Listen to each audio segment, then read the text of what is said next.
Hi everyone, welcome to the show for January, who is coming towards you, and my take on it with cards. Welcome. This is going to be for January 2023.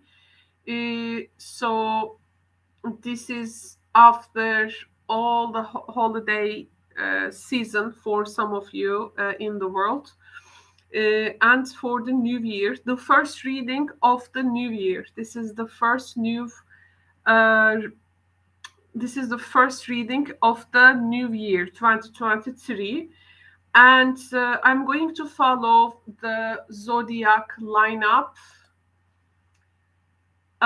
So which means I'm going to begin from Aries and I will follow through Pisces. So then why don't we begin and light the fire with Aries? So when people join to the stream, they can just follow from the live chat, because there is going to be a direction there. Which sign are we performing? And this is going to be first for Aries. I go in depth with these readings, so it's not just like I try to give you the whole story within that dynamic, especially, and I'm very happy to do that. But this is the way I interpret cards, so I hope it can be insightful for you. So you may know, in case of people approaching, what you can expect. Of course, you can watch it for your sun, moon, and rising signs. Okay, so let's begin. Aries, welcome to who is coming towards you. You are the first sign to begin, and how I have formalized this reading. First, I will begin with the person's energy, but with the zodiac symbolism. Now, the zodiac signs I will reveal does not necessarily mean this person is, for instance, Scorpio or Leo. This means that they will carry and inherit the Scorpio and Leo energy. Okay, so the zodiac signs I am giving in this reading to define the person coming towards you is like their energetical blueprint. Okay, so to begin with, so who is coming towards Aries throughout January? Let's see who is coming towards Aries. Who is coming towards Aries throughout January? Okay, so the first, we have another Aries here. So we have another Aries, but this is again, the person carries this Aries energy within them. And Pisces. So your person coming towards you is inheriting the Aries Pisces energy, which means they carry two totally different opposites in them. So it can be very different, of course. Maybe their Piscean side is their emotional disposition. Maybe their Aries is their action-wise disposition. So, but what we can say, at least from this zodiacal combination, is that this person is watery fire. Okay, this person is watery fire, and they inherit Mars energy. So maybe they have a Pisces or Aries Mars. Whatever the situation here, the Marsian person will be definitely have an active disposition towards you. Okay, and this activeness can also ignite you as a person who is all, I mean, in their default setting ruled by Mars. So there we can find a very active, two people being very active in a communication, two people being very active in terms of also exchange. And this can be definitely very lively, actually. So we do not here expecting a person who will be really silent and passive, to be honest. Mars, of course, this Aries Piscean person coming towards you, maybe they have also the very much emotional disposition activated. Maybe there again, Mars will be in Pisces. Let's hear them out. And now we have just begun, by the way. And you can follow which sign I am performing from the chat. It will be there. I am going to follow the zodiac sign up. So let's find out now what is it likely to unfold between you and them. So what is it likely to unfold between you and them? Okay, the first message is, yeah, 5 of Wands, definitely. With that Mars energy, we are seeing some strife in the air. The next message is we have a reverse King of Swords. This is the King of Swords in this deck, and it came reverse. Oh, it's like the words will fly on the air. Oh my goodness. And we have the 5 of Pentacles. One person is maybe, this is really, this can literally mean a cutting off a person from one's life. And here, it can be like reducing the power of that person in one's life. So this can be quite also nasty with words and explanations. I think here the Marsian energy on words is definitely very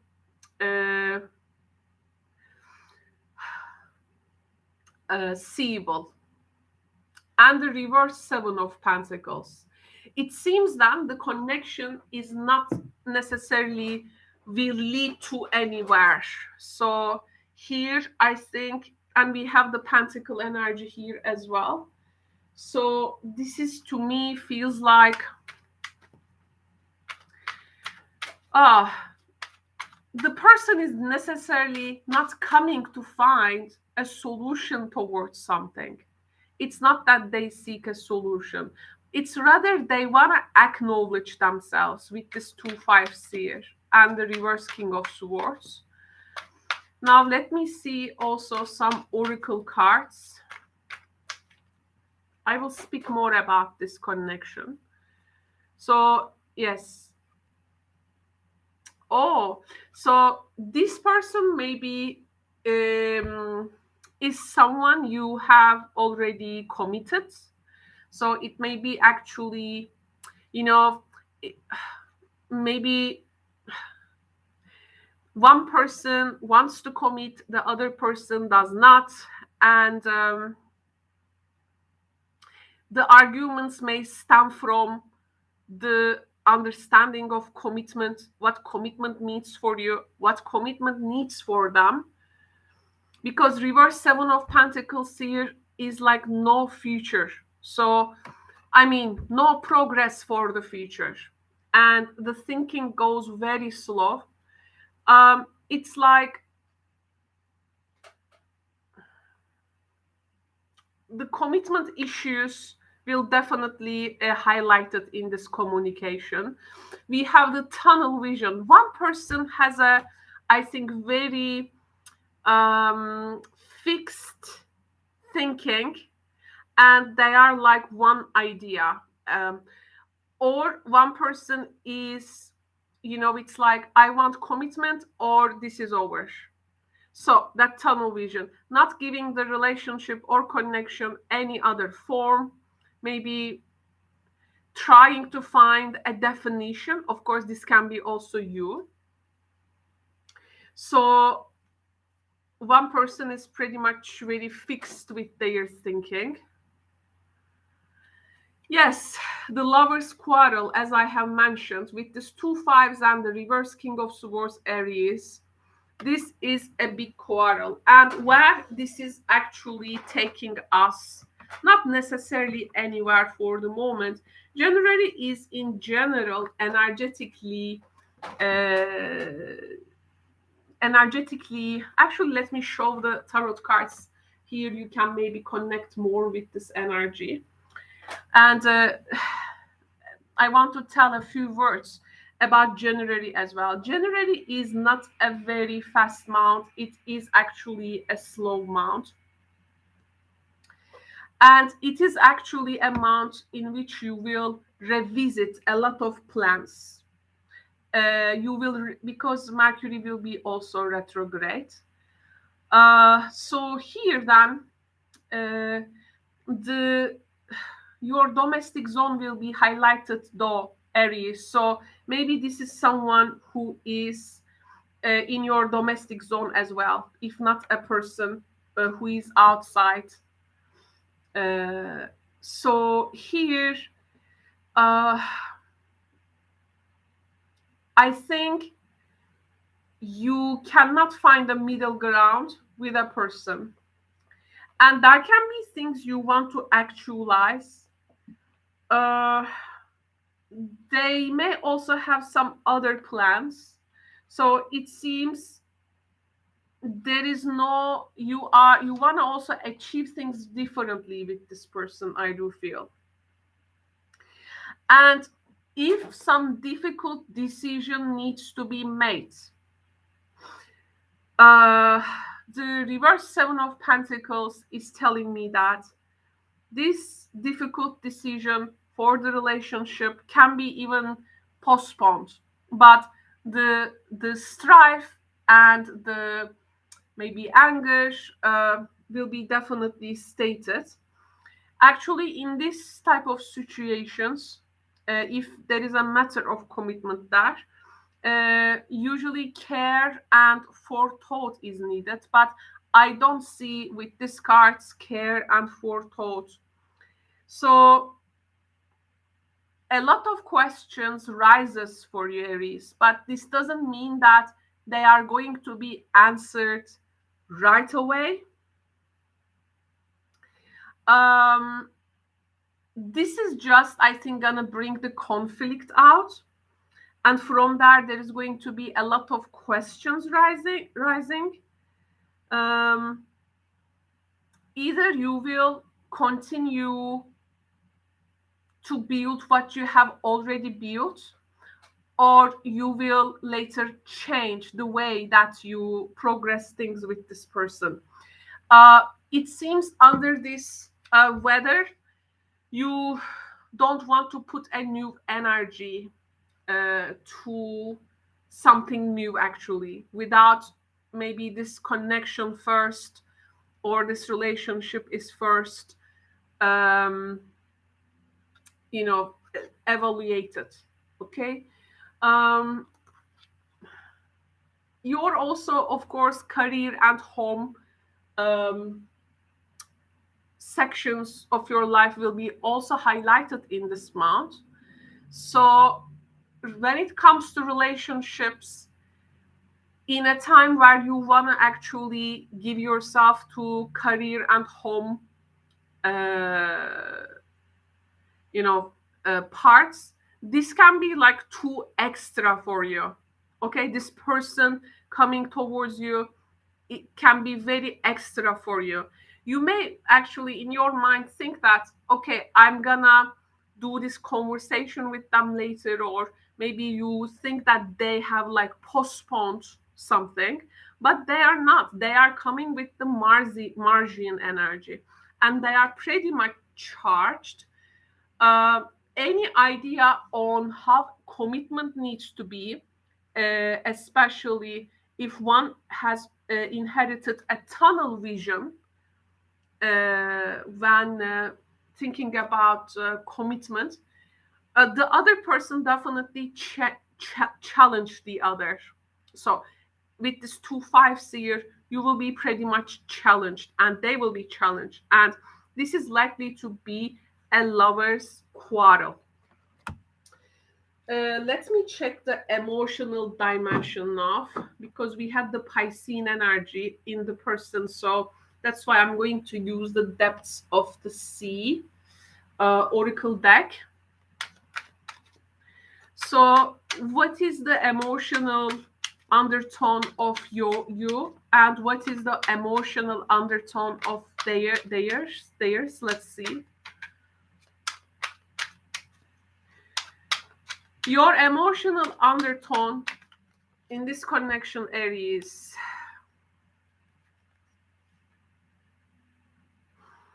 You actually want a renewal. You actually want a renewal in general. Beautiful cards, by the way. You see the freshness of the waves, shoreline. You wish like this could have been a renewal, like after this conversation, but it seems it doesn't. But deep down, your person, oh, they are actually want to, your person, okay, this Piscean Aries with Mars disposition, they actually want to, you know, uh, give their hand. They invite for something. But the idea here is that your point of view, their point of view, the way that you look at commitment and they look at commitment is not here colliding with each other. Plus, maybe you want a particular renewal in some area, and they are like, let's do it in my way. So maybe this is how the also conflict here arises. But deep down, regardless of your tarot cards, inherently, at the very deep down in people, you actually want this renewal energy. And there is also here, how much they can also read into that, and how much you will read into their invitation here. But I have to say, you are not likely to hear this from them directly, I do feel. So that's why the conflict arises, it seems. Not an easy dialogue that one can enter with a person who is coming towards you. I don't know if you would like to have also a Katina's Deste. This is going to be pretty much a long stream, by the way, because it's for the also whole January. So I want to give like a in-depth reading for signs. It will be also staying in the channel throughout, January. So why don't we make it more detailed? Of course, I also have to take some breaks in between signs. Otherwise, I can burn out. So I will also give some little 5 minutes breaks,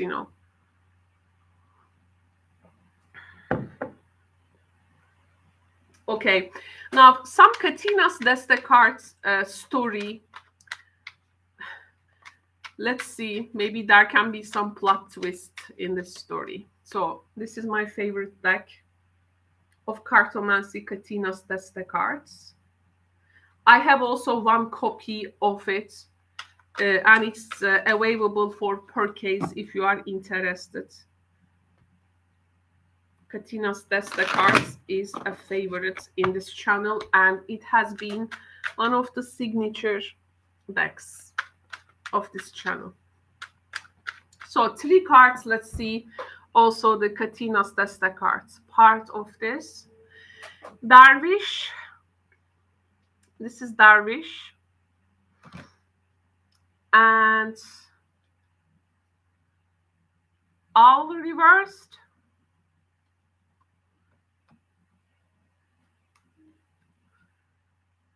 And Clouds reversed. Yes, there is the struggle is also visible here. You know, I think what you need to know about this, for January we are speaking, things here, what matters for this connection is things just needs to be brought to the conscious awareness of people. Nobody here is looking for some type of a mutual ground or solution right away. And also with also other life areas making pressure, and also with the retrograde energies of Mercury. So here what we need to reveal is truths, blockages, different viewpoints, so that you can let the other person to think about, what you have come up with. Because what we will be saying in this connection will be very much staying in that person's mind, and what they will say will be staying on your mind long time. What matters here is Darvish. This is the Turut, by the way. So this is the Sufi Darvish, the whirling Darvish. So this is the Turut. The aim is find the Turut. We have actually one more word for Turut in my language. And I can't tell, and there is no English word to it, but there is actually, yes, one more word for truth, and it's actually like the truth of the truth, which is like, it's all there, all times, all vans, there it's there. So this is like a very major truth, which cannot change throughout periods of life. It's important to find and tap to that. Yes, your opinions can change, of course, as you learn to inherit new perspectives. But what the ultimate truth is important here.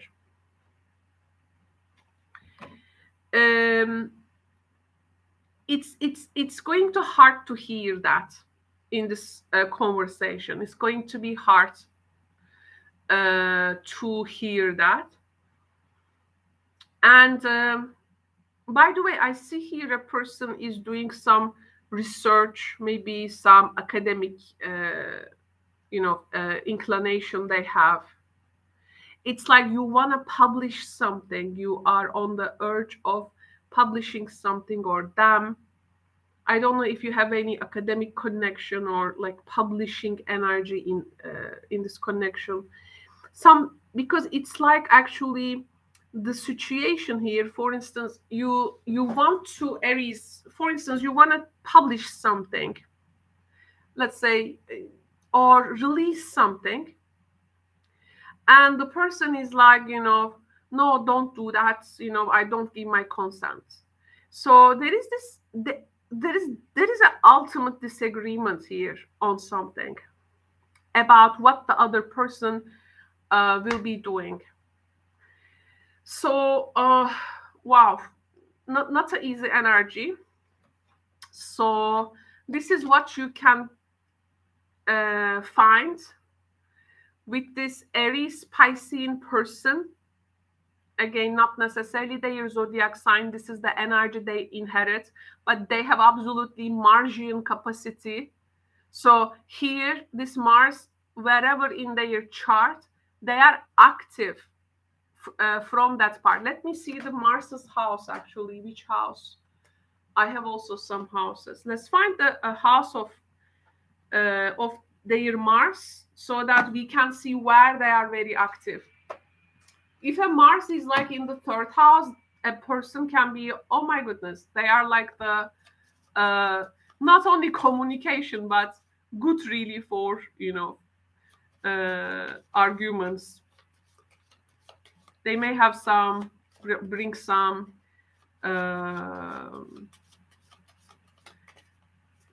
dilemmas. They may make the subject go other way around, and suddenly you find yourself what we were talking last time, where we have come here. Let me see the Mars of this person.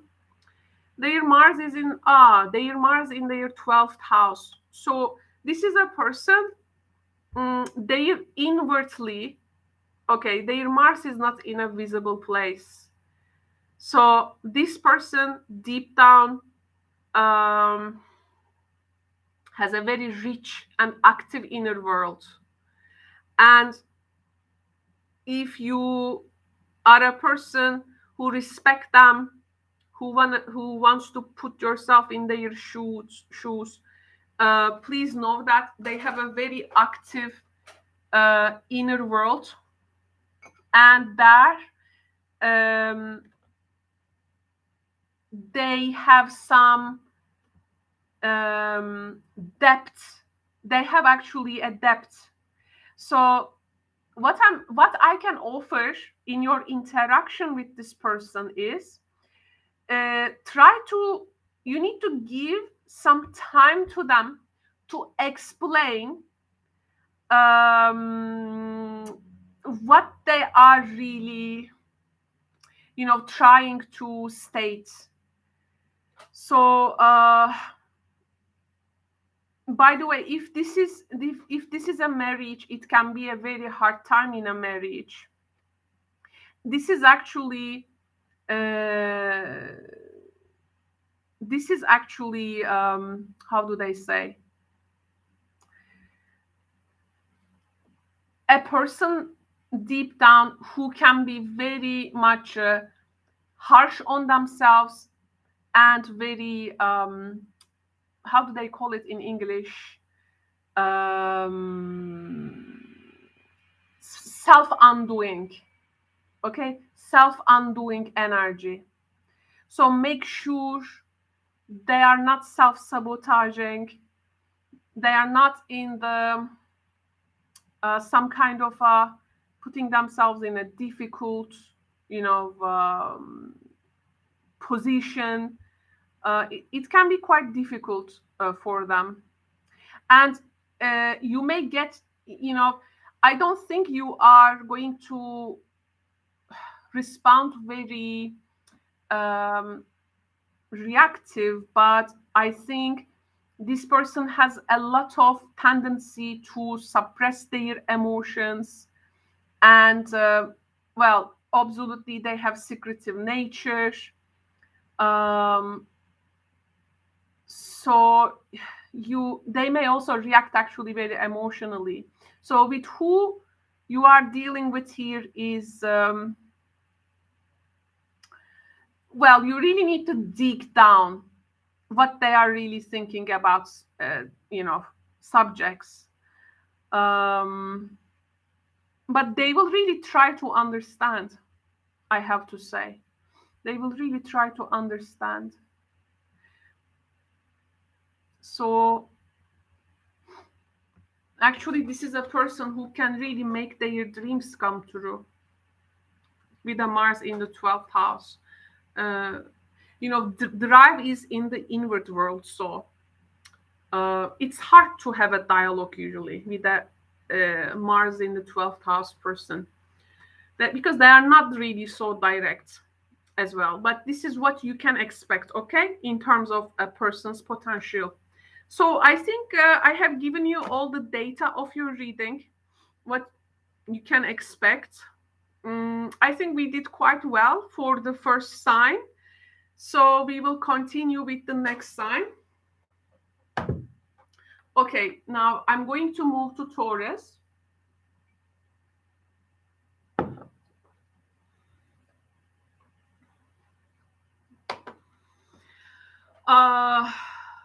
if you haven't liked this stream, like the stream so that it can be more within reach for the other people as well. At least we can make it known to other people. My readings are not for everyone because they are not instant gratification readings, but I will be very happy at least if they can reach out people, you know, to be visible in YouTube's algorithm at least.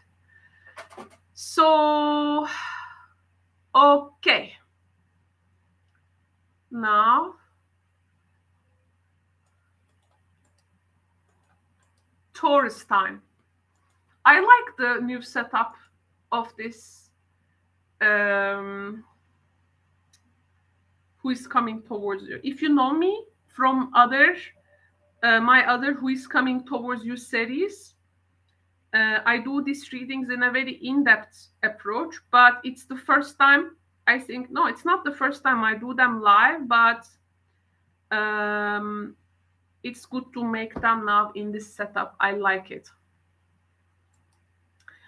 Okay, so we are following the zodiac lineup, and the next sign is Taurus.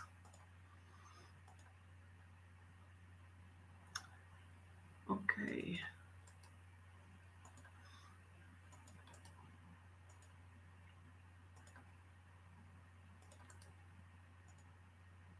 I think yes.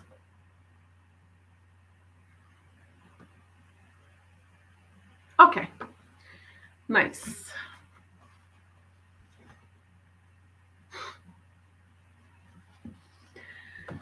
Let's put the cards in their decks now.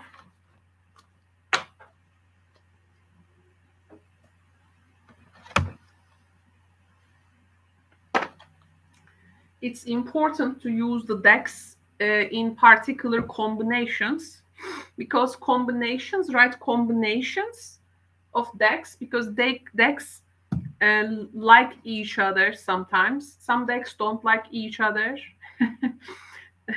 Decks have language, you know, and some decks, they just want to be the only deck and no other deck. So every deck has a different spirit, and now these decks, they get along well with each other. So I'm happy they have accepted this collaboration, and they have brought us many data. As we started from the Aries reading. Okay.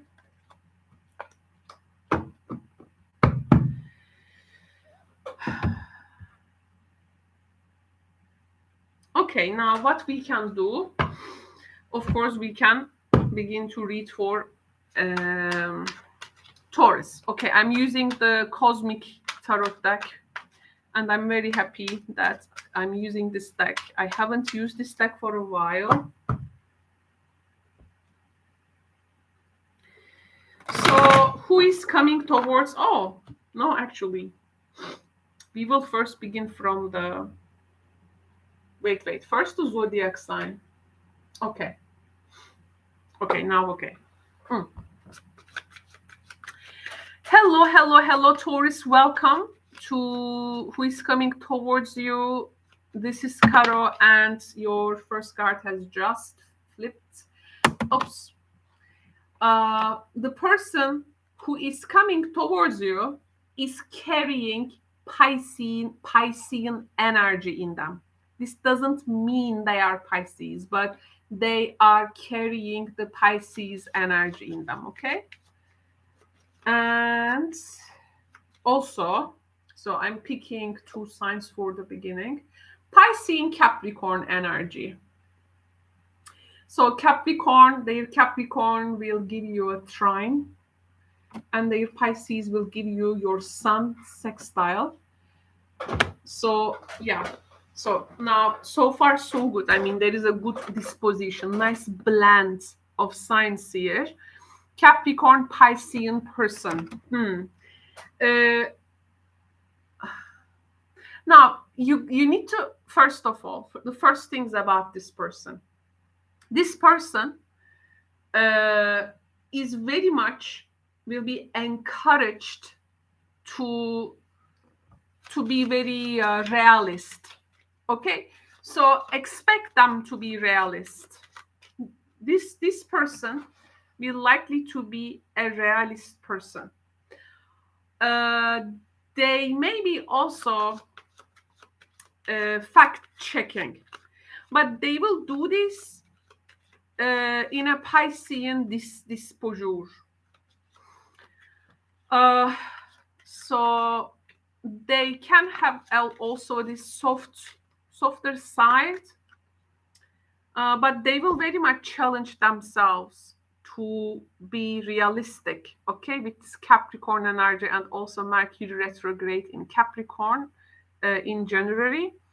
There is really encouragement in them to look for like being very real about relationships. And they have a mercurial disposition, Mercury. Okay, Mercurius person, and well, what you can expect, they will definitely communicate to get real, but the communication here coming from them to you will be, let's evaluate this, let's reevaluate this, let's relook that. Are you sure you want to do this? Okay, now it's like, let's give a decision, but let's be flexible to change it also later. So here, this is what type of quality you need to be seeking, okay? Because here you don't want to rush with anything. And if you find them rushing, no, okay? Don't rush. So I want to see now some tarot cards from the Cosmic Tarot. Taurus. So what you can expect from this person now, let's see together how this connection is likely to unfold for you and them. Let's find out. Very excited for the Taurus friends out there. So the first message is we have, a reverse chariot. Reverse chariot. Have no direction to go. My feelings are all over the place. Okay, the next energy, 10 of Cups. But I have so much to share. I have so much to give. It's actually a lot of feeling to the connection, a lot of fulfillment, but just don't know where to put it or how to show it. Okay, so here, yes, watery energy is now becoming very impactful in this reading. The next is, some Prince of Wands energy. Now, this is nice because you are not gonna get bored. So at some point, there will be, look at that. I think he looks like an actor, but I don't know who. Not Orlando Bloom. No, not Legolas. But okay, so Prince of Wands is a good energy because at some point they will get out from the complexity of the emotional domain and they will come to, okay, let's do this energy. Something to be joyful about, something to be enthusiastic about, okay? So it's like those times when we are, knowing that we are gonna fail if we explain how we feel, but it's rather changing the subject to the point where we are at best at that point. So here, the person absolutely chooses, okay, a domain to encounter you. And this is the action domain. We have also the King of Wands. Okay, so one more card I will pick. Now, this is a very, again, initiator king. It's about also the personal ownership. Like, I own what I say, I own what I do. So, no jokes here on the real stuff. And it's like talking what a person is capable of doing, how they will do it, how they will go and get it. So, here then, I see your person pretty much decisive, but doesn't know the emotional direction, and the reverse Ace of Pentacles. And someone is gonna turn down an offer here. This can be, yeah. Okay, this can be also your reaction to them. So Taurus here, a person coming towards you, it's like, sometimes a person coming towards you and it's like they are offering themselves. But you are actually interested in what they can do in a concrete manner. So you are not, this person is very much trusting about their, by the way, physical appearance. They are very comfortable how they look, how they, with physically, they know they have some kind of attractiveness, and they think this can be also impactful on you. But I don't think that at some point they are really talking about what you want to hear or what you need to hear. So here then there can be some turning down or missing an opportunity though. Let me find some more cards from the Modern Connections deck. Ignorance is bliss. So there is an inclination here. The Chariot reversed and the Ten of Cups in the beginning. It's like, sometimes when a person comes to you, let's say that has been a situation before, you of course would like to hear if, let's say, this is going to be addressed in the conversation. You see that the person is not addressing it, though I have told you they are not in a good space about emotionally. So it's like they're ignoring it and they are happy to ignore it. But it seems not you want to hear from them. Yes, suspended. So it seems you are not really accepting or taking their what they are offering here. So it's like suspending until they get it. Or maybe they are doing this to you, of course. The roles here can be vice versa. Oh, 2 cards has come, so let's get them. We have the fearful and also temptation. Temptation energy is their physical confidence on themselves, knowing that they can like get you with their look, how they are attractive. The fearful energy, I think it's like you are a bit this fearful energy, I feel it belongs to you. You are a bit maybe shocked to see this person like that. It's like how they can be, how can they have this confidence by ignoring things like what they did last time or what they have said. So I think there is some type of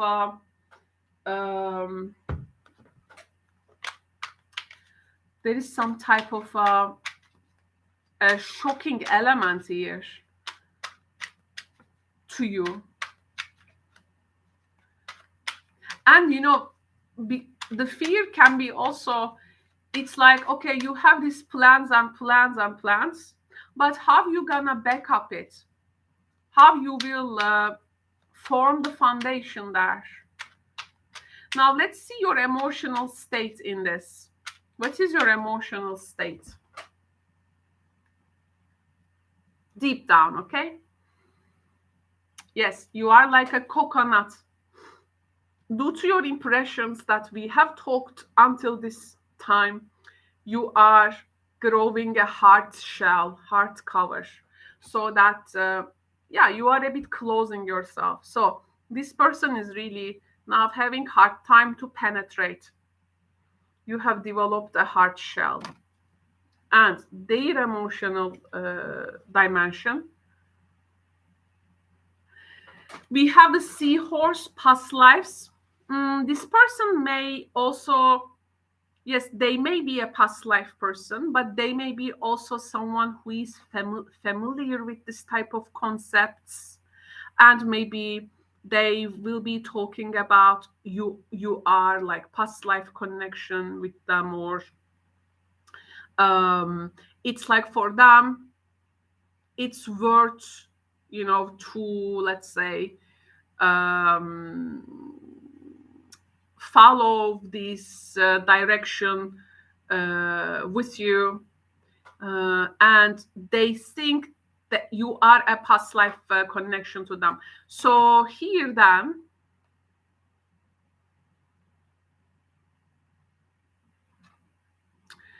I think it's like here you are at the shore, and they are at the depths of the sea. You are in the different positions with this person. I think, Taurus, in this connection, your 1 feet is outside of this relationship, like, so you can run away easily. You are at the shore, but they are ready to dive deep. However, they do not address the things you want them to address. It's not there. And when you see them like very sure, okay, very sure that they can affect you, tempt you with their this physical look, you can be a bit mocking them about this. Like, how can you be that confident? How do you know that you're gonna get me with this super confidence of you? You don't show empathy, what I really need to be addressed.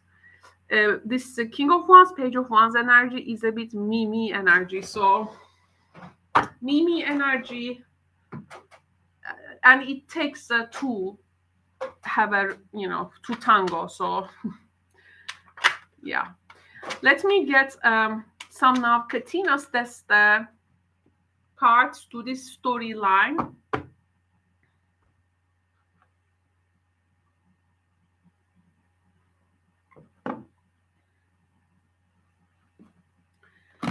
Okay, Katina's test the cards to this storyline.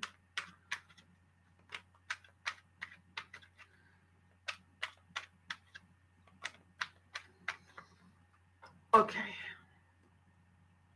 So the first message, yeah, you see, this is Turan. This is Turan. Now, Turan is in tarot. It can be this. So this is our guy. They look each other, by the way. They look like each other. Now, this guy represents a person who is sometimes in this legalistic fields, legalistic fields, try to encourage their lover with the best means of work, career, money. But as they have some this educated part, they know the know-how of things, so they are a bit like, I'm offering you this, follow me kind of thing. So yeah, they can be very helpful, but they are not likely to address things if you want some kind of a more connection, emotion-based connectivity. Though, yeah, he's actually a helpful guy, but here I think you try to understand, this is what you are offering is not serving me at this time. Okay, very nice things, but something like that. And we have the reversed Etherat. This is also another chord. Now, I think this is now, as they see their reaction, that's how they turn to be. So this person, I think, getting very suspicious and skeptical about you, like they don't know how they don't understand how you turn down this type of offer, or they are very much trusting themselves, and this type of confidence can be very overwhelming for you, because the person is all about them, self-absorbed.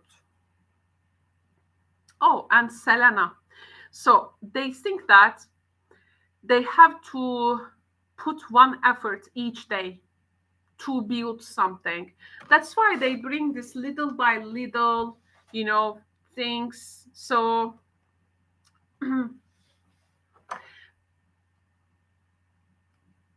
presenting to your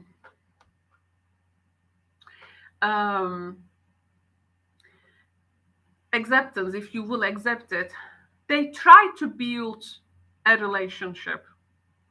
They try to absolutely do something there, but it's very much in their own way and means. Well,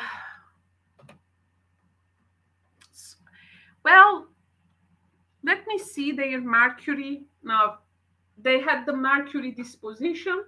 So let me see their Mercury, in what way they will be also communicating. Where is the communication house?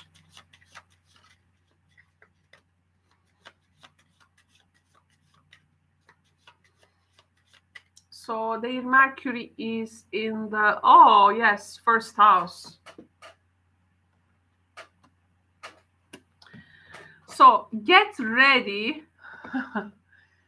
to, yes, first house. What is first house? Me, me, me, me.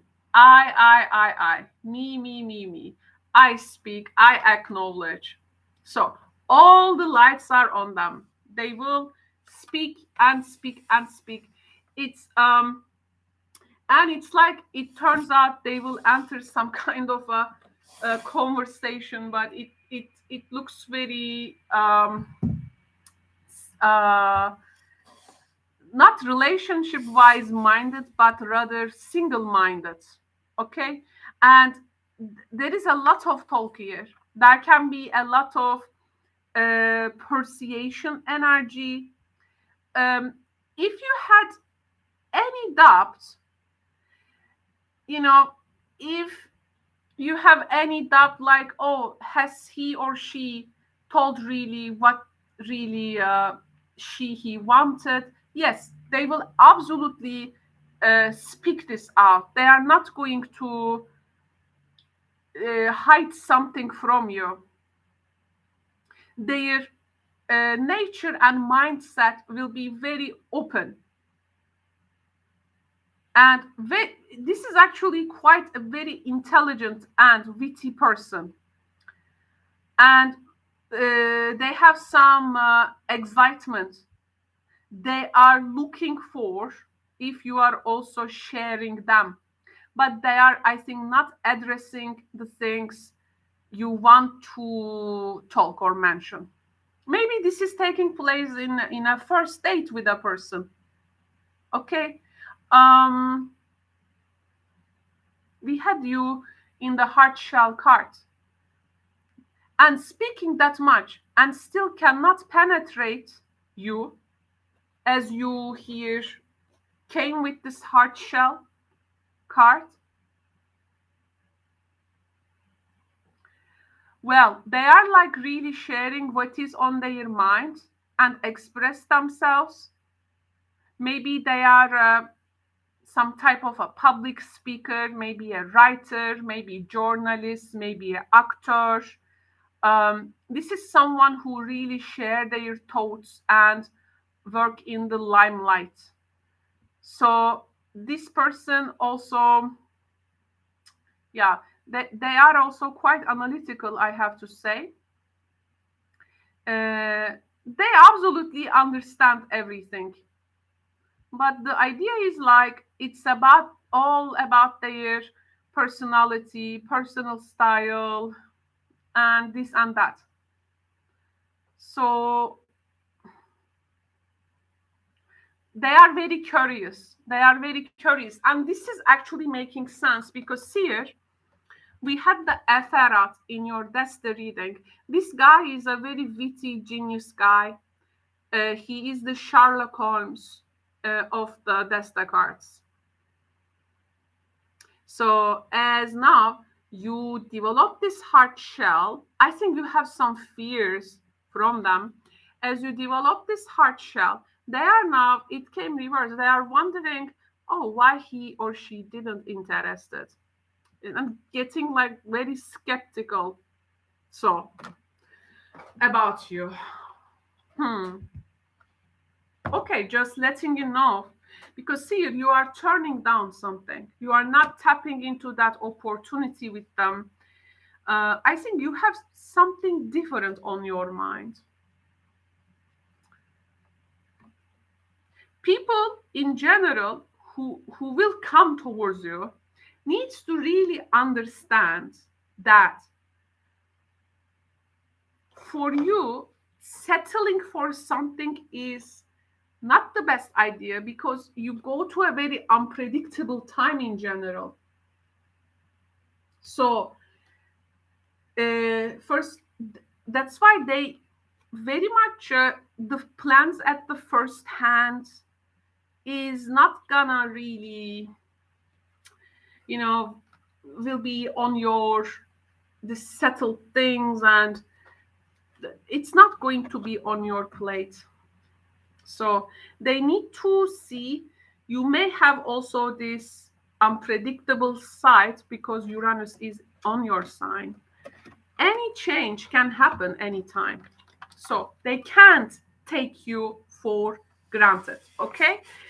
Okay, now thank you so much, Taurus. We are going to move to the next sign, and this is going to be Gemini. But let me give a little break here, okay?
Okay, I'm back.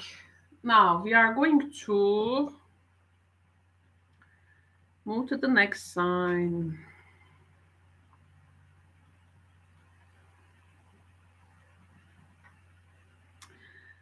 And this is going to be Gemini.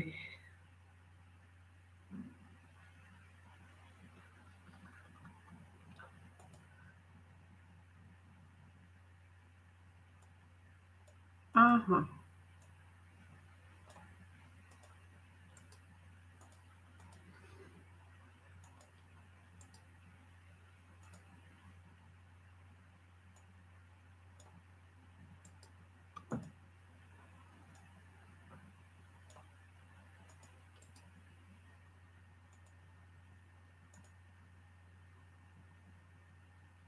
Oh no.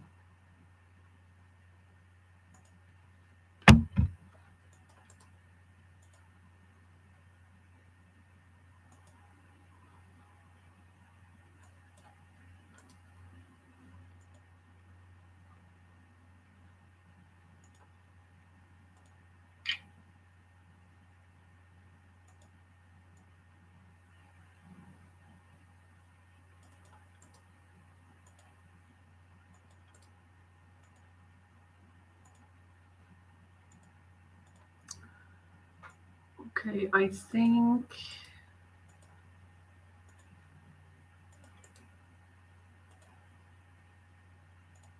Okay.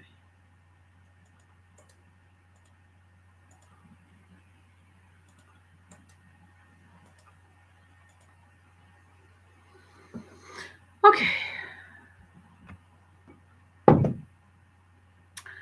So we did Aries, we did Taurus. Now we will be performing for Gemini.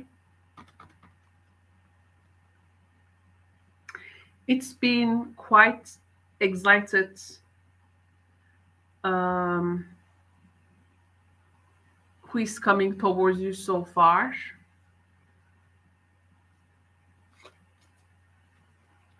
I see people after with the new year is a bit taking slow for the month of January.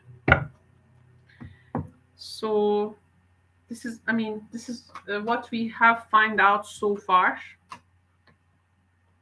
in the cards. And okay.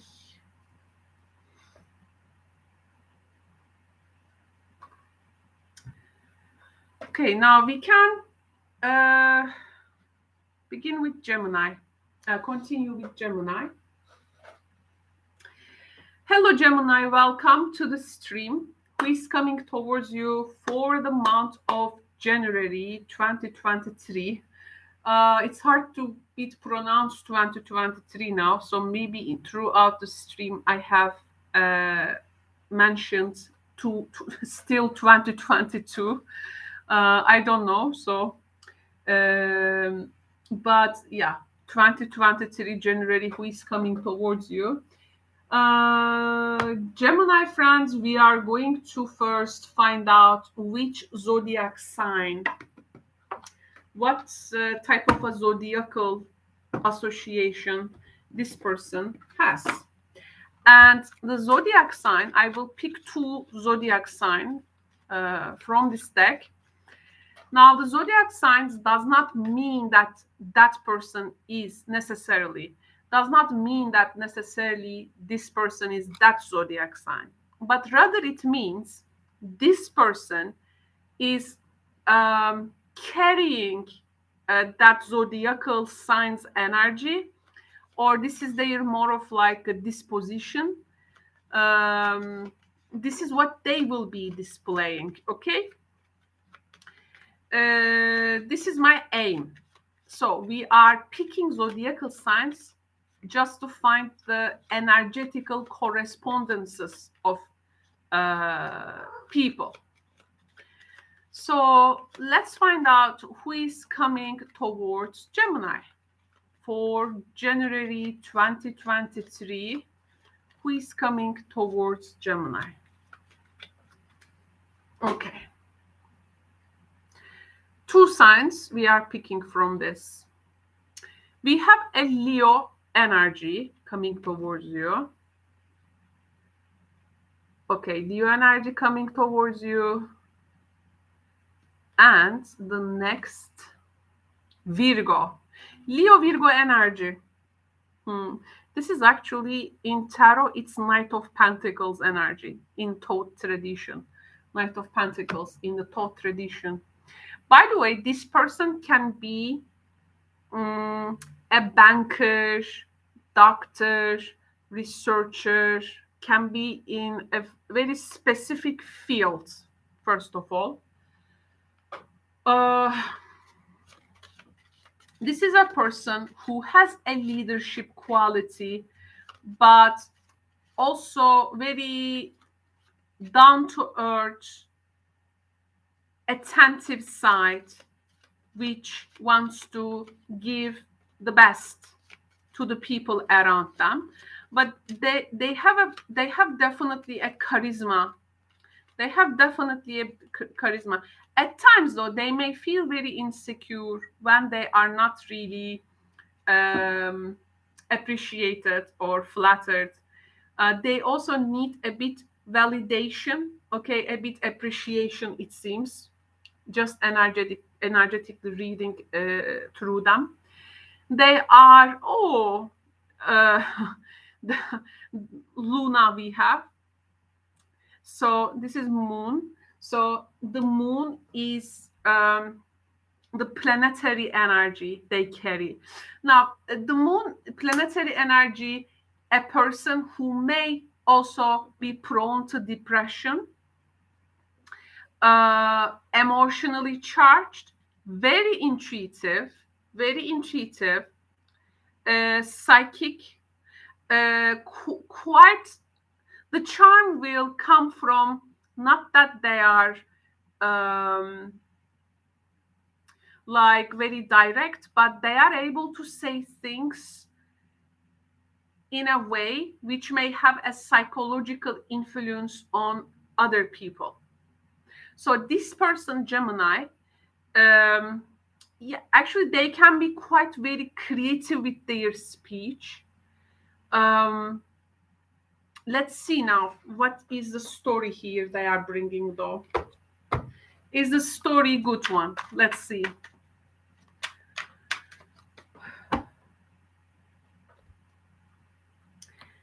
A person with a Leo Virgo disposition.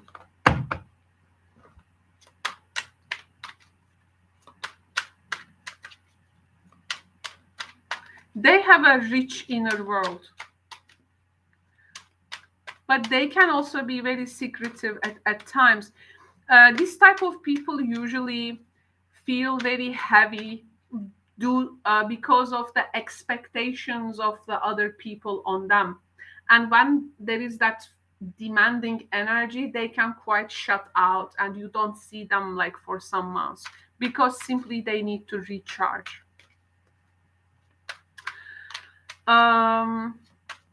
Okay, I will tell you now what you can expect with this person, Gemini. So let's see here. Here the tarot story. What type of a tarot story is coming? There you go. Reverse King of Cups. I was telling you easily, they can be easily depressed and shut out. So we have a king. This is, by the way, beautiful King of Cups. This one, actually, it looks like to me one of my favorite actors, Yul Brynner. There was this film, The King and I. Oh, it was very much broadcasted in our national TV. And when it was, I was just, watching it over and over again. I was like 7 and 8 years.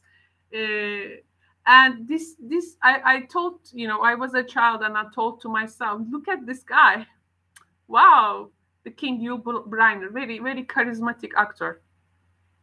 This is like Yul Brynner, but with a hair.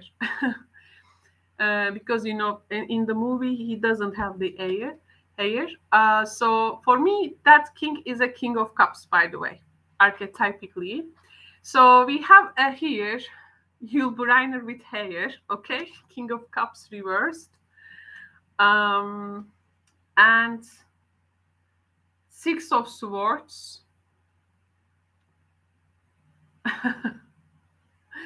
This is a very interesting drawing. Okay, Six of Swords, of course, we know what this card is about, but just I'm thinking how what artist motivation here. Gemini, this is at least a card which is seeking some exchange, some balance, this is a Aquarian energy. It looks a stimulating conversation in which we can balance out what has been so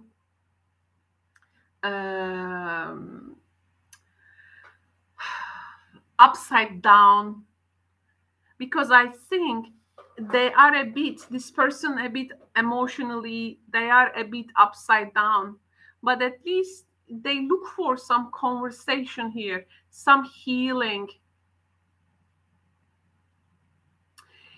I don't know if this person has a particular addiction, by the way, that they want to also heal from, like showing you, look, I am healed, or, you know, I'm doing better now. Oh, no, this is a reverse Three of Cups. Okay, so it seems this conversation with this person open up a lot of things in people, their memories, friends, but there can be a lot of input to the past. When that input to the past comes, and the people here can go like, you did this, you did that, you said this, you know, so there can be this inclination, though people can suddenly feel sad for something. Okay, I say the king and I, right? Now we have the empress here, so we have a king and the empress. Okay, so empress energy is coming back to life. Let's get one more card. Coming back to life. If you are the feminine, if you are the feminine part in this connection, you actually try to bring them to life. And it's like there is something still of value in this life. You try to show them. Here you are like a very good listener, Gemini. Usually you are the one who talks much. Always keeping the other person occupied, especially, you know, with the Mercury Gemini, if you have. But here you are a good listener. And this person opens up. So this is an empress who is trying to bring back her king, like to the throne back. Hey, come on, you have some stuff to do. Get your, you know, pull yourself together. You say it's like that. Oh, but we have also Queen of Swords in the mixture. Oh my goodness. Okay, this palace is a bit crowded. We have an Empress and the Queen. Okay. Then this can be a very open love rivalry as well.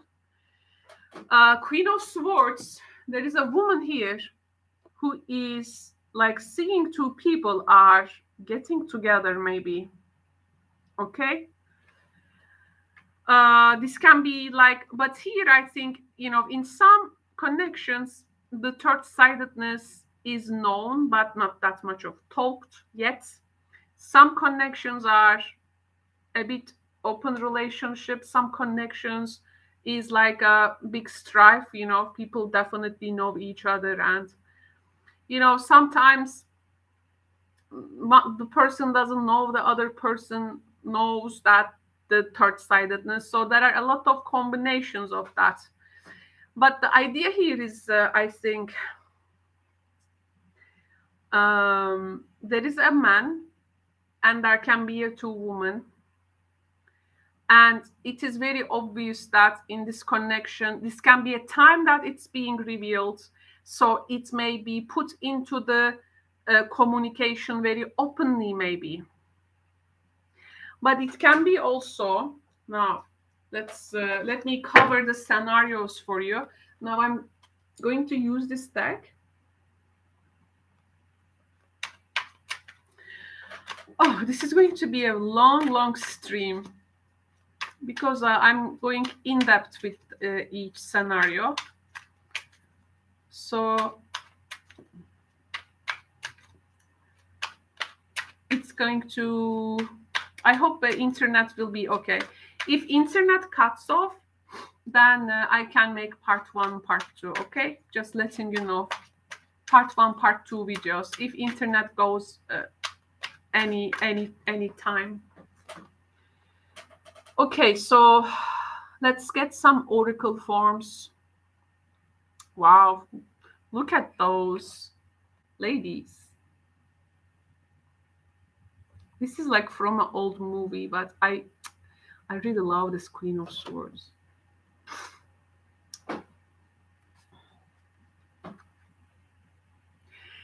Yes, the commitment, I think it's at risk. So the commitment is at risk between two people. But you know, this can be also, for instance, the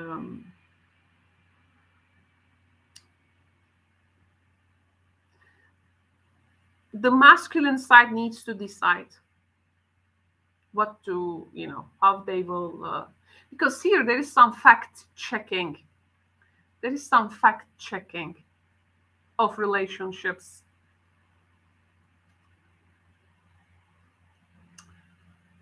Oh, we have the desperate energy. Desperate. Or there are really two people and they want this man to choose, you know, what you want. Take a shot. Oh, it's like taking a shot before speaking the harsh truth, right? Let's get comfortable with first. And then we're gonna speak it out. Or start to take your shots, because it's gonna be like easy for you to hear this then. Oh, easier. Okay. Oh yes. Setting the record straight. But just a sec.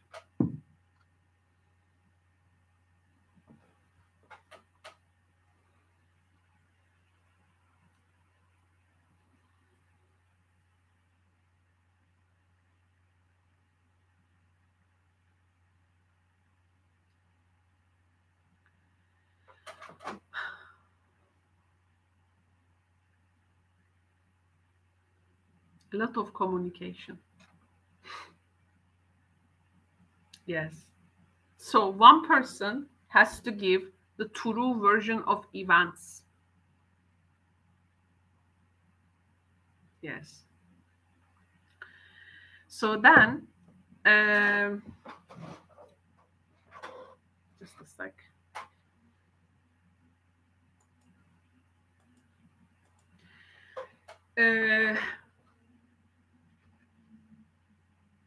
The commitment is at risk. A person is like desperate to know the truth. And yeah. What's the correct version of this event? There is some kind of a blurry thing here. But the Six of Swords, I think, this is the true version of events. At least it's an air card, which is about a conversation. So that maybe one person can move away from a situation that doesn't serve them anymore. Let me see now the emotional charge, how people are emotionally charged in this situation.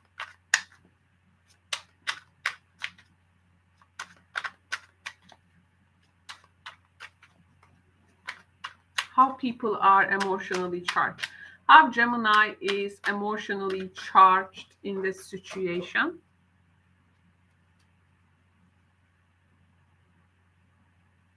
Yes, Gemini, you are in this love tide. Love tide. The tides up and down. Magnetic pull. It's like the connection is I mean,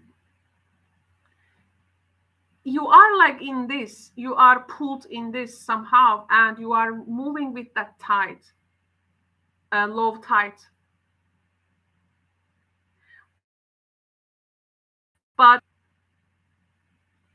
now there is no, the high tide hasn't come yet, so that you can, right, move to another spot, perspective, or a status. It's this low tide. It's in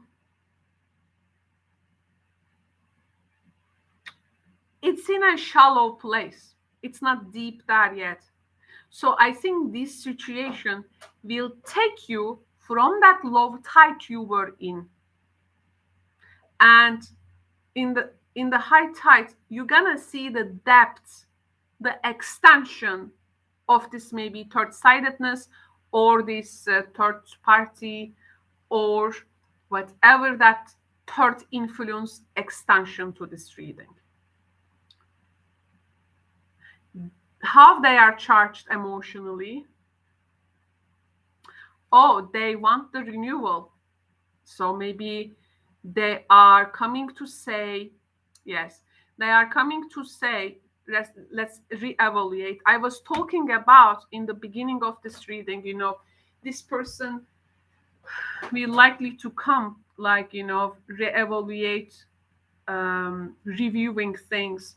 So they are coming, or anyway. And it's very interesting. Look at the cards, the low tide here, and we have some waves also active. So it's like these waves, new source of this water. So emotion, depth, density is now hitting you and making it like a high tide for you.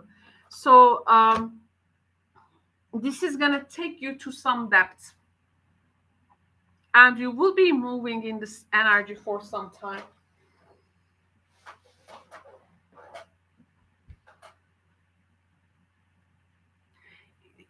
So maybe you want to accept someone back,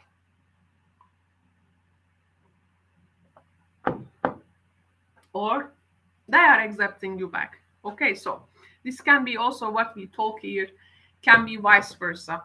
Now to this, I'm being very generous about my time in this reading. As I mentioned, it's going to be long stream. I'm also using the Katina's Testa cards to get some new plot to the reading as well.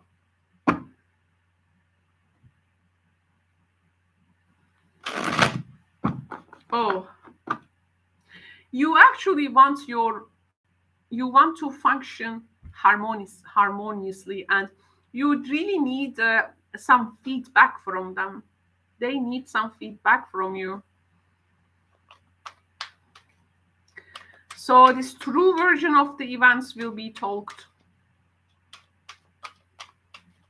And they are not, they come with the moon. Moon is also, again, some darkness to the situation, right? So let's see some cards from the Desta. Yes, Asiranta reversed. Now, Asiranta is actually the mother archetype, or like a family woman who is up to commitment. One of your cards which just come. But King reversed energy is like there are some problems in the marriage or connection, social, religious differences, and other things. Some people's influence to the relationship. Okay, so we have the ebony.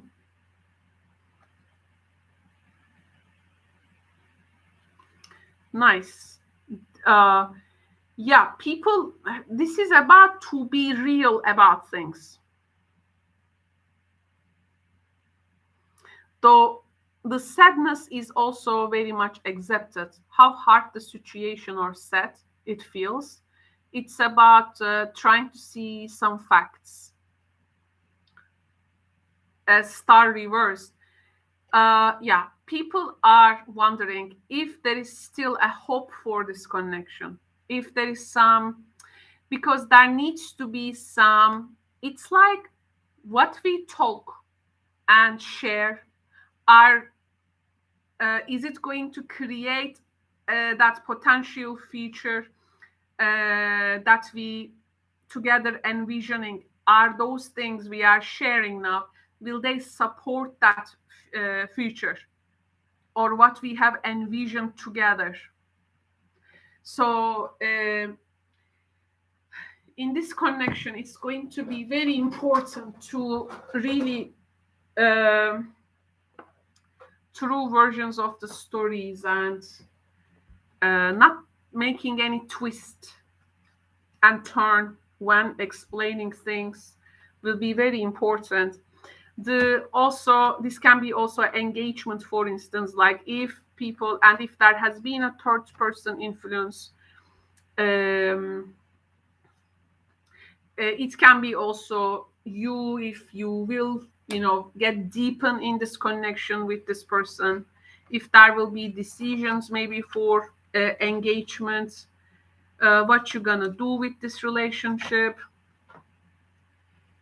Because the person, it seems, we have this third influence. Queen of Swords, though, can be also the mother figure.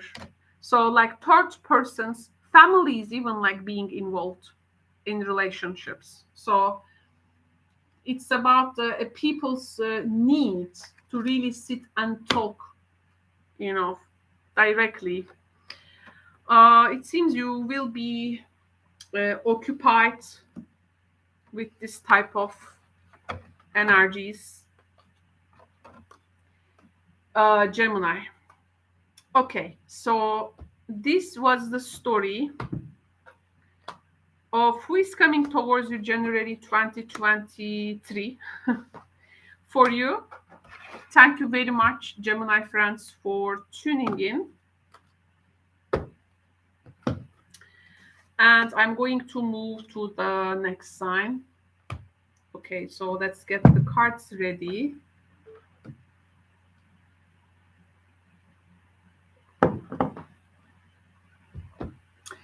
And Cancer will be next.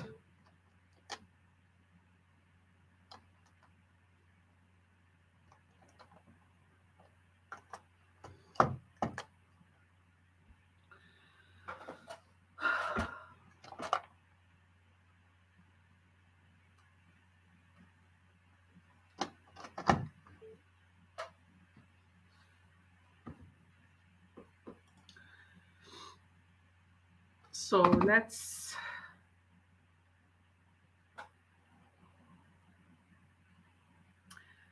mention the next sign.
Okay.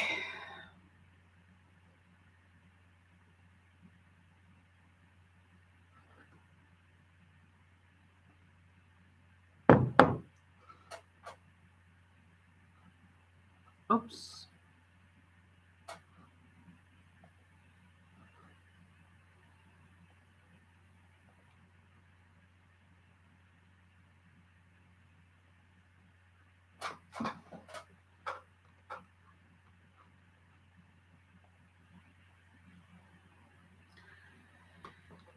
Okay, hello Cancer. Welcome to the live stream in Tarot Solar Sun Studio. So this is going to be who is coming towards you for January 2023. And now it's your turn. I'm going to begin this reading first with some zodiacal associations of this person. So who is coming towards Cancers? Who is coming towards Cancers for January 2023?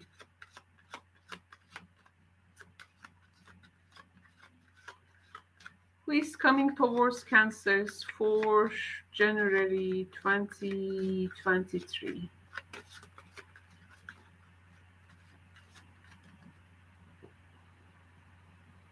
Okay, now the zodiac signs I will be revealing does not mean that this person is this zodiac sign necessarily. It means that the person is carrying that astrological energy, okay? So the first, we have another Cancer coming towards you. Let's get this one. And a Gemini, Cancer-Gemini combination. Cancer-Gemini energy with the planetary influence. Let's see, it's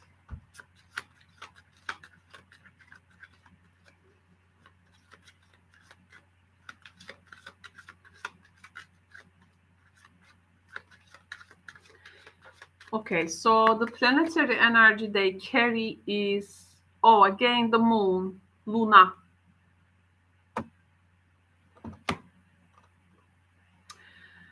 Okay, so this is going to be very strong in terms of communication and the power of emotions. Of course, the moon, let me see actually which house that moon is in. Which house that moon is in. So that moon is in the 6th house. This was just, I felt the 6th house energy as well before picking it. So a person who is pretty much restless a bit in their daily routine or with people that they work with, if you have especially a work association with a person. So it's a bit restlessness and up and down pressure of their daily life. Their disposition, emotional disposition, is very much adjusted accordingly to their daily life, daily work. This person is nourished when they have these daily things go well in their life actually, but they are also getting a lot of twists and turns from that area as well.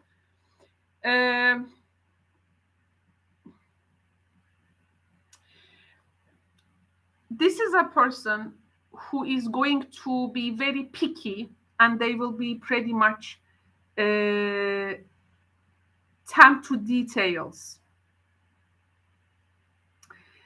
Now, there is this part of them which is like a roller coaster, and this is their like most vulnerable side. Like if you tell this person something like mundane, like they do something wrong or criticize the service, the work they give in, or that they are not good at in service or in this daily day interaction or for practical solutions, I have to tell you that they can be very hurt. So this is their, I think, let's say, soft spot. And but this person really cares about other people. Okay, who really cares about other people. Very sensitive and compassionate actually to their needs, but they are restless when they do not deliver that. So from that also they can go easily angry when they are not understood or appreciated.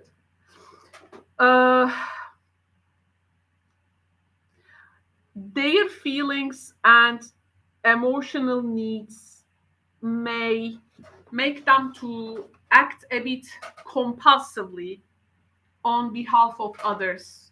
So Cancer here, I think this person, if they do something on behalf of you that you do not give any consent, there can be some problems there. Because this person can take too much on them and want to do like your part also in something.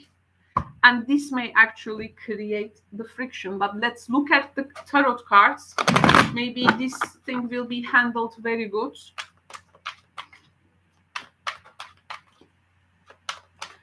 So what's the tarot story? What's the tarot story now this person is bringing?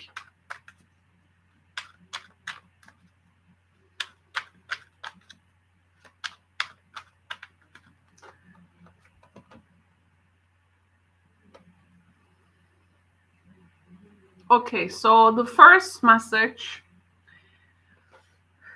Princess of Pentacles reversed. Yes, they act compulsive about something, a bit too much detailed focus that it makes it overwhelming for the other. Seven of Swords. They are not really sharing what is on their mind, and what they do here is driven by their own self-interest that they don't show. I think here there is something here without your consent is done or said or expressed. So, and Four of Pentacles reversed. This is going to this is a bit when we are shaky, like you do something small but it shakes your stability.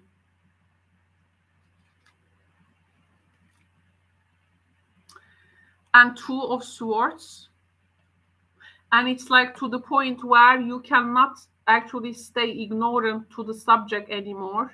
Maybe I would say, if they try to do it with the good intention, but this is not a matter of intention. It's about awareness, which means when you act in a certain way, if you do not know or have the ability to foresee consequences, that good intention can turn out very harming actually for the person. You wanna be hurt when it comes to your consent of something. If a person here is like acting on your behalf, you try to acknowledge yourself that you do not want to like harm your relationship, but you also realize the self-interest in them. We have the Ace of Wands. Let me see Katina's test cards. There is I want to, just a sec. I want to clarify that Ace of Wands.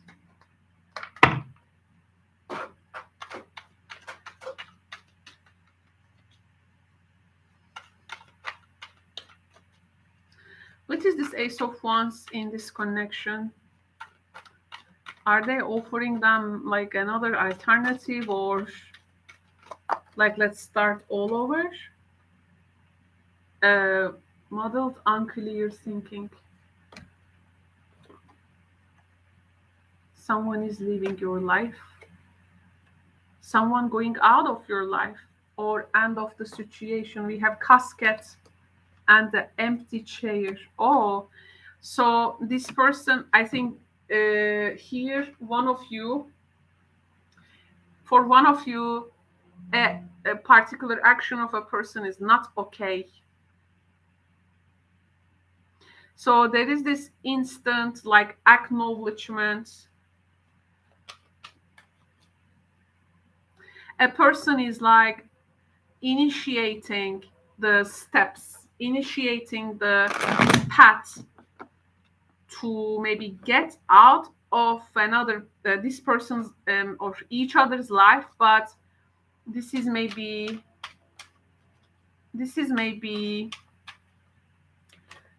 maybe moving to different homes, maybe divorce.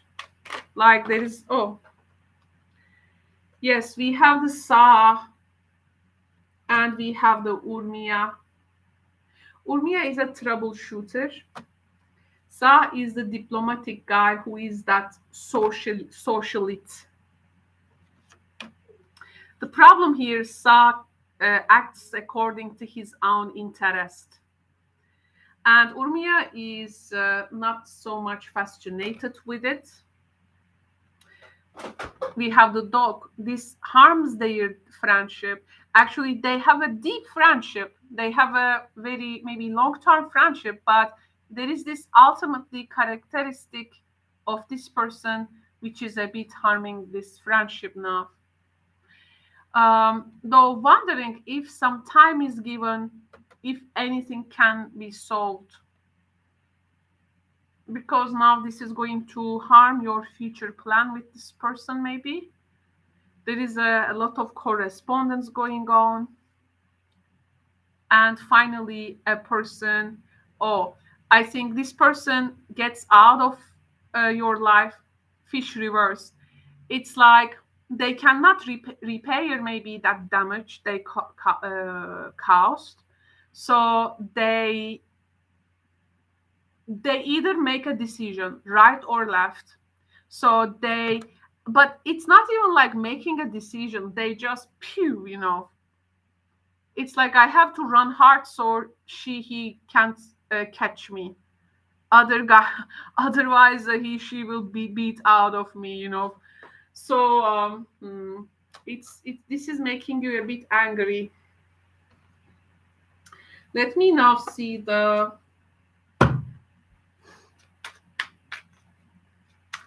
connections of the modern world deck.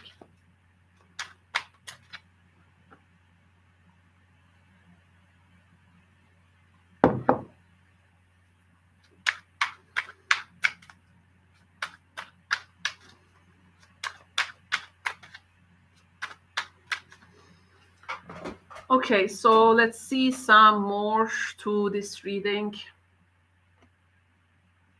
Oh, bearer of gifts. So this person like bringing some gifts maybe to make you a bit, calmer, or like they try to impress you in some way. But this burned out energy, there is so much pressure here that maybe this is not the first time. Oh, temptations.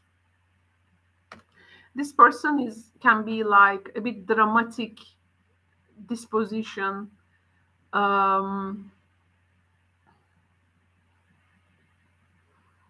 They may be like, you can't do without me, or they will try to some way create maybe a desire so that you can get tempted. and they can get what they want out of you.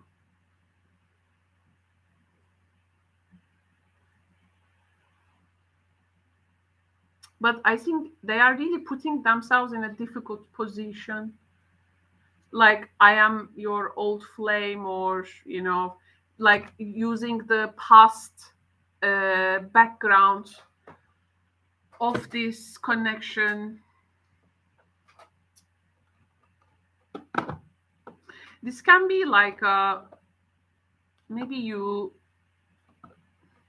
try a connection with an old flame. You reconnect with someone after some time, and this, yeah, it's like, oh, this does not sit right.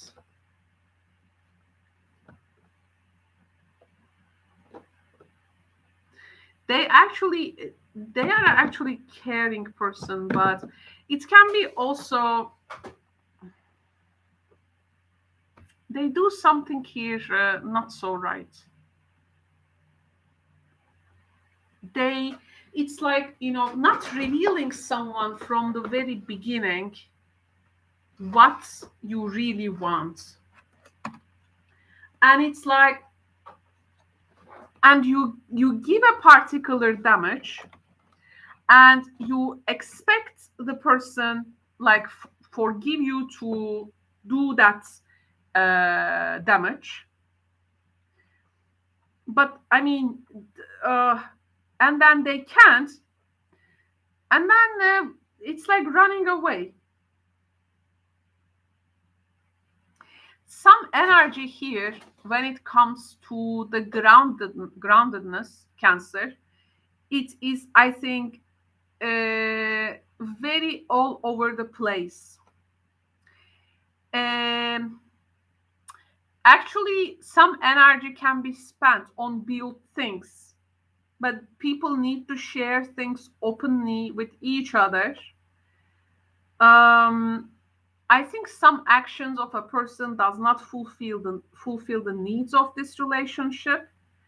That can be also money situation, like maybe big or small sum of money. Again, like, you becomes unavailable. So this is removing some trust.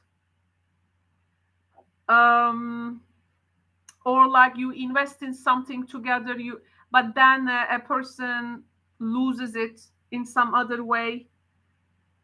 So,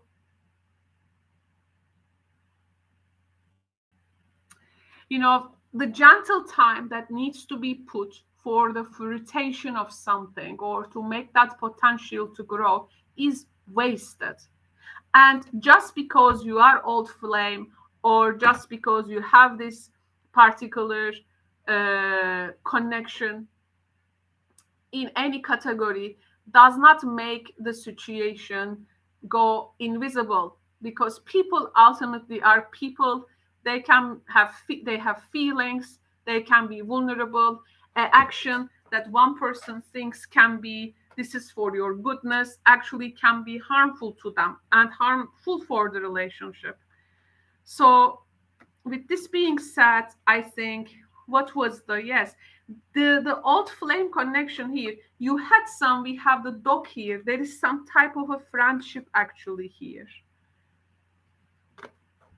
Though I also think, Cancer, in some way, people are also, thinking if we can surpass an obstacle together. But I think a person is uh, has some self-interest, and Sah is also is a womanizer. And we have the temptation card here.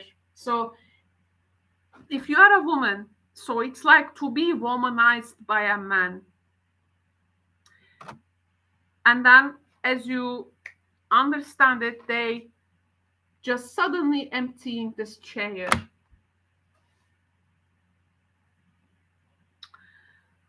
Okay? Wow. This is the story in the cards. Wow. So, just letting you know, Cancer. Thank you very much for tuning in.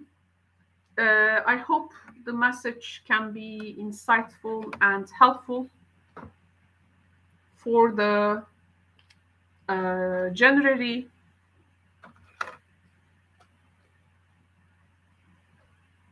Thank you very much once again, Cancer, for tuning in. So, wow. Now we will perform for the next zodiac sign. Sorry, a lot of cards are all over the place. So I try my best to get them ready for the new reading because I'm using multi decks. So to combine all these decks together and making them function as a whole needs some organization on the table. So okay, I made myself ready. Now I'm going to give some 5 minutes break for my needs as the reader. It's time for to show some care for myself. So I will be back in a few minutes, okay? And when I'm back, we will continue from Leo. So we will continue from Leo and see you in a few minutes.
Hello, I'm back. Thank you very much for your patience. We will continue with Leo now. But before that, just a sec, please.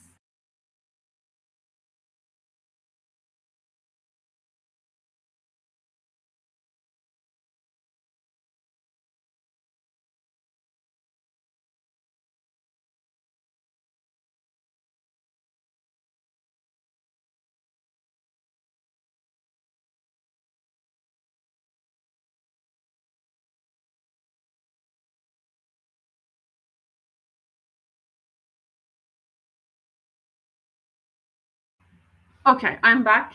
Now we will continue. All right.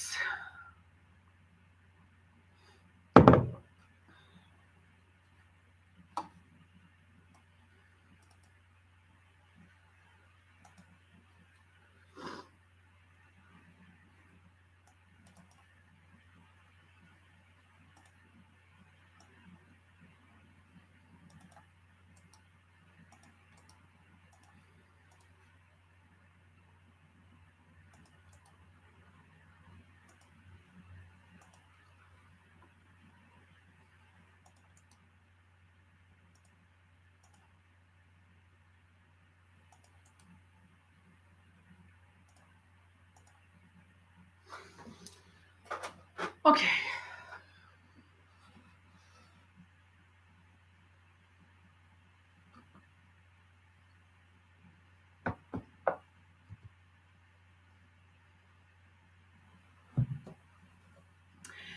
Hello, Leo. Welcome to Tarot Solaris and Studio.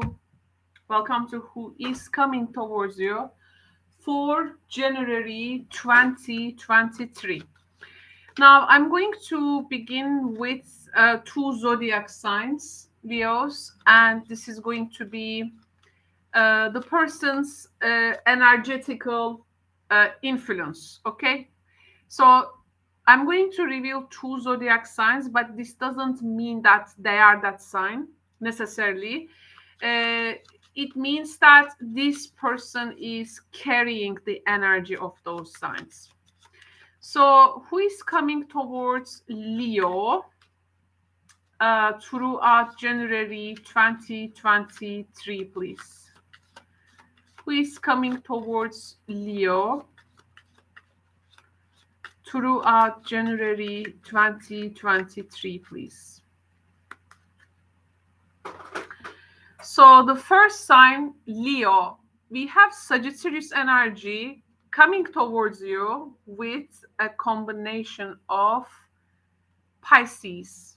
Oh, there is a lot of Piscean energy in signs. It seems Pisces energy, Pisces as a sign, or if you have this particular dominant energy in your chart, that's part of the zodiac, or Pisceans are gonna reach out really others, it seems. And now here, Sagittarius Pisces energy, this is a mutual energy. And okay, Leo, as a fixed sign, this mutual correspondence will definitely try to understand where you are coming from, and they can adjust, they can adjust. They can also go around things, but they can be also quite changeable. So, oops. They have Saturn. Okay, so Saturn is the glue here. They are carrying some type of a responsibility. This person is carrying a responsibility. And maybe this has become something like a burden for them. They are a serious type. They are serious. Okay, they are serious. And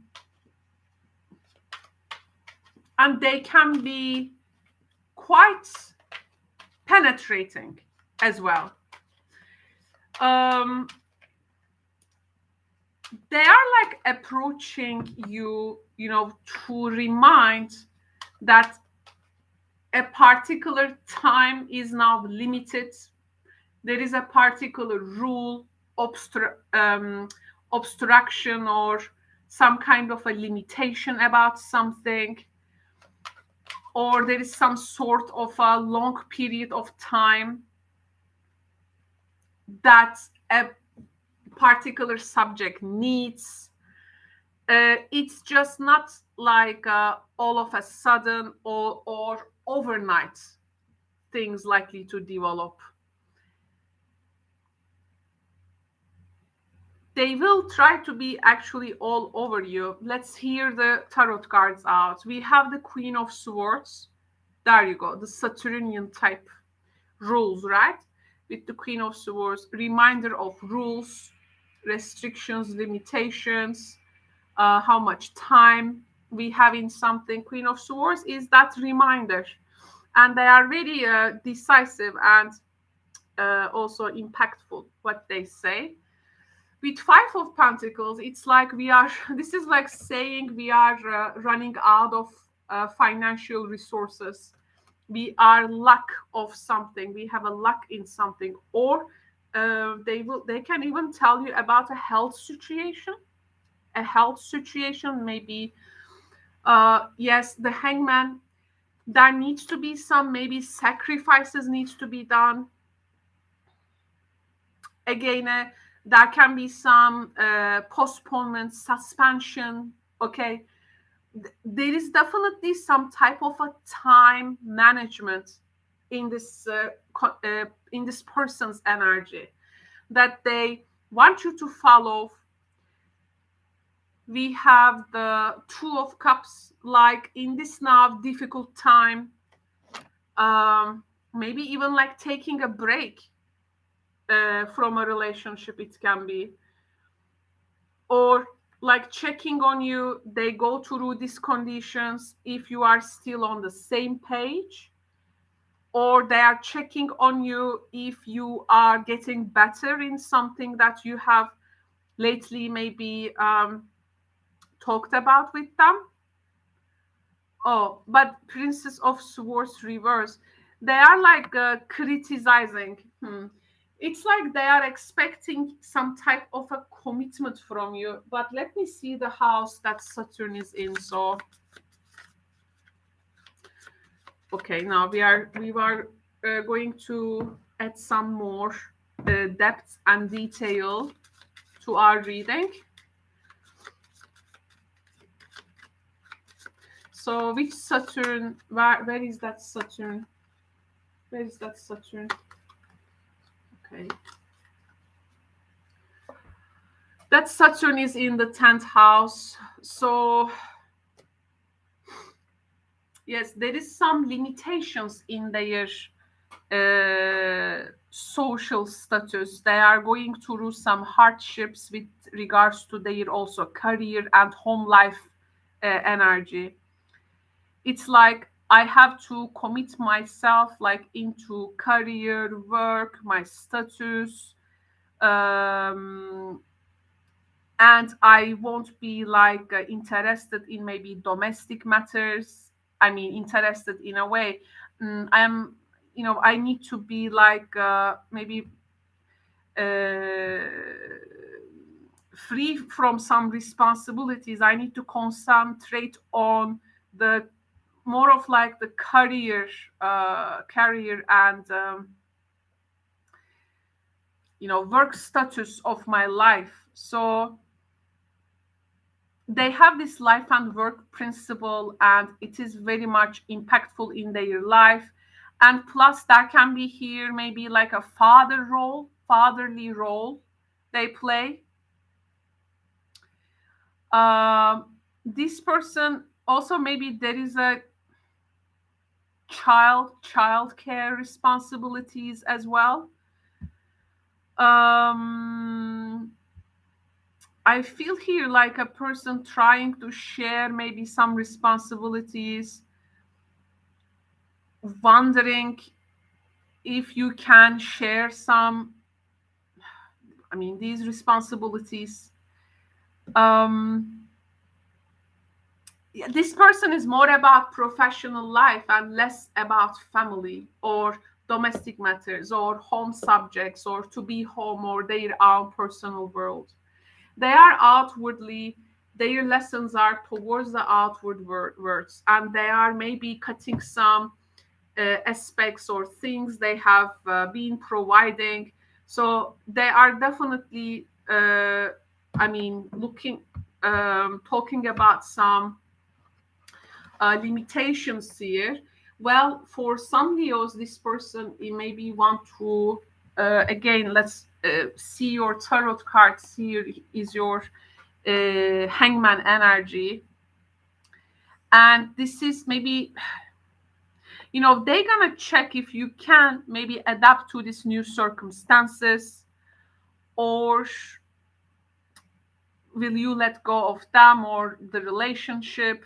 There is some concerns here being, I think, debated, maybe is the right English word. I'm not sure.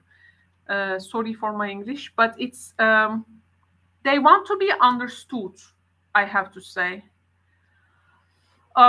They also may be making some choices over the relationship, but absolutely what you need to understand, this person has their career and work right now priorities. So it's all about their outward roles that they display towards the outward world.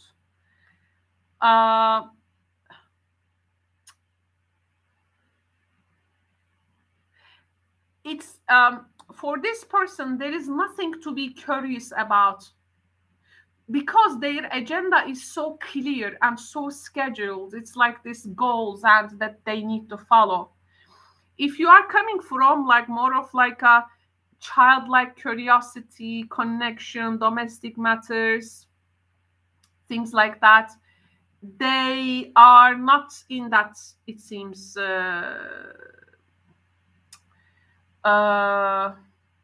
are not in that space with you. I also feel here there has been maybe lately some gossips about maybe in a workplace, gossips about one's social status, or like to be victim of a gossip. Because here there is some kind of a quarrel going on, and it can be quite petty, I have to say. It can be very difficult and irritable as well. It's like one person does not accept the view of the other, or why a connection needs to come to suspension under some circumstances. It's like we have the Queen of Swords. It's like a whole reality check in all ways and means. But let's see your oracle cards, Leo.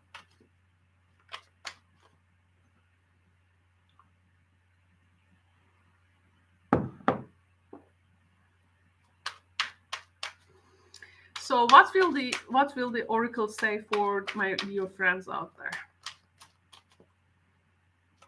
What will the oracle say?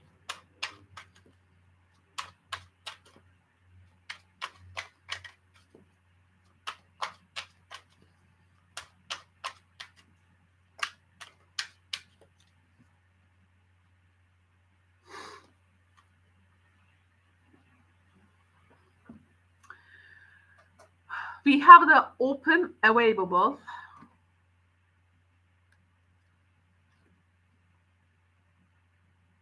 But then axe to grind. it's like one person is like available to the other to the limit they currently respect to what they go through.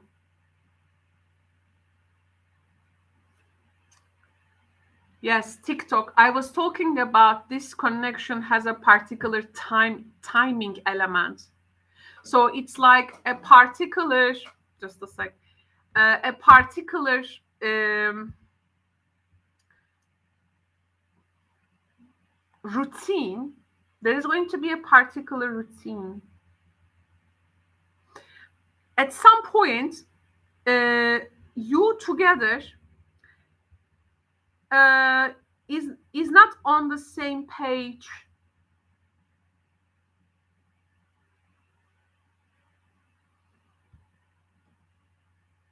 One person has this private matter. Yes. Like I have this private reason. I have this private reason to do this, and I need some time, and I can be available to the extent that you let me to do that. Or one person will be involved in some um, people with high position. Maybe there is some kind of a danger to it. Like, what if we are like, seen together? Or this person has a lot of um, consideration when it comes how something is visible for the others from their perspective, how it will be uh, visible from the outside world.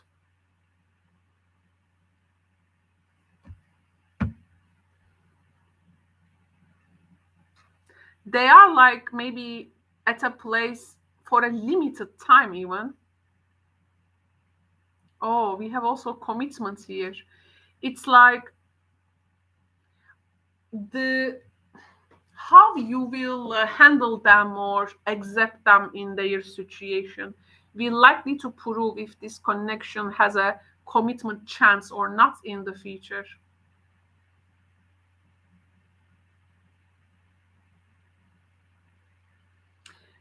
I feel there is this social status of people. Now I'm going to see, Leo, how you are emotionally charged in this situation. Where Leos are emotionally at.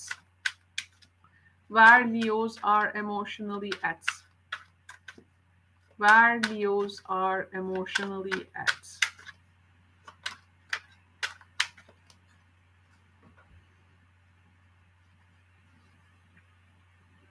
Oh, you see the killer whales. Moral compass. You have a particular moral compass. We have orca. Moral compass. You have because if someone is explaining you, they have a private reason to do something, or that they are being involved to this, or maybe they want you to involve in this as well. You are checking on your moral compass, and like if you do it, so if this is like be seen or heard, or will there be any gossips? So what? How emotionally they are charged? Let's see. Wow, moonlight fated pathway. That this is their path to go. This is their dharma. They have to follow this path, even if maybe it does not gonna serve for others, but it feels like they have to follow what they have to follow. And it's like, again, if you can get involved uh, in that path to the extent your moral compass maybe lets you. Wow, very interesting results this evening we are getting for January readings.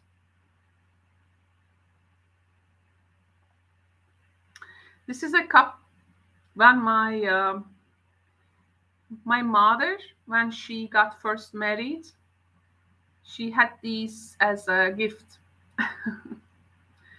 It's very old cups. It's my mother's. I love them. You know, it's very nice to drink with them. And they are porcelain. Um, the material of the cups, because ceramic and porcelain, they are different things, you know. The the you know, the kind of that cup's material is very much affecting its coffee's taste or anything you drink. So sometimes, you know, this taste is really defined by not only the coffee but also with what are you holding it with, right? So let's get is one more card, one more deck. Desta cards. Yes, I'm going to also add some depth now with my Desta cards. Desta cards are for detective like stories. So let's add some depth to this. Wow. So again, I was also in the beginning of this reading told you, Leo, you know, this person is talking about some of their responsibilities and, you know, rules. It's no wonder that they are making you check that moral compass. They are very much about their social status. Okay, so that's the messages. Broom reverse. They actually want to. They don't want to. They want to finish this arguments or strife or anything. You know, they don't. They don't actually want to cause you know, major arguments, or you like totally turn away or something. Oh, Atamdava, the passionate lover. This is well, Atamdava energy can be also the mattress. Just a sec.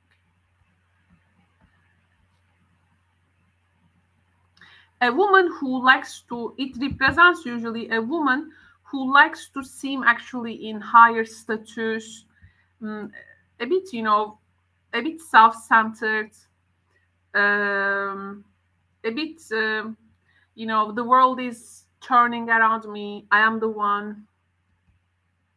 It may display mistress energy, but also a very powerful woman in the high the status. And look at that, we have the diamond. Ooh, it's like this is a lot of one attaining a lot of money, a lot of possessions and things. So it's like you got to wait, you know, the person is like, you got to wait, we're gonna gain a lot of things, we're gonna, you know, but you are like checking on your moral compass, like if this is a way for you to attain things, do you want so much things? And fated pathway for them is like whatever the pathway is for them, they will have their lessons in that way. And the time is also running out, so big decisions. I think the major message of this reading is that whatever dialogue or conversation with them, you need your moral compass turned on, because then you may have tendency to do something that you may terribly regret. So there is something in the ethical way you need to really, because it may create some it may create some karma for you, I have to say. But at least they are open.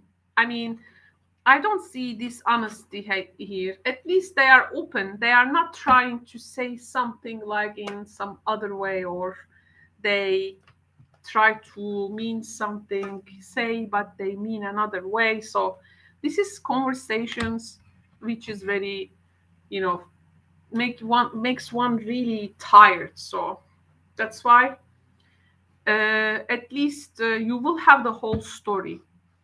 Okay. Leo France, thank you so much for tuning in. Thank you very much for your participation to the stream. I hope you find this tarot story that we have performed for your zodiac sign insightful. And I will see you in the next readings. Thank you so much for tuning in. Now I have to continue with the next sign. And this is going to be Virgo. And before Virgo, now let me give a few minutes break and I will be back. Okay.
Hello, hello, hello. I'm back.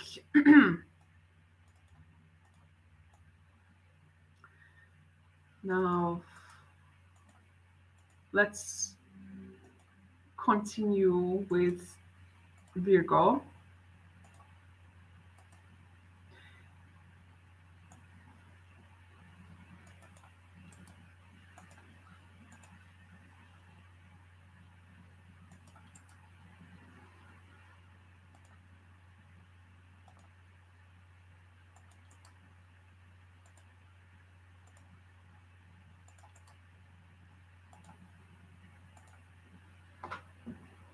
Okay.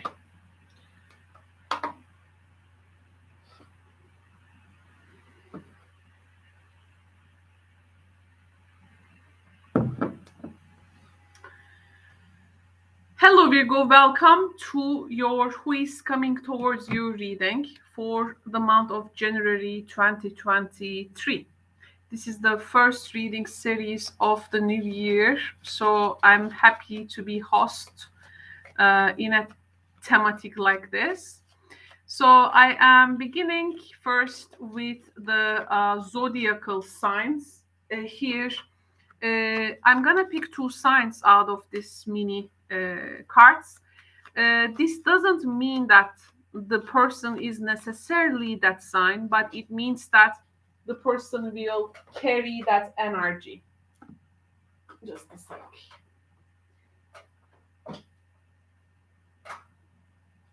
The person carry that energy, carry that zodiacal correspondent star. Okay, so Hermit is here, is a bit active. My cat Hermit, she's a bit active, so I need to turn time to time and make sure she's okay, comfortable, and not hurting herself.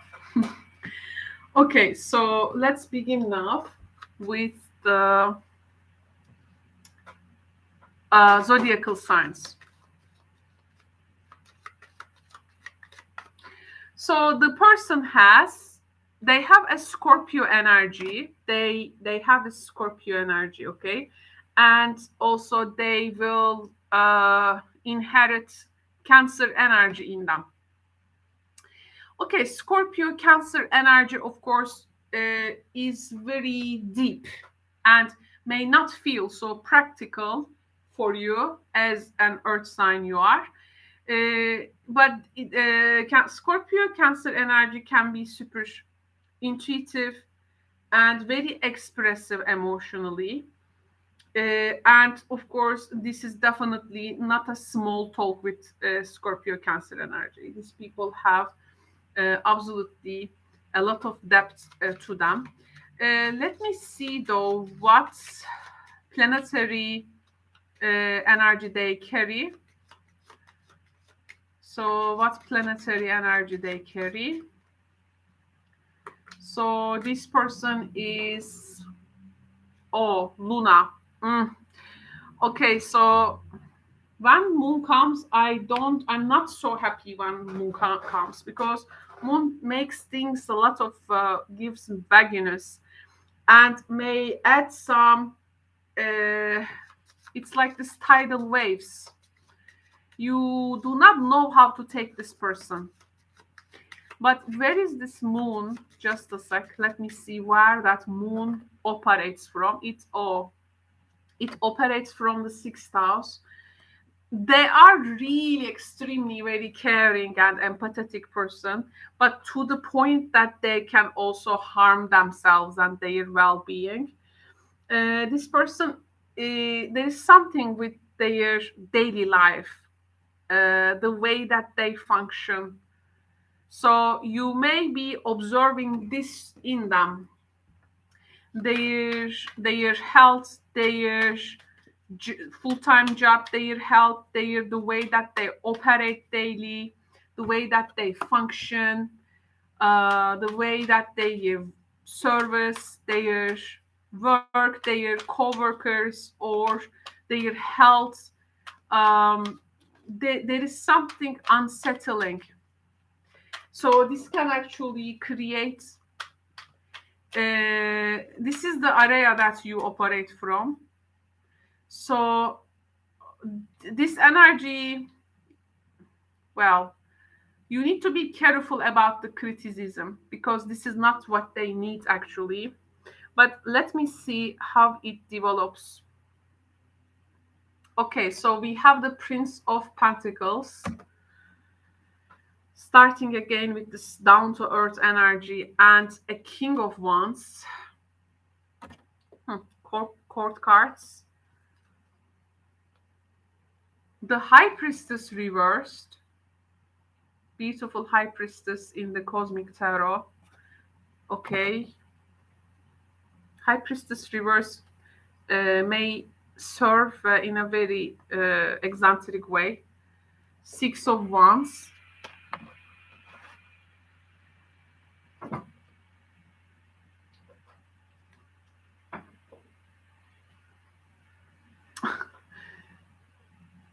Hermit.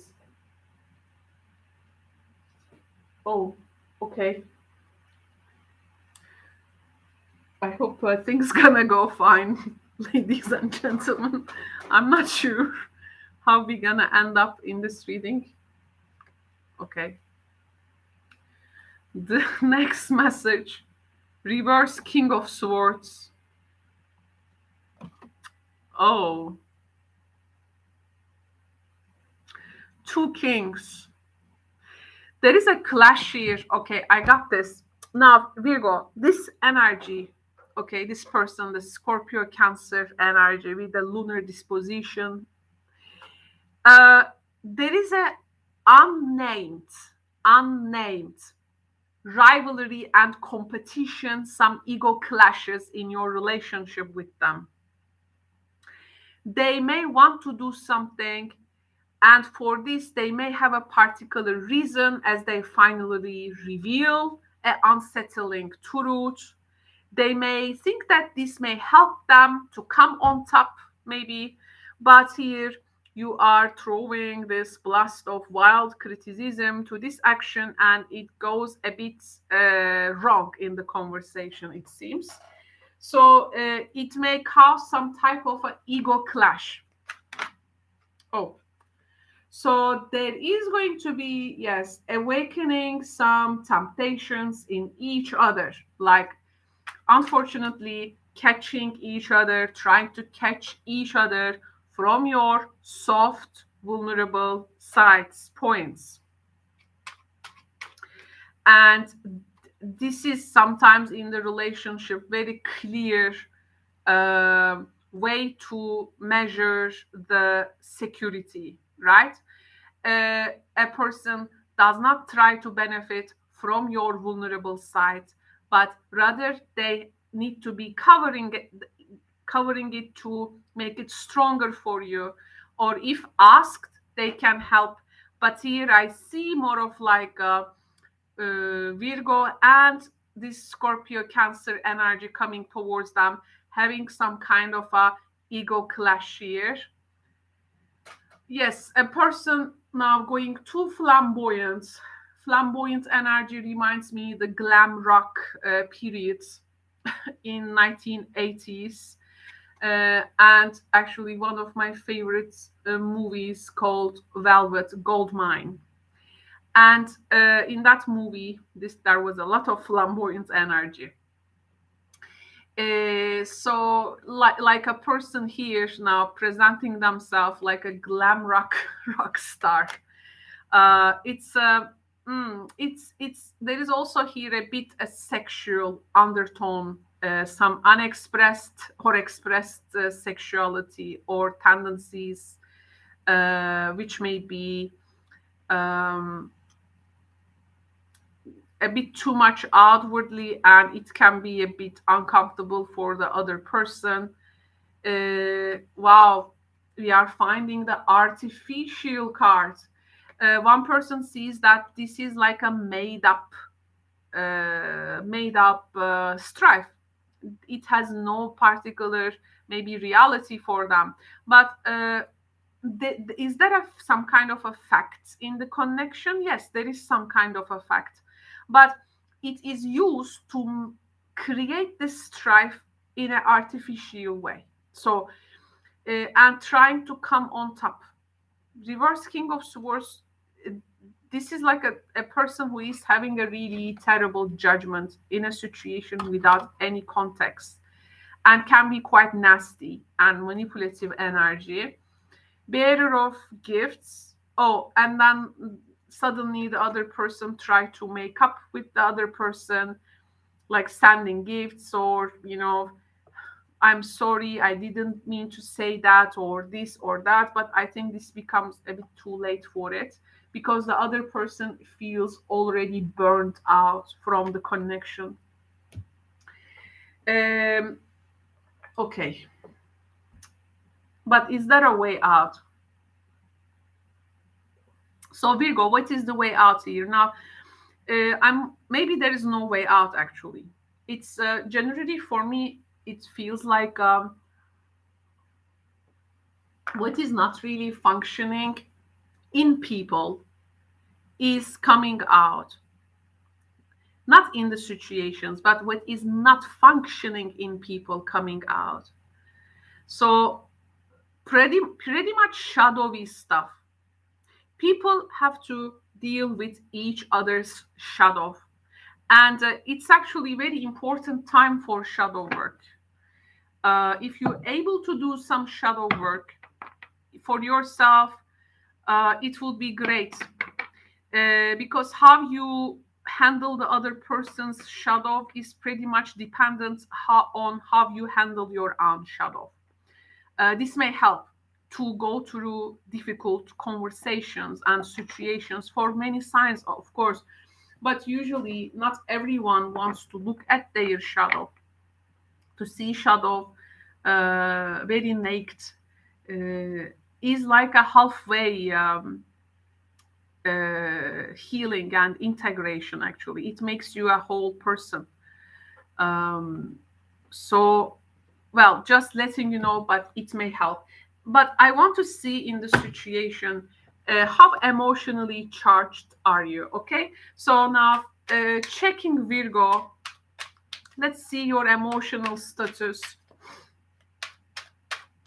I was wondering how I will use this actually oracle deck in the readings. Like I wanted to integrate this deck to a good point so that we can get the best out of the also cards archetypal messages.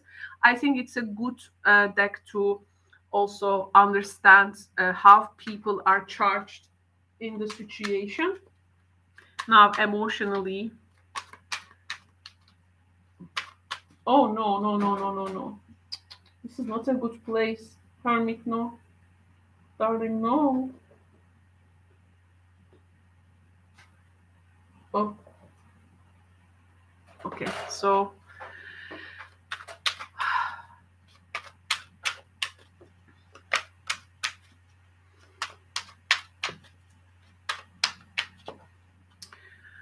okay, so how emotionally you will be doing? Let's find out some awareness on that.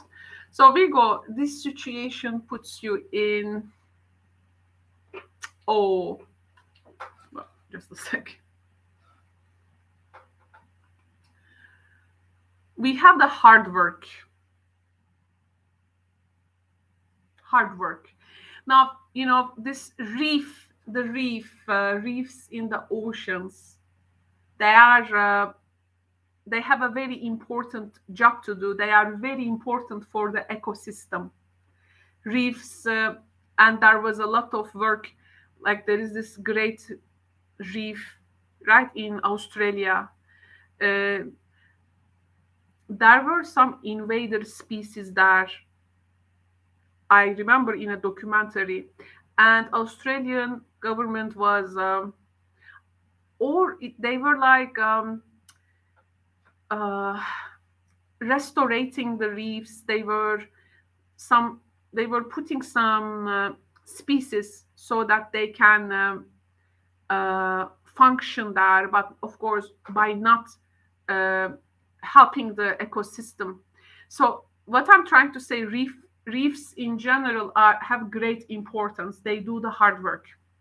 So here then in this connection, if this can really help for you to connect with this energy, it's like feeling the reef, like have to do some kind of a hard work, maybe for them, maybe, or it will take a lot of hard work for you to restore what has been gone from the relationship, or you are already fine.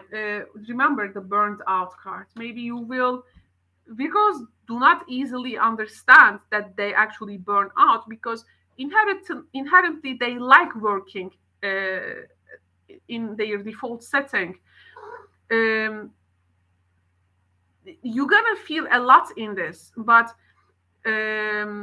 this is a whole process. So you are definitely not the connection cannot only go on with your own hard work. Like you can't function alone in this. Even you do the hard work. Oh, look at what the other person has. Oh, oh my goodness.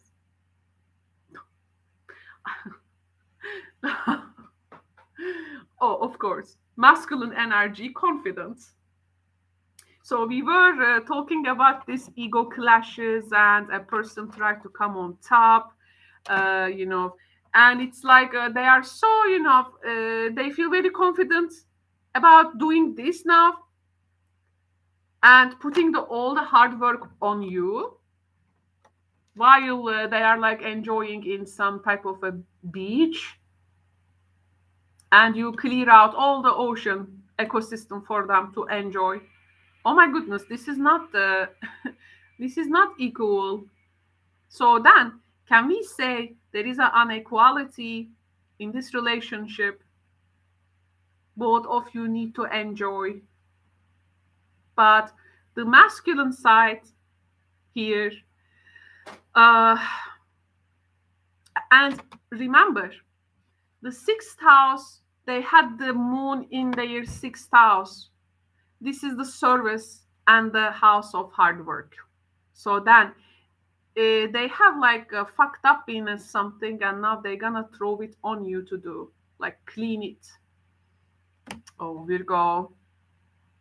So then don't be the dummy target for someone's delegation of work, because when a person does delegation, they quite want to feel like a leader, because leaders do delegation.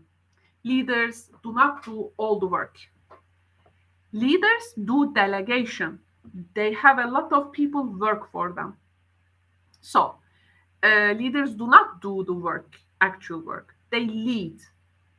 So this person, you see the Six of Wands and the Leo energy. They want to feel like leader. But for you, I want to check this High Priestess reversed energy, because this is, and you see the King of Wands here, ownership, self-ownership, and the king who delegates.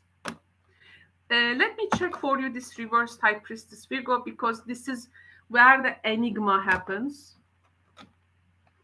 And like this person keeps you like, this is like, to me, to be honest, like breadcrumbs. You do all the work and have breadcrumbs?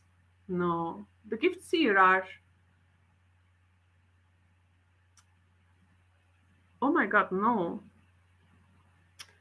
Just a sec. I will check that reverse High Priestess for you. I want to dive deep, and then we will get some Katina's Desta cards. My number one deck. Okay, so what this reversed High Priestess is about.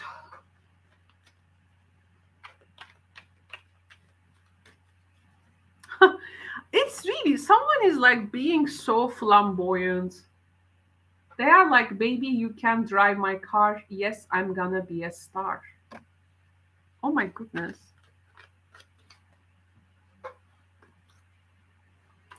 You really need to, at some point, have to leave what you have taken as a responsibility on behalf of the other person, because ultimately you're gonna feel this energy, and then it's gonna really be hard to fix your physical well-being.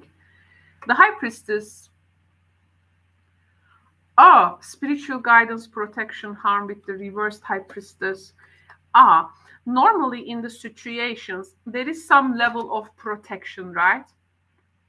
Like the person, let's say, even you go through something risky, they assure you with some type of a safety net, to not to get you, like some insurance, or uh, some, if a damage happens, so that you can compensate your losses. But here it's like you are not given any assurance here or protection. It's like, brother, they are taking out that protection from you.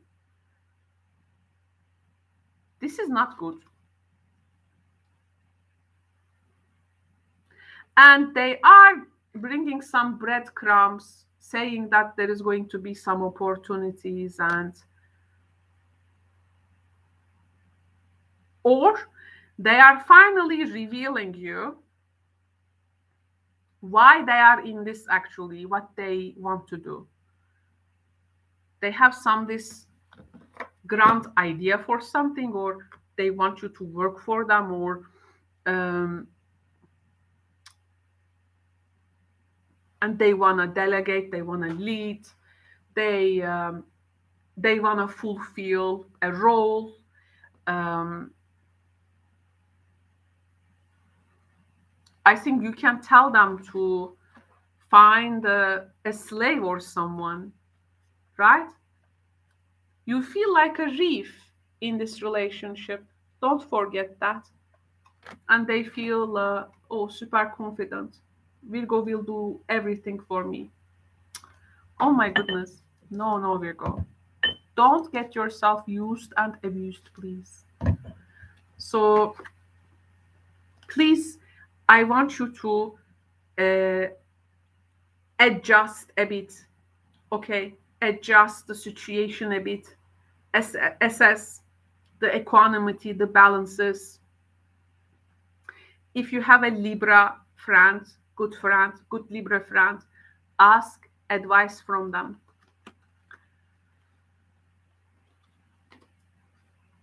This is the message in the cards, dear Libra friends. Virgo friends. Virgo friends who can have Libra friends to assist them. Okay, so thank you so much, Virgos, for tuning in. We have finished our sixth sign, and we are moving forward with perseverance and commitment. Now we are going to begin to read for the eighth sign, seventh sign, which is going to be Libra. So, okay, a few minutes break, and I will be back. Okay, so that I don't burn out myself, because this is going to be a very long stream. So, see you in few minutes.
Hello, hello, hello. I am back and we will continue our series with Libra now. Nice. So, getting ready for Libra.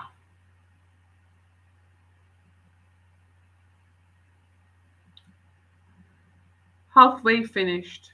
And I am online for the last 3.5 hours. I think this is going to be my longest reading because I am giving in-depth readings for signs and I don't give you some type of an instant gratification. I go in-depth and step by step with also the cartomancy and the way I organize the deck. So I hope you enjoy it. But this channel is already for people who are interested in more in-depth readings. Of course, I can also come with very quick readings which can save the day and things like that. But my general disposition is in-depth readings. That's why people subscribing my channel. So, okay, let me now prepare the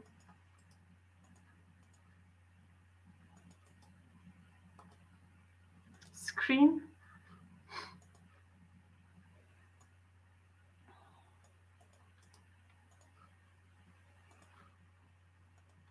I'm happy we have completed the six signs. Now Libra. Excited for Libra reading. Now, to start with, hello Libra, welcome to Who is Coming Towards You January 2023 in Tarot Solar Sun Studio with me, Caro. And I am beginning this reading first with two zodiacal signs. And this means that the person coming towards you can inherit the energy of these two signs, but does not mean necessarily that they are that sign. Okay, so this is what they carry energetically. So who is coming towards Libras? Who is coming towards Libras? Who is coming towards Libras? Okay. The first sign is we have Pisces, who is showing up almost every reading. Pisces is going towards zodiac signs. So there is a lot of Pisces. So the next message is Cancer. Oh, okay.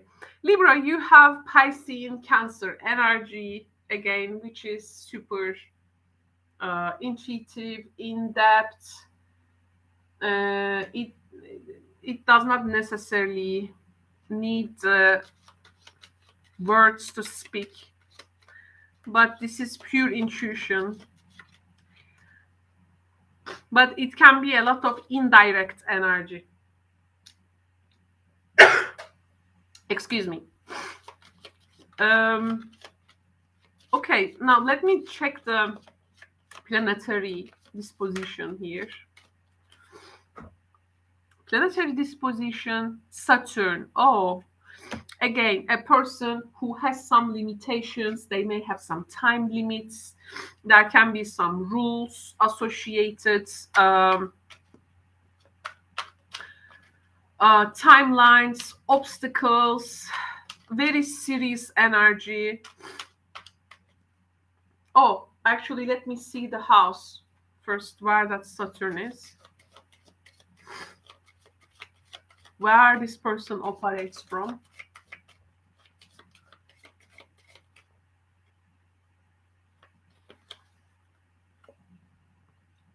Oh, 12th house. This person may have some heavy karma, by the way. You are dealing with a person who may have a heavy karma.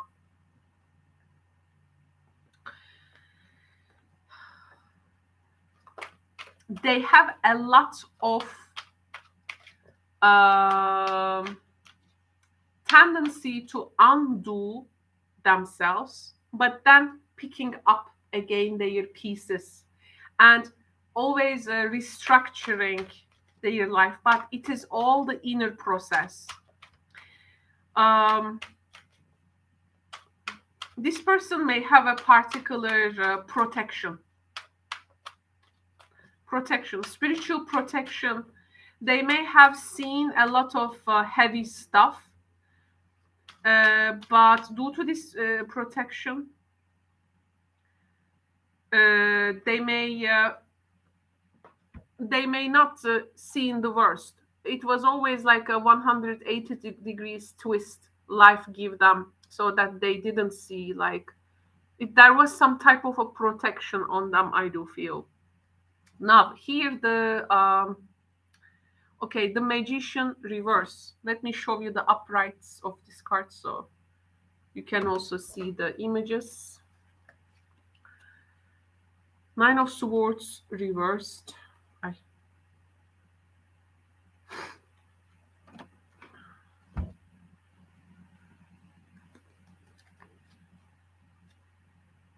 Oh, King of Pentacles reverse. We are not safe with money here. We are not safe with money.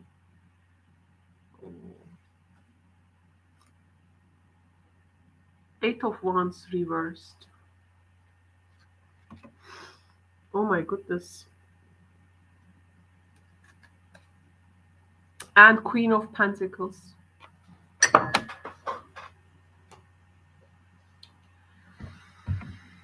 Oh, okay.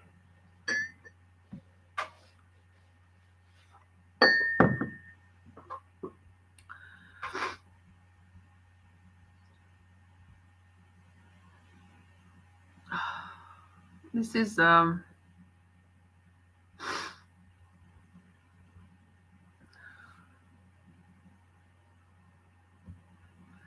how this person will pull themselves together.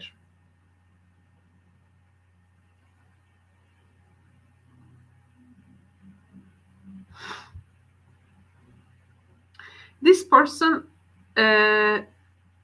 first of all, you have a person in front of you who is actually quite disciplined and sensitive towards life, but if they do not have a particular spiritual outlet, they can really be all over the life. And then they may ask some kind of a help. They actually, this is a person, you are seeing this person in a time where they are like super insecure. So you don't have someone in front of you who is really talking from a level of confidence or regardless of the impression they give you. This is the first thing you need to understand, okay?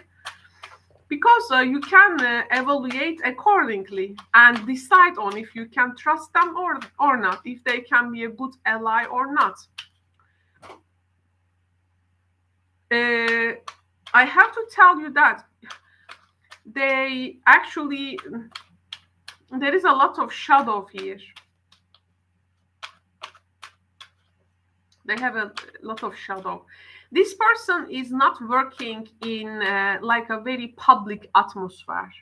They have very much this inner world and they are not so much visible in the public. And they are quite doubtful about some of their skills. They actually want to be worthy to you. They want to be worthy to you. But they are like feeling a lot of guilt about maybe wasting some resources, can't take the initiative, or being willful or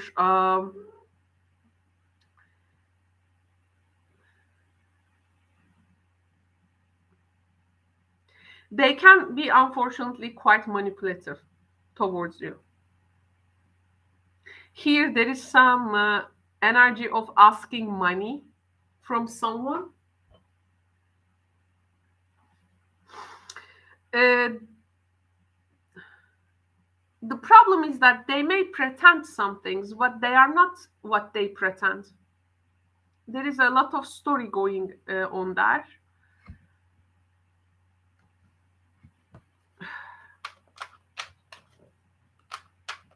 There is this setbacks, and they are maybe asking for a solution.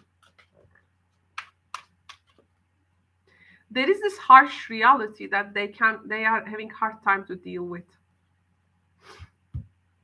And unconsciously they are processing a lot of things on their minds that it is already taking over them.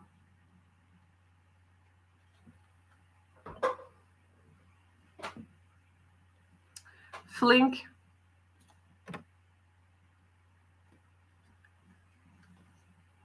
Available. Okay, it's very obvious here.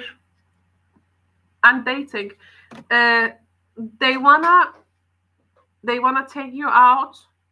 They wanna organize something nice. They will show themselves like being quite available, but they will later ask for things from you. So they will definitely get your mind, They will be, yes, reverse magician here.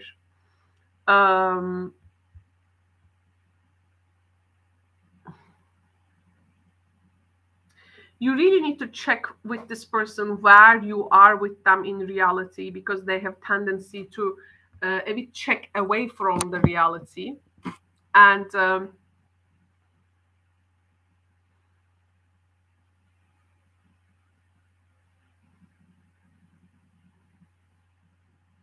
but it's like they think in a romantic setting, maybe like dating, fling, getaway, you are not going to question so much. So you are not going to question so much, so you will say like instantly yes.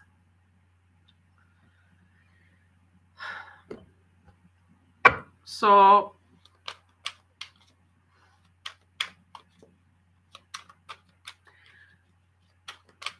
unfortunately they have a bit martyrdom tendency, like a bit too much, like they may introduce themselves like so much self-sacrificing, and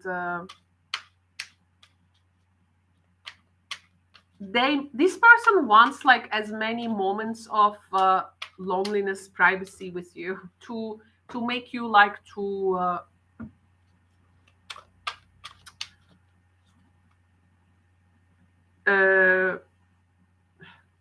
assure that you can give what they want from you. I don't think that this person is the person that they present themselves. I do feel.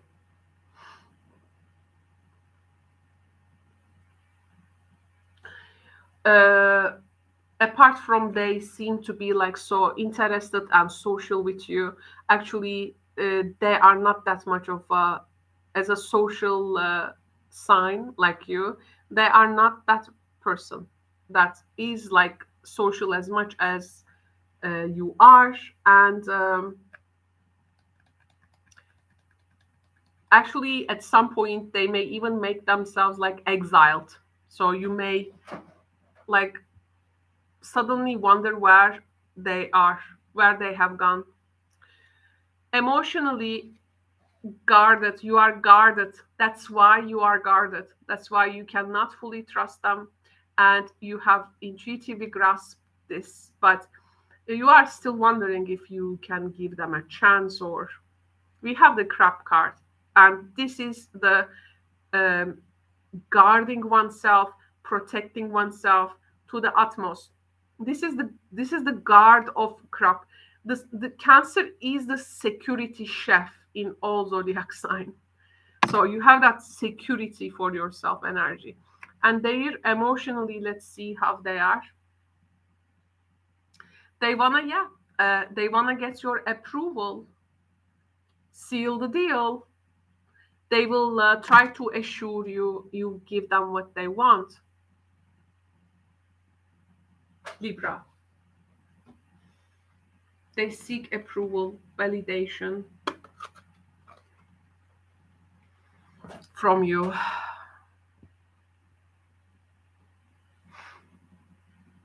I think this person has, as at some point in their life, maybe they have lost everything they have worked for, and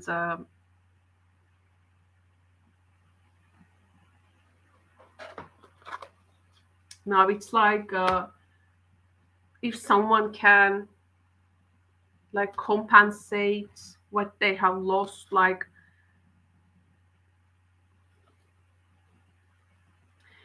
you are the Queen of Pentacles and they are the reversed King of Pentacles. You have these resources, but they have like lost things. They are seeking your approval and you are guarded as much as you can be, Libra. So let me see the Katina's Testa cards.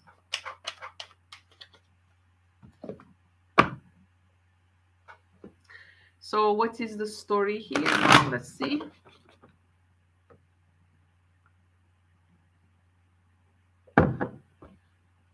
I just love the combination of this text. Right now I'm using 1, 2, 3, 4, 5, 6, 7 decks all together, and I'm very happy with the results because I love combined decks and I love seeing them work very harmoniously, but some decks, they just don't want to work together. Decks have their own spirits. So the first energy is the sword. The first cut is the deepest. Baby, I know.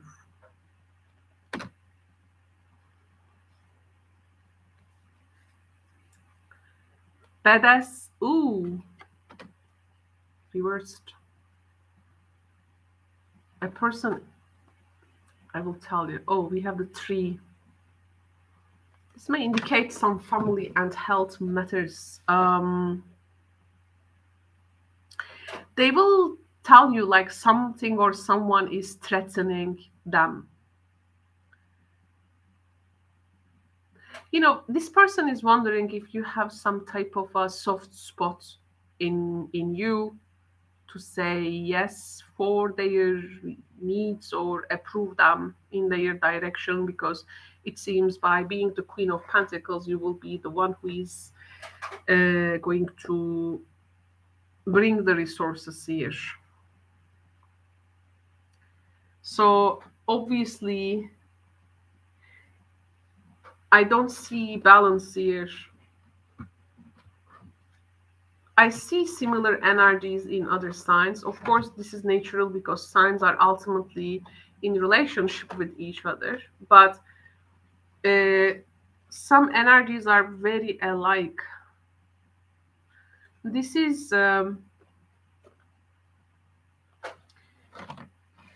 look, Libra, if you get into this connection, there is going to be a lot of expectation from you. And is this really what you want? I don't think that you are going to get equanimity, balance, that harmony later from this relationship. And I do believe that this is for the person, like making themselves happy. Maybe you think that this person is giving you the opportunity to express, uh, is giving you, I mean, their existence maybe is giving you the full opportunity to express your sensuality. Maybe they are making you feel also, Queen of Pentacles, the sensual, the pleasure, the body, the enriching life. I mean, but this is not real, Libra, because here your role needs to be the one who is actually sustaining and preserving your material resources and the things that create value in your life. You need to hold conditions stable for yourself and secure. um, it's all about how you are husbanding your money and energy. So you are here entering a person's life like a very strong and sensual person, self-sufficient, hardworking, and maybe known to be generous by them. But I think this is not a person who will ultimately support you in your purposes. Um, they, I don't know. I don't feel secure with the existence of this person, even myself in the reading. So you are not responsible from other people's happiness. They have to take accountability, Libra. And January is almost the Capricorn season. So what is Capricorn season? It's about to get real in everything, to get real in relationships, to get real in life. Um, you can see definitely can be a month which you can sense and feel your personal strength, but don't uh, make that personal strength um,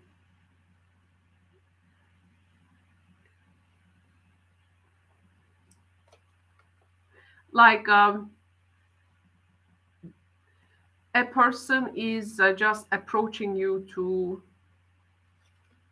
get from you what you have. I think you worth much more than this. Your worth is much more than this. So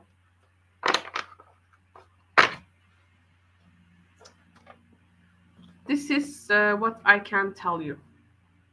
I hope you get the message, understand the message well of this reading, and I think you will, because it was quite clear actually, and I'm sure you will understand. So thank you so much, Libra, for tuning in.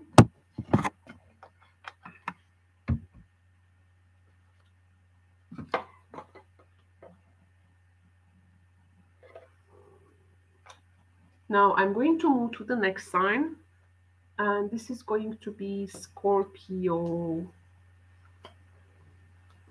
Okay. Okay, let's give a break, and I will be back with the Scorpio.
Hello, Scorpio.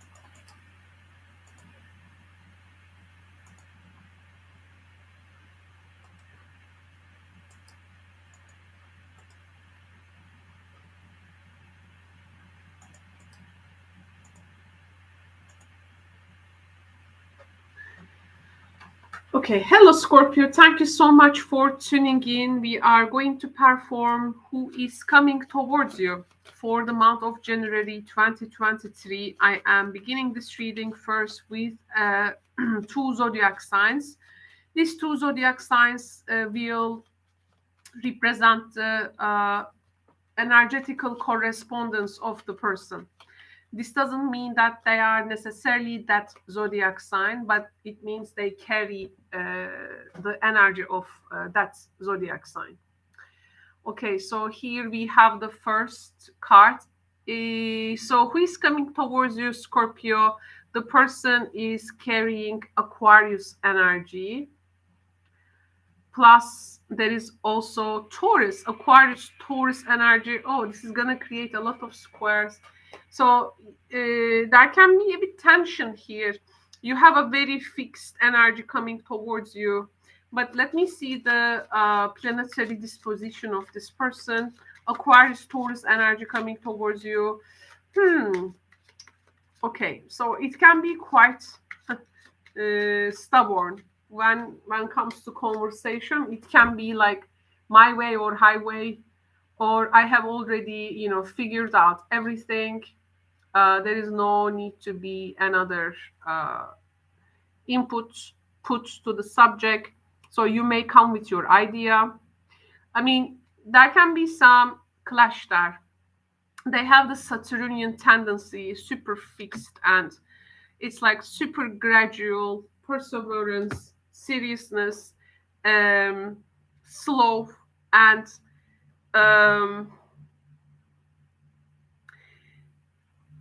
okay, it may not be the most joyful, enjoyable conversation, but let's see your tarot cards here, what you can expect from this person, Scorpio.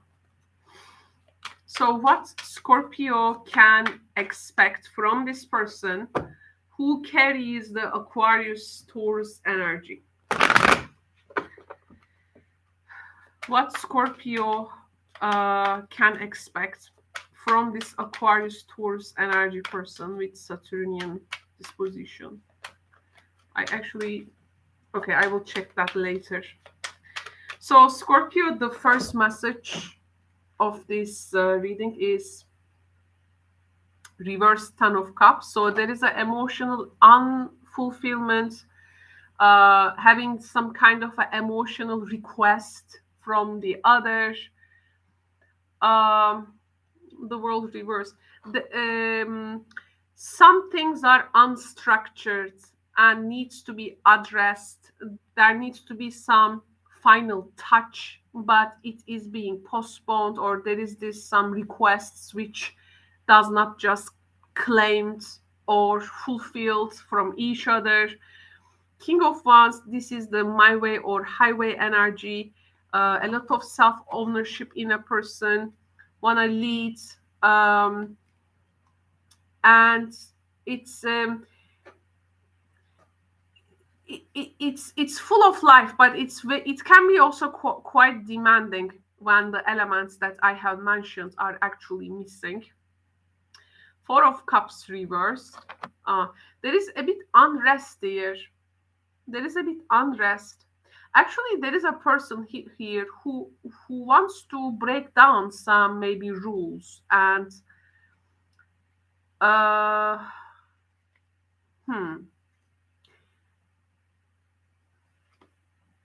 and the Five of Cups. Okay, now this person is, I think, so much demanding. There is this constant like requests.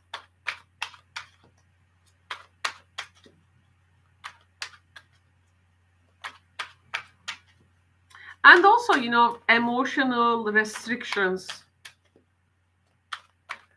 How our emotions or how we feel prevents things to get accomplished. And it's like you wanna follow a different way, but this time the other person is not feeling. And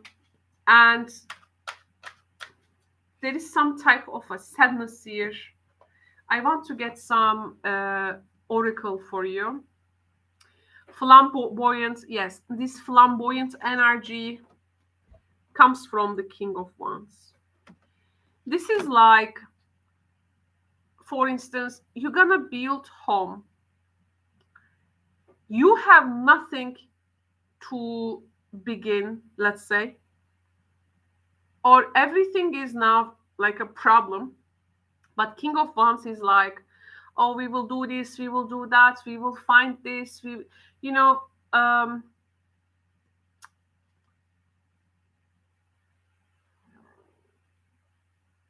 I think they are not really hearing you out.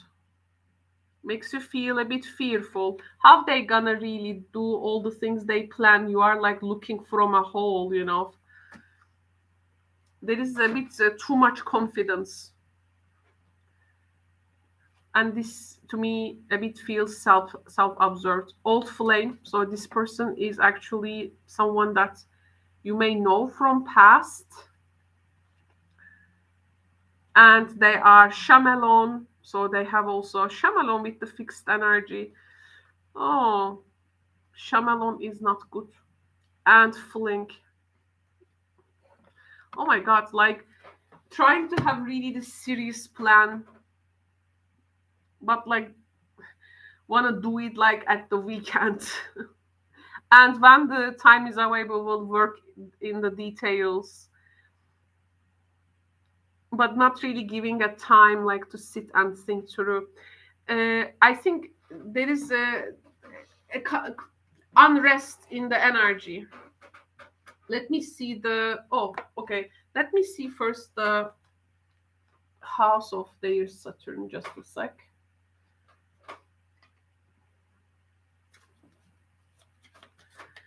Their ideas are quite big. Everything is so big.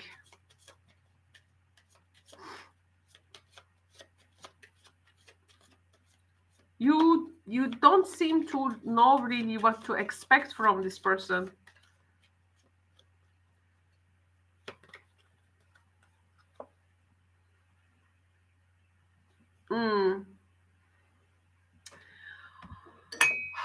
Okay, the problem with this person is that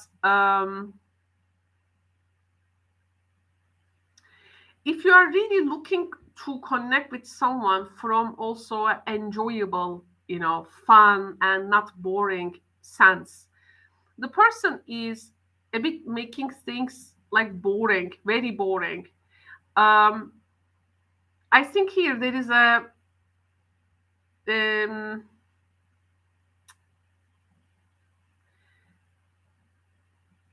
they have some if they have a children or from their previous marriage or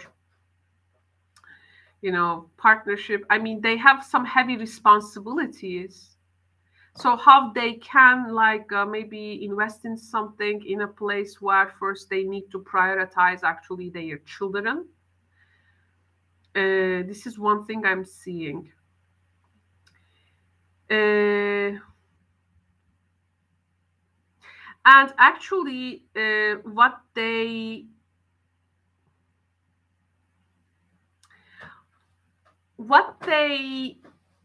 gonna build with you actually supposed to be fun and enjoyable, and it may need some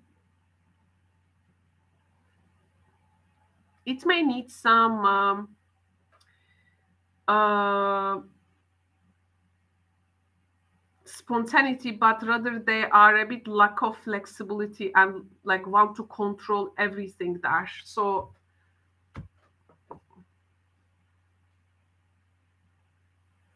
this is like there is no state of flow in the connection. There is no state of it's like, you know, you want to be like the life of the party, but you just becoming too defensive in a place. You become the killjoy. Their thing is they want to be admired, they want to be loved for who they are, but they cannot really show what is their worth, what they value. Maybe the way that they express themselves, you believe they are not, it's not through their authentic self expression, and something is lacking.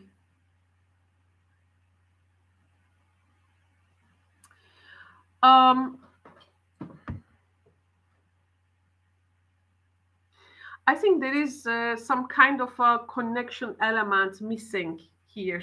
I want to see how you feel emotionally, how Scorpios are emotionally feeling.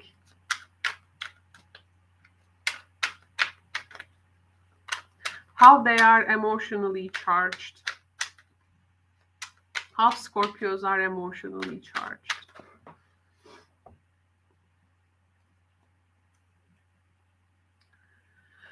You want renewal. It seems you want renewal. And they, oh my goodness, crocodile, pay attention, chamelon, crocodile. I mean, come on, look at the cards of the person. Oh my goodness. No, no, no, no. It's like they can be the person you want if you, but then they can be too flirty or so nice, but then they are not likely to respond your need for that renewal. I think this person will make you to repeat the same old cycle or the same old things. And this is January, this is for the month of January. So it's the Capricorn reason. What we do in Capricorn season, we get real about everything. Oh.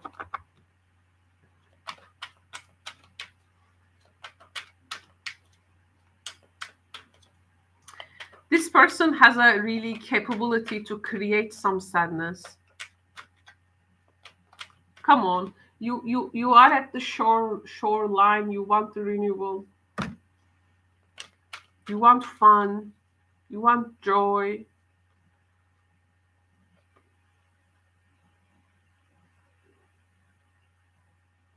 You can have someone better, Scorpio. Let's hear your Katina story now. We have the owl reverse. This is about doing something very unwise. The star reverse. This is overworking and self-interest, making collaborations, alliances with people due to one's self-interest, but actually then throwing them away. We have the heart and doing this, doing something, hoping it to be like love later, but this is not something it can go like love later. If you have a particular expectation a person will get better or something will turn to love later, you don't want to see actually these qualities of the person, they can all surface. It can be too late at some point that you may find yourself maybe falling in love with them, but as you understand their true nature, like this chamallow and crocodile tears, you know the crocodile tears, Scorpio. you may really see their real face. So basically, Scorpio,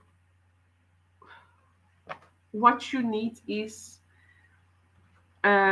recognize your worth and know that your worth is cannot be given to a person who will just want to be presented to a person who just want to be, who will be who you want them to be. They don't have authenticity. They maybe want to be authentic person, but they understand it all wrong. They get it all wrong how to be authentic person. You don't be an authentic person like that. So I feel at some point you gonna understand you have like completely different agendas with this person, but right now this person is trying to make things like work alike, familiar with you. Maybe again this can be someone you have connected uh, lately and they are the old flame. Well, by the way, it can be quite interesting, for instance, in two ways. If one connects with an old flame, you know that person like with some qualities, right, from the past. Sometimes uh, you you just see people like completely changed. Like they are not that high school sweetheart anymore. They have changed. They are not the guy from your neighborhood or that old flame. You know, they are not that person that you know them before. You're here. I do feel here actually the renewal energy. Maybe you want to renew that connection, but this is not the same person, and this person has um, well have their own, I think, karma like sold out in a different way than yours. You don't have similar karmic paths, even, I have to say. So this is also something I wanted to mention.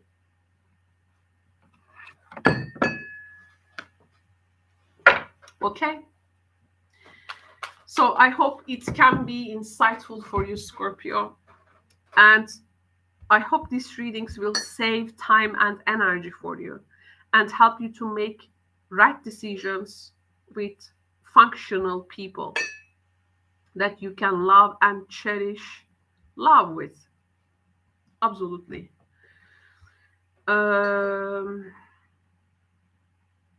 Okay, so thank you very much, Scorpio friends, for tuning in. So after you, I will put the blue hearts, I think,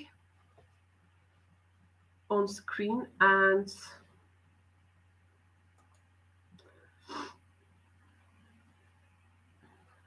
we can go to the next sign now. We don't need a break. We can do Sagittarius right away.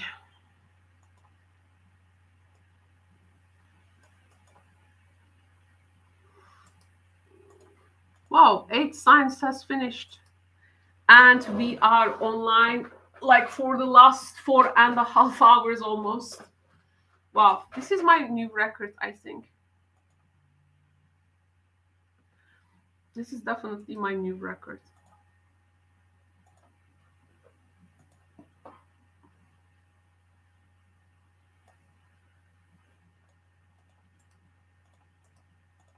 I want you to have the utmost experience from this combination of cards and my both intuitive and technical understanding from them. So I want to give you a reading which can be sustainable for you rather than an instant gratification. And so you can, at least if it makes sense for you, of course, if you feel resonating, it can help you throughout January. You can always come to my live streams that I also perform daily. You can also ask personal questions there. You can also get a tailored advice. And this is the ultimate reading. these are just general readings, so you can have some mounts energy, you know, awareness. But the ultimate reading is the tailored reading for yourself. The ultimate reading is the personal reading. The ultimate reading is the private readings. These are all for you. But these all signs general readings will definitely make you prepared for some collective energy of the signs. And this is also something nice, of course. Okay. Now, oh, no. Wrong. Just a sec. I'm not ready yet. We will perform for Sagittarius. So if you have a Sagittarius sun, moon, and rising, this can be, or other Sagittarius associations, this is the right reading for you. I am following the classical zodiac lineup. So if you have a sign before Sagittarius, you can always move your cursor and find the reading. Right reading for you. Okay, nice. Sagittarius.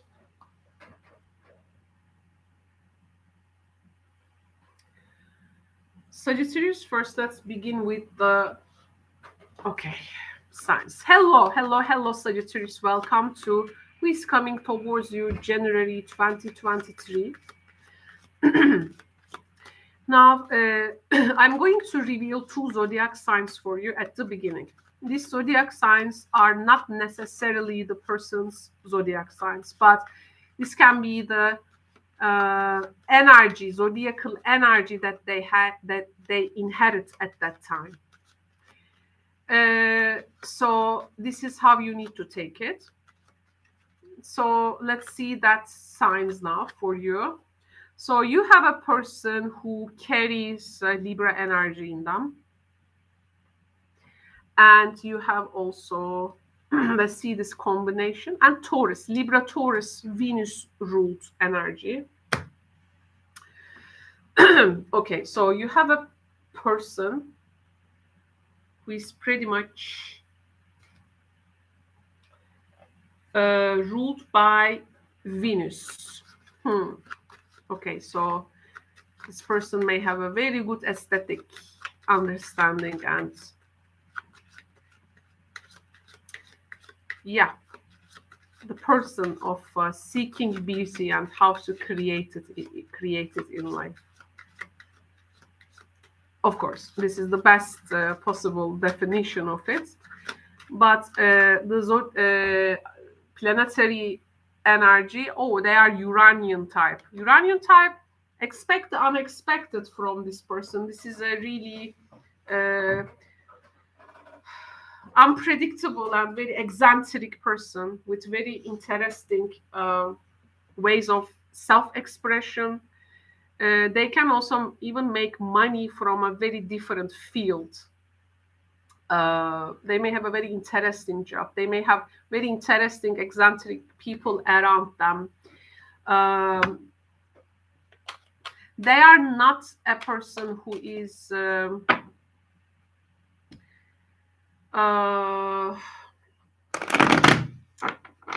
go for the known and what is familiar. So you are also a sign of exploration, adventure, and what is actually abroad, like different than you. So it can be quite an interest. This person can be quite interest. So there can be some type of a charm that you may, of course, find interesting. They can always keep it interesting. They can always keep it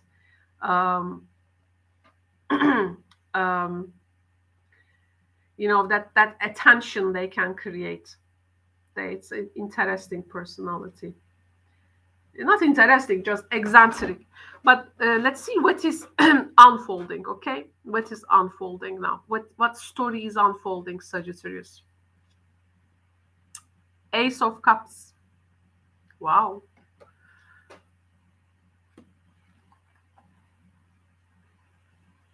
Six of Swords.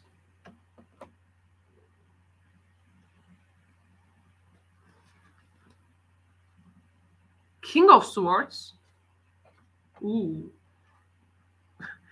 This is like saying someone, you can get to me. This closer. Boundaries.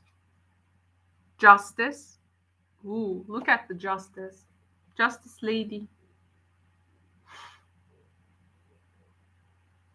I want my justice to be served in this way. With some energy coming out from the eyes. Okay, so there is a lot of evaluation energy in this.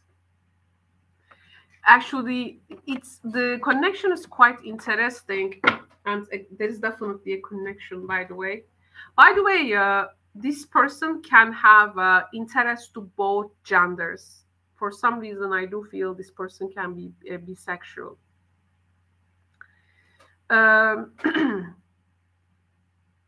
And they may also have it's very different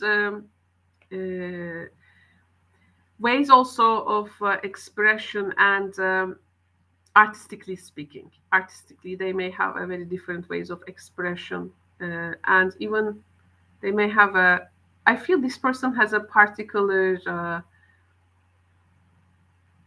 the way that they use language can be very interesting. The way that they play with words. We have the King of Swords energy.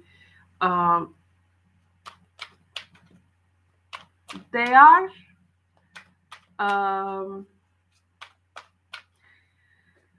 after some type of image, but this image is not something empty. But you are like more after, let's say, what is real. They have a spiritual side as well.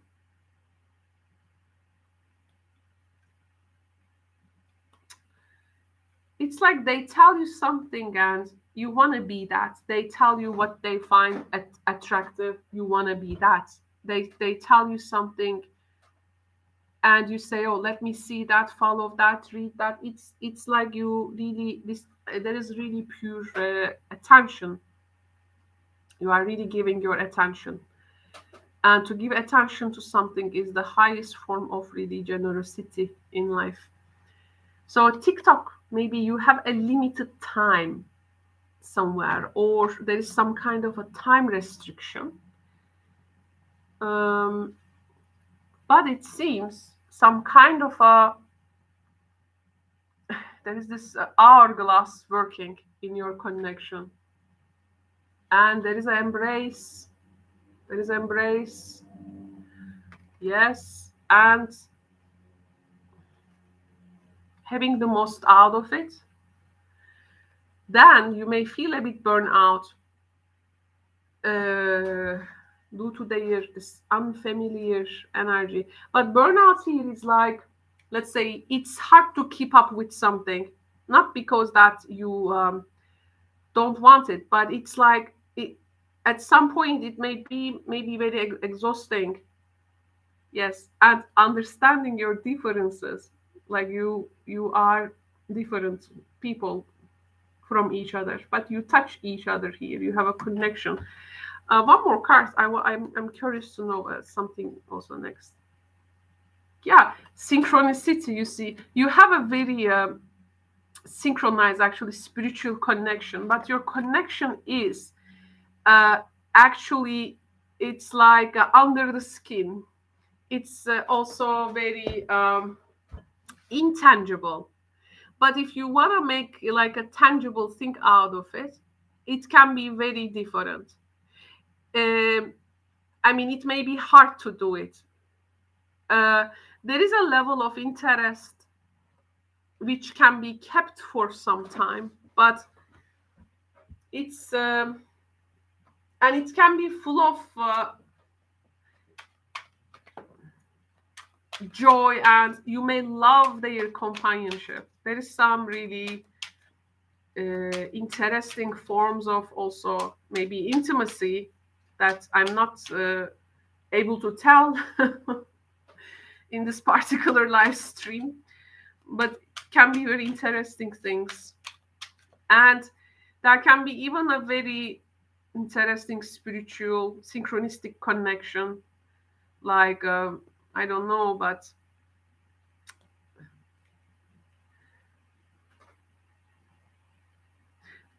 the day like you have the day you, let's say, part from each other, you have been through, the synchronicity can happen without you having them, but then understanding they also had it too. So somewhere, if if you have these standards, this person will put that standard very high for you, but it is hard to keep it with other people because this person is like really unique in their ways and means. Yes. You made a relationship goal, love. You really love this person, but not in the usual way you can connect with a person, but at least if you have some, again, the standard, you made it like a relationship goal. But at some point you also like wondering if this can be the person, like if you can find a way to connect also in the way that you can pursue a relationship. They are also octopus multiple choices. They are seeing themselves not only limited with one connection. Again, they have a, they can be even multi people here, or they always want to stay with multi choices. By the way, octopuses, they are definitely not from this world. It's like, octopus is like from some type of another world and like seeded in this world. They are definitely not from this world, and I love them. I love octopuses. Um, there is a term called octopus garden. Again, it's a very Uranian energy.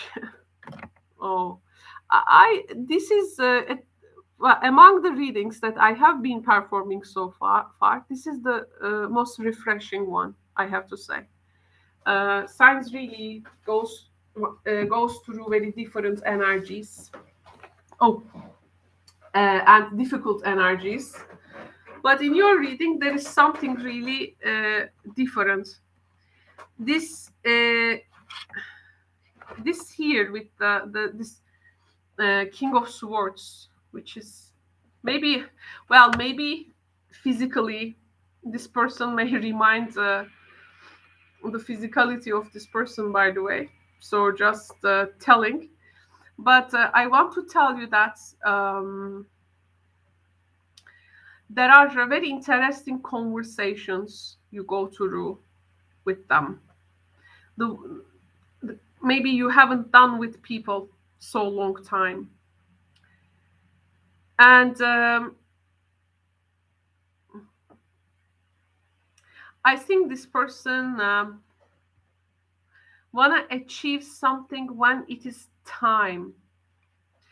And that's why they want to keep their choices multiple, because they are also maybe looking for that person that they can be at that throne someday. They have really this strategic skills, and well, for you this is very impressive. They have also some type of a leadership quality as well. They, however, this person maybe usually disassociate themselves from feeling, but with you they also have this feeling energy very very deep down. They try to be in their best, I have to say. they are rather after some time maybe persevere, like to keep it like, you know, diplomatic, cooperative with you. So it's not like you have like fully let go each other, but you accept your differences with this person. Again, there is some type of a image on your mind, but this is not really achievable. However, you appreciate them for being them. Um, this person shows you another way of being. They have very much inspired ideas. You get inspired by their ideas. And they wanna, I think, develop things for the future.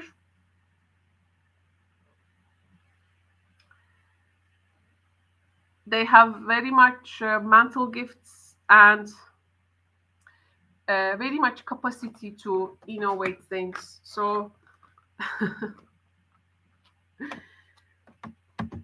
no, this is not Elon Musk. This is not Elon Musk, but someone more within reach.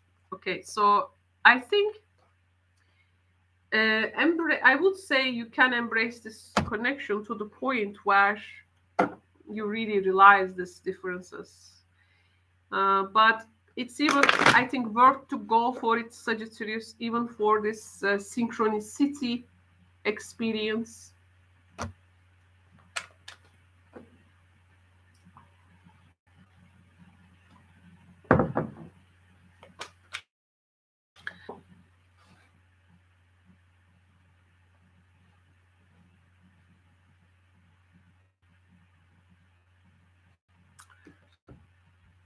There is something in my screen. I'm waiting.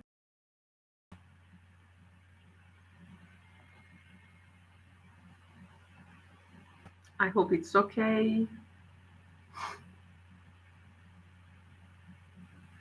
I hope I don't have to make it like part 1 and part 2. Oh, okay, it's wonderful.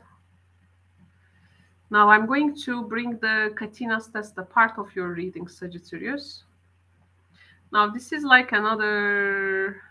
Okay, now this deck is one of the classical decks of this channel, and let's see what type of it introduced some kind of a story within a story. So let's find out your Katina's test the cards. Wow. 20 minutes later, 5 hours of stream we will have. Wow. Whew, what a performance. My really longest performance. Okay, Katina's test the cards for you. We have Parsandra. Asiranta. And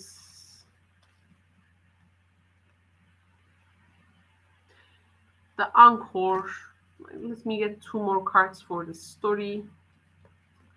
So another Zara.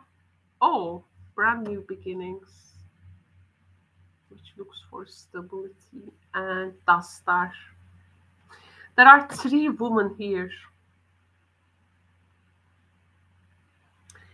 3 women, and this person had multiple choices. It's like you are in some kind of a group setting or like community, but it's like you are the one that they get close and understand each other. Maybe one of them get jealous the other, and there was also maybe another. There is some kind of an ambitious woman here, maybe that they also want this person to get closer to them, but they choose you and you discover some things. But I think there is another element here, like they have to. It's like they have to make a choice and make some type of a beginning soon. But again, you don't see yourself in the picture with them. There can be also some confusion. You may want to understand actually their inclination towards you, but I think it's gonna be there. It's gonna be there. So who is this eccentric person? So it's your now duty to find out more about this person throughout January. Of course, these are general readings. They are not going to resonate with everyone, but at least this is the energetical correspondence of the cards. Like you may be surrounded with something like this, so be aware. Sagittarius, thank you so much. I think I have, yes, used the cards fully, so thank you for your presence. And we will switch to the next sign after a little break.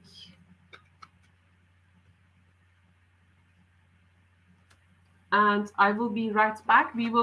So Sagittarius, we will continue with the Capricorn energy, and I'm so curious to see what will the last three signs reveal, and wondering if there is any other reading here like yours, because yours was really unique. Curious to know, so I will be right back after the break. Thank you so much. See you.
Hello, I am back. Thank you very much for your patience. Now I'm going to, excuse me, continue with Capricorn. Is your turn. Okay. So, Capricorn energy. Let's organize our chats because we need to put our signs to make our viewers to understand where we are at right now. And now we are at Capricorn. Yes.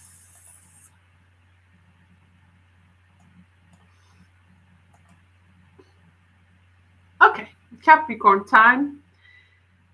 Hello, Capricorn. Welcome to Who is Coming Towards You 2023. This is our first 2023 reading, and it is going to be Who is Coming Towards You. So it's now your turn. Thank you very much for your patience. So let's proceed now. First, with a couple of zodiac signs. I'm going to reveal you 2 signs. This means that the person coming towards you will inherit these energies, energy of these signs, which doesn't mean necessarily that they are that sign. So here our pick is energetically, okay?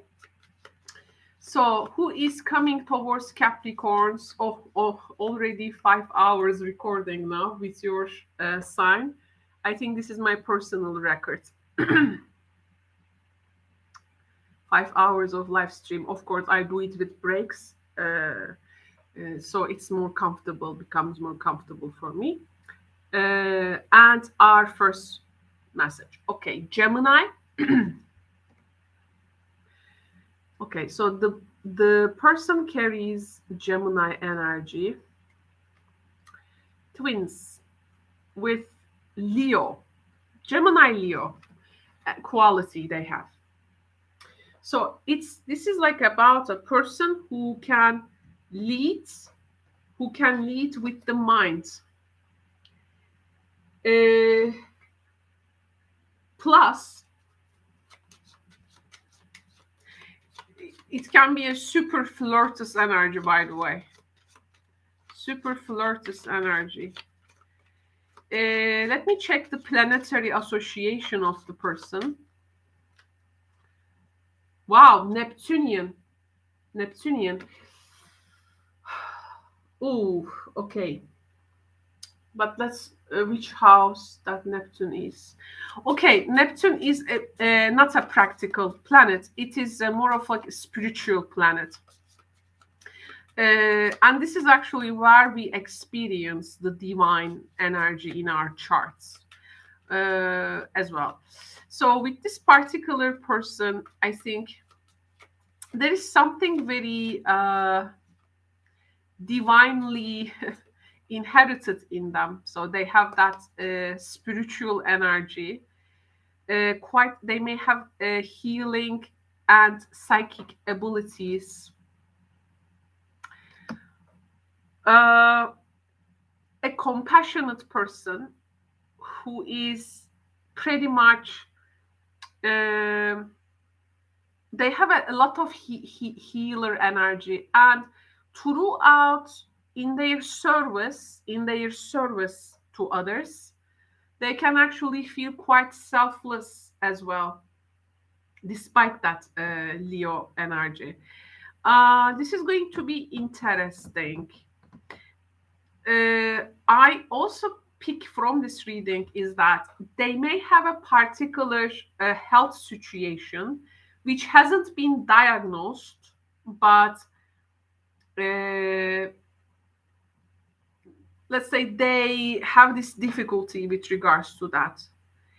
This is also one thing but just as a potential energy I am getting from this. I want to see now your cards, what you can expect from this energy, Capricorn.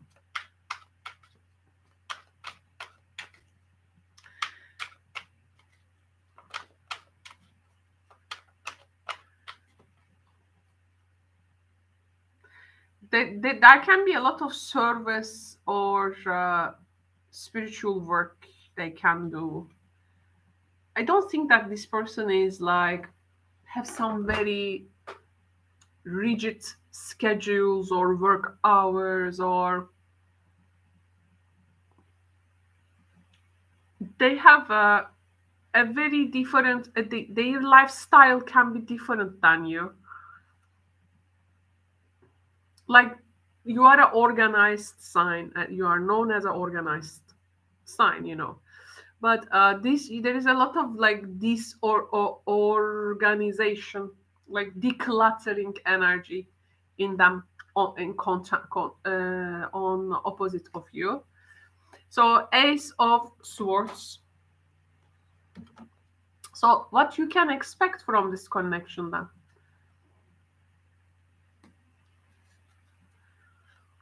They may have also very eccentric ideas. This person can be a good storyteller, by the way. Four of Pentacles.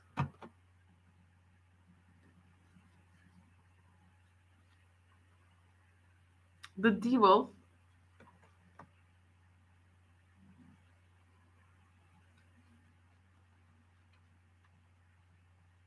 Seven of Wands. Oh, they are talking about their struggle towards something. How they... and they are wondering, what would you do if you were like in the same place? Or you are explaining yours to them and wondering what would they do if they were in your place. A lot of pentacle energy here. Okay, so it's like this is like someone who may also want to be on the same page.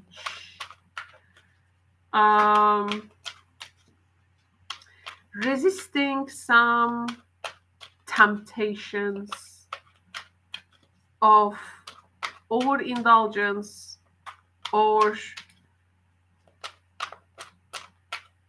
like some ways of money making is appropriate, some are not, and they have been like fighting for something, maybe corrupt. They have this story. They may also want to benefit from your position because there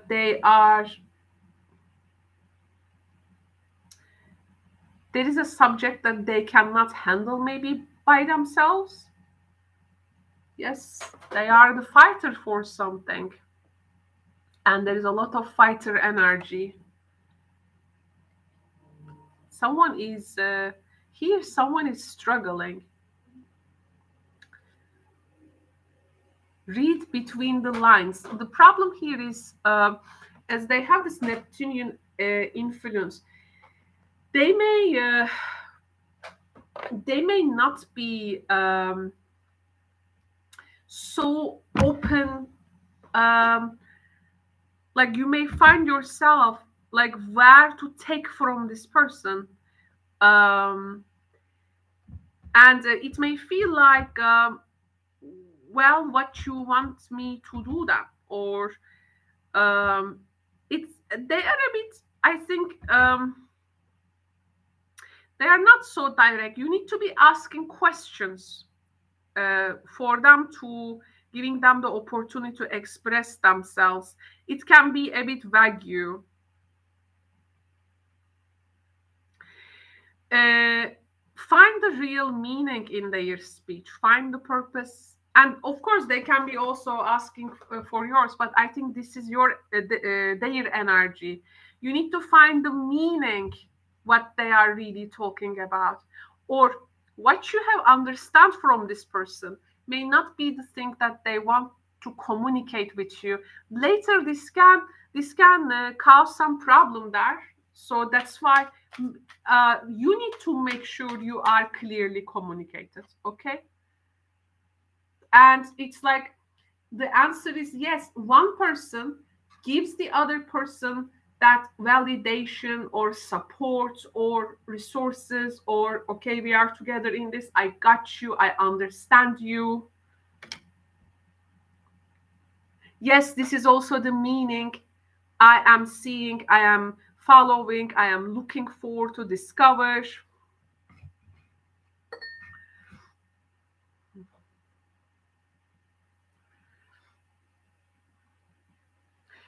Uh, you just need to go so deeper in this communication. Like maybe they look for some kind of a hand or help in their struggle or this fight, or they want you to, like, can we commit ourselves like in this chaos together, like a path to follow together, some dharmic paths to follow together, because you will be exchanging something there, and the other person will not have to do something all by themselves.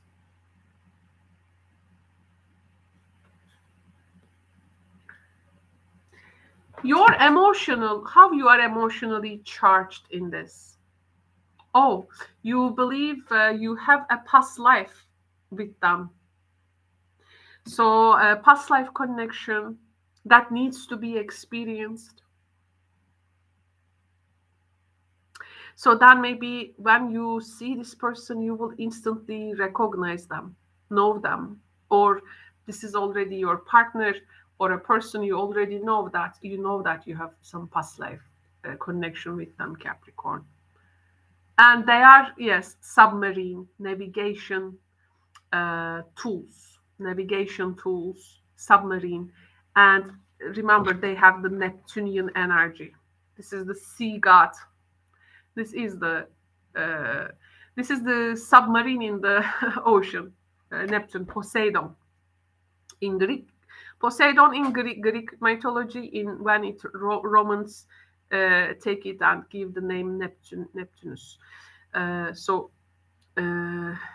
navigation tools, yes, submarine. They can go dive deep in something.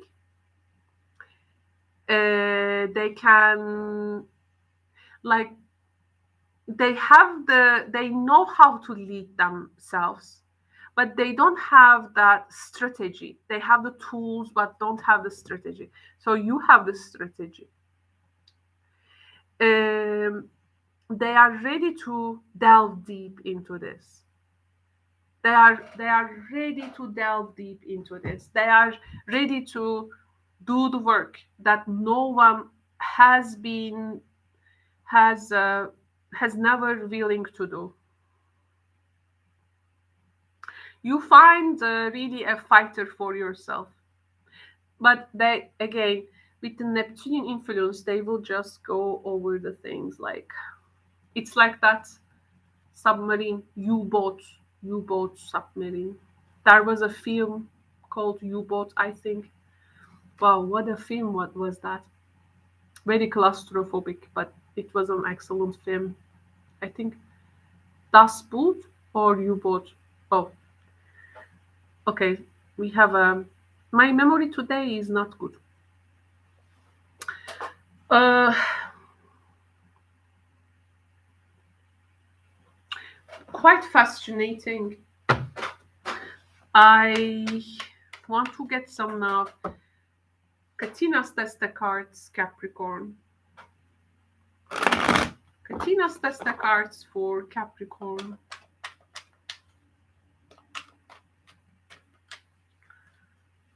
It's almost like how to fight against. Maybe this is something in the corporate level, or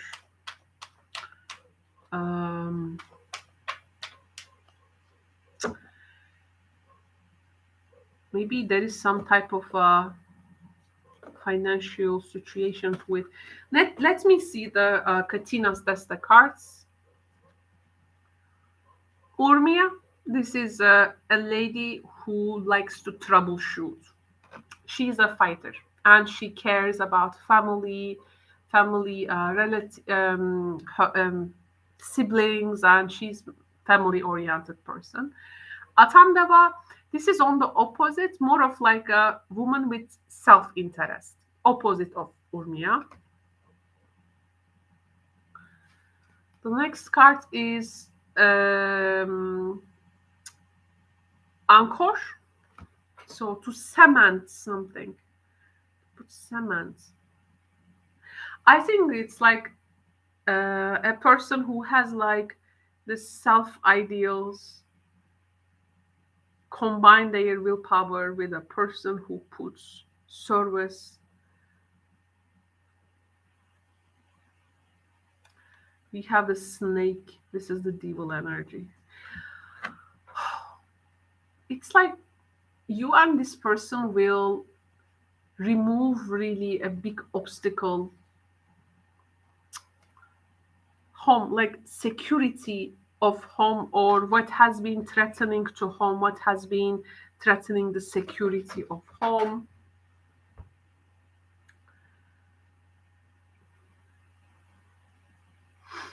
I think the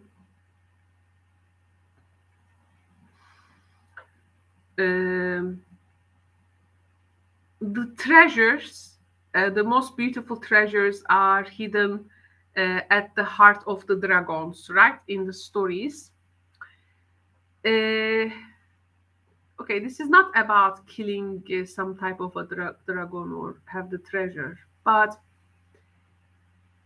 there is a path which is ultimately going to be difficult, and people need a company to actualize that.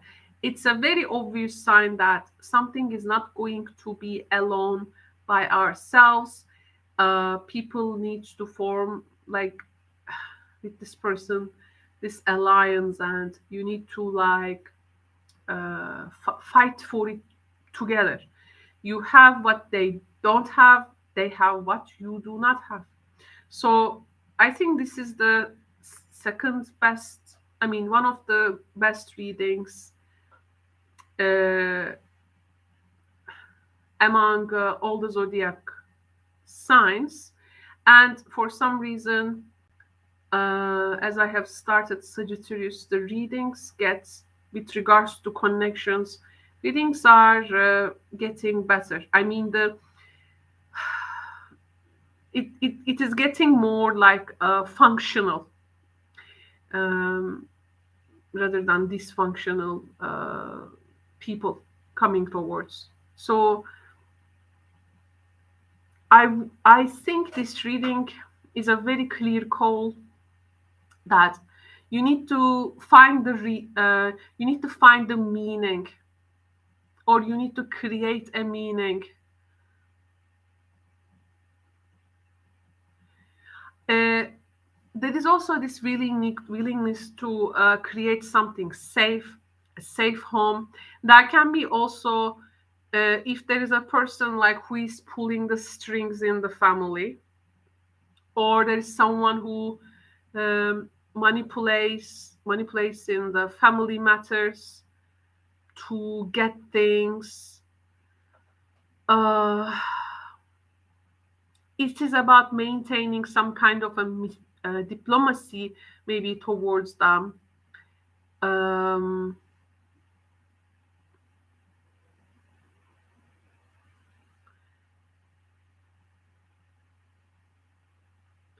I think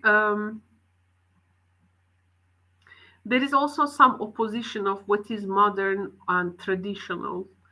But I think you are agreeing on this, and you're gonna like move towards you will move towards a goal with them by following a plan.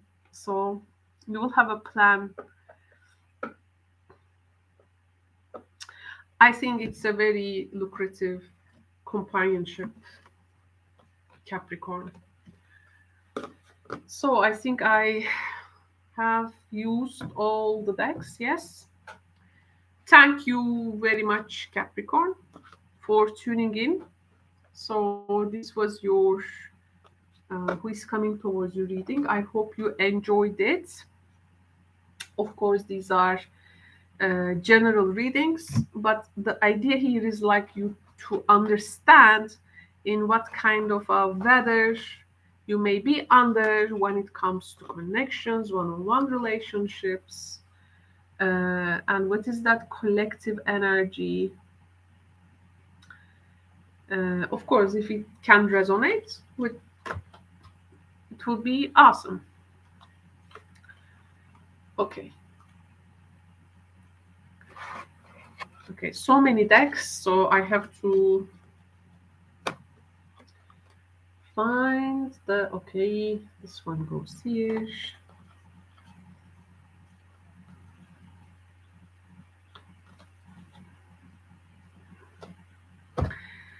Thank you very much, Capricorn, for tuning in. I'm going to move to the next sign. So I am going to give a small break before performing for Aquarius and last two signs. And we have already finished 5 hours of recording. Wow, I'm so much proud of this. I'm so much proud of this stream. So I'll be right back.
Hello, hello, hello. I am back. And we are moving to the next zodiac sign up. That's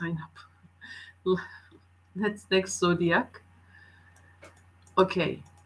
It's time for Aquarius.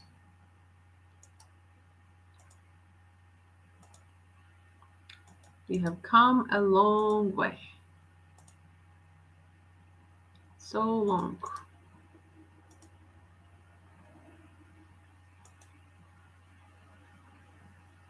Okay, nice. Hello, Aquarius. Welcome to your Who is Coming Towards You series for the month of January 2023. This is the first series of the new year, and I'm happy to start the new year with Who is Coming Towards You series, because this is pretty much will determine also our paths throughout all the year. So it's definitely a YouTube classic, this question. So I'm going to now begin this reading, and I want you to know that I'm going to begin this reading with two zodiac signs I will present to you. But this doesn't mean that these signs will appear. This means that these signs are the quality of energy that your person carries or they display. Okay, so who is coming towards Aquarius? Who is coming towards Aquarius for January 2023? Who is coming towards Aquarius for January 2023? Who is coming towards Aquarius for January 2023? So our first sign, Cancer. Oh, I've seen Cancers in a couple of readings. A lot of readings have Pisces in them. So a lot of Pisces, it seems, will initiate connections towards other people. And you have also Aries. Cancer Aries, it's a cardinal energy, Aquarius.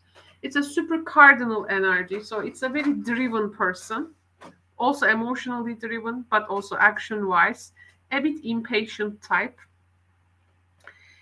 Let me see though the planetary association here. So what is the planetary association of this person? Let's find out.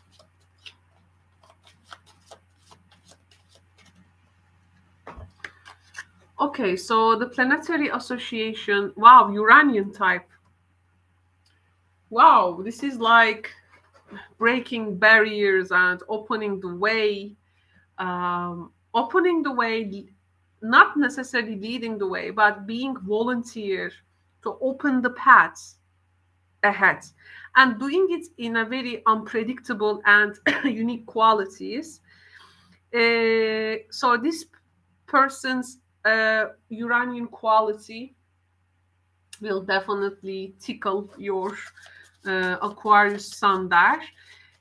Well, I will tell you something. Now, we're gonna unfold this story with this person, but whatever we unfold, this person, you will feel a bit home with this person. You feel it's like you have this connection. You are the one, it's like you are the one who finds something and they are the one who distributes it. So this is like your energetical correspondence. Especially when it comes to money. Uranus in the second house. This is about also making money or creating income in an unpredictable way. So this person may have some money ideas, or it can be also very unique qualities of objects they collect, or they somehow this outside of the box. This is the Uranus they have this outside of the box ways of making money, and it may require there some organization maybe. So this person may come with some kind of ideas about financial plans, creating income. So get ready, okay? Get ready for that. The problem is that they have a bit different relationship with money and possession in general. This person is not a person who stick to things and hold them. They can easily let go, but they can have again have that large amount of something. So they have a bit erratic relationship with possessions. So actually, the person can be a person who is fluctuating in finances during some periods, maybe. Um, at times they may do well, at times they may not do well. Um, so it is a bit, um, if you are very a type, saving and with money possession, and things has to be very clear for you, it can be a bit a different energy. But they have also very unique talents, by the way, and they may show it in very unexpected ways. And they may have gain a special actually status for that. um, these people are not like other people. They also love freedom, but not in the way that you define freedom, okay? So I want you to also understand them with their quality. But let's see now your story. Just wanted to give you this their vibe. So what Aquarius can expect from this Uranian Cancer Aries? Okay, so what Aquarius may expect from this person, please? What type of a story is unfolding for Aquarius? Wow, almost 5.5 hours. Wow. I'm setting my own records of live stream. Okay, the first energy, Six of Wands. This is about sometimes coming with this victorious plan. They may take a pride on something. They may want to acknowledge you something. I have this great plan, and this, I have this achievements. But then Seven of Swords. Now this is the Moon in Aquarius card. The idea of having suddenly a unique self-interest and not following any rules or what you have like agreed upon. So, or to have a particular follow through of theirs which may not match with yours. There you need to make some things clear and transparent with this person. Prince of Cups. Oh, this person will likely to seduce, and they are quite flirty. They have also now that Cancerian side is kicking in, and we have the King of Swords. This is, I think, you. I can see you. You say to them, "I see you. I understand you." Okay, I see it, but you say them, "I'm not naive." You say them, "I'm not naive."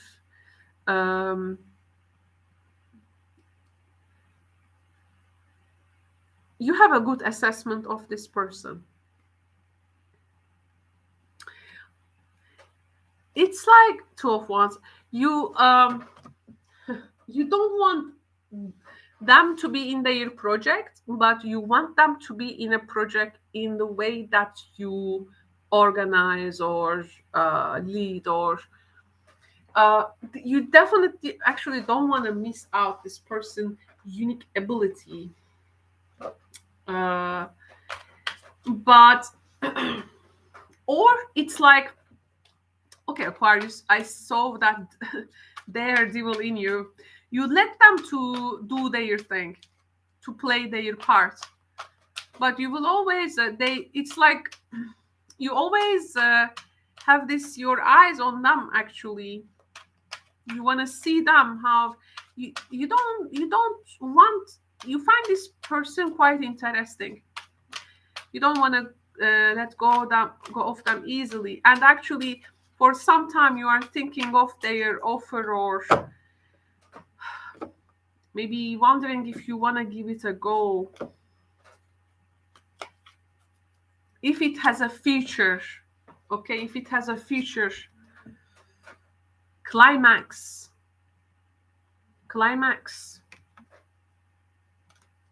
The next message for this connection. Next oracle. Oh, the morning after. The morning after. Climax, the morning after. Okay, so there is, it seems, some intimacy happening in between you. And I told you they were trying to seduce. Letting go.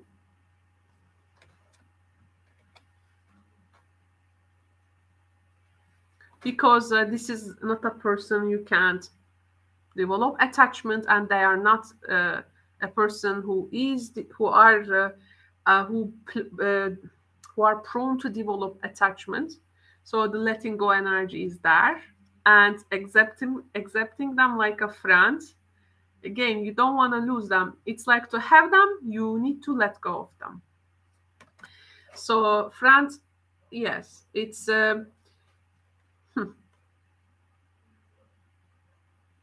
and we have the stiflet energy. Okay, Aquarius, now there is someone here. It's like maybe long time no one has created that interest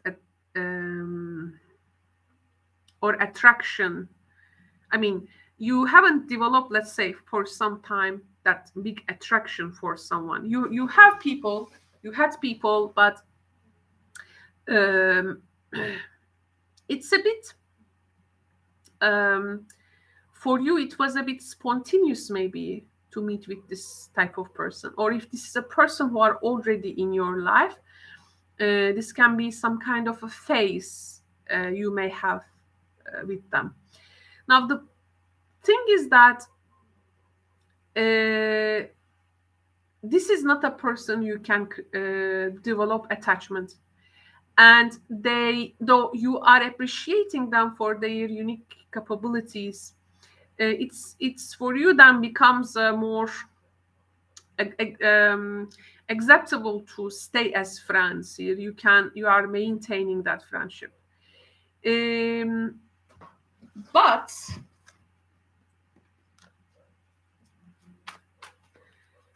but they also show up and exist in your life in very unpredictable times.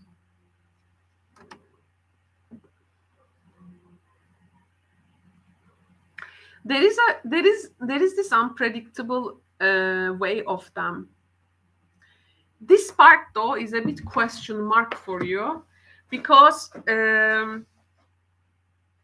okay, we said they are not achieving attachment, but why do you feel like you can't get enough breath as well? So there is this one side of them who is making the connection keep interested for you, but there is a way, there is a something in them which it's also a bit suffocating. So which may play out a bit suffocating for you. I think I do feel you can't have them in your life, whether attached or disattached, without having some kind of a common solid plan, because then it's like you want to keep this person in your life though in some way, but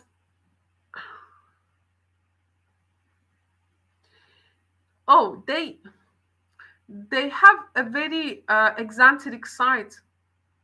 The problem here is that, let's say you wanted to do something nice for them, but then you may become like someone like, why you are doing this? I mean, it's so even the friendship you develop with them has some again, it's like this it's like this friendships between artists in the 70s 80s, if there is some kind of a creative project here, of course it is very understandable, but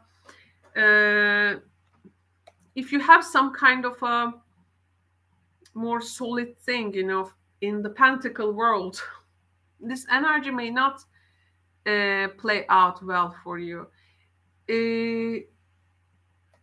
I think even you want to keep this person in your life, at some point they gonna feel a bit suffocating for you. Unfortunately, they have a bit I don't know how to tell this, but it's not that they are bad or good people, it's about just they are different, not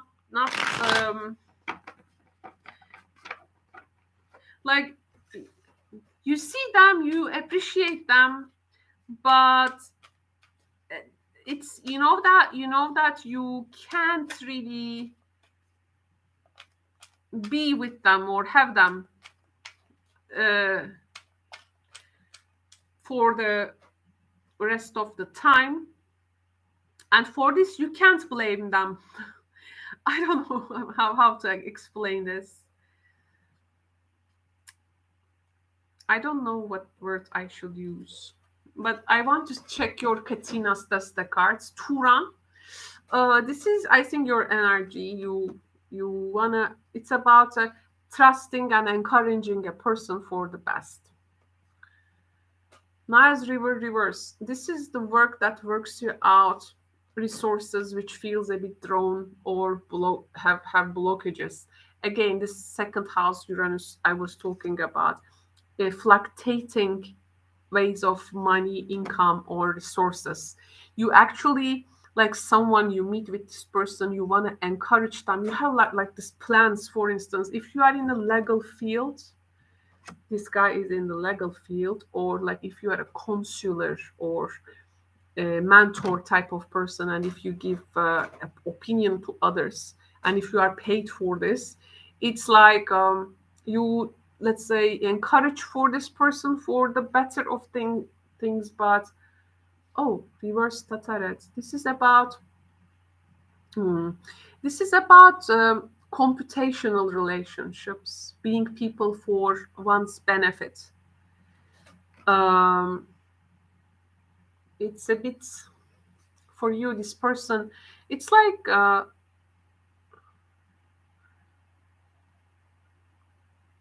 they are like this free butterfly. They come, they stay, and they go and stay in somewhere, and you try to, though, at some point you really want this person in your life, you decide for that, but they have very free way of doing things. Root, you want to grow some, or you don't want to grow roots with them. The roots, you try to encourage them for the best, but they are not there. You, in the Two of Wands, okay, you were here looking for some ways how you can maybe take this relationship or connection to the future, but let me see your emotional motivation. or how do you feel emotionally in this, or what are the emotional space you are in? So this is for Aquarius, where you are coming from. Let's see.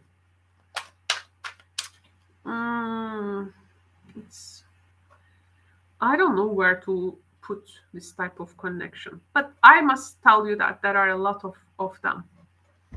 There are a lot of them. Hammock introspection. Maybe you think a lot about them. This person. Maybe there is some. Again, no, we will have holidays though. Look, okay, we don't have our hammocks in winter, but I mean for the northern hemisphere. So this person make you feel to search some new ways, meanings in yourself. It's like if you have been so extroverted lately, they are like making you to look at inside of you. Maybe that's why you are giving the credit for. No one has made you to look that much of with introspection, but this person has achieved that. Okay, we said that you share some intimacy with them. They are in the ocean floor. Oh my goodness. And they are looking for other gateways and portals. They are not here to stay forever with you. They are definitely. They are looking for some gateways and portals. Always looking for some new outlook. I have some sense that this person, I don't know, but I think you are like a more older generation from this person. Like you may have some age also gap. Like also generationally, you can let's say you are Pluto in Virgo generation, and they are like Pluto in Scorpio generation. So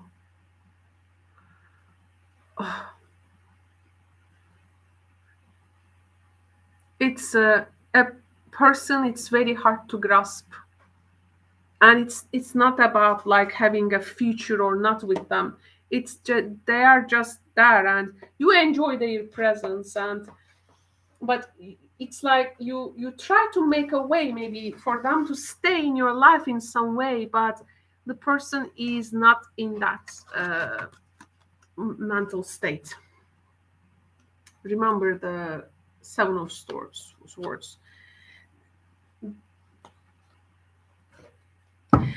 The problem is you may develop this connection maybe, but they are not on the same page. They have a more self-interest, okay, um, than you.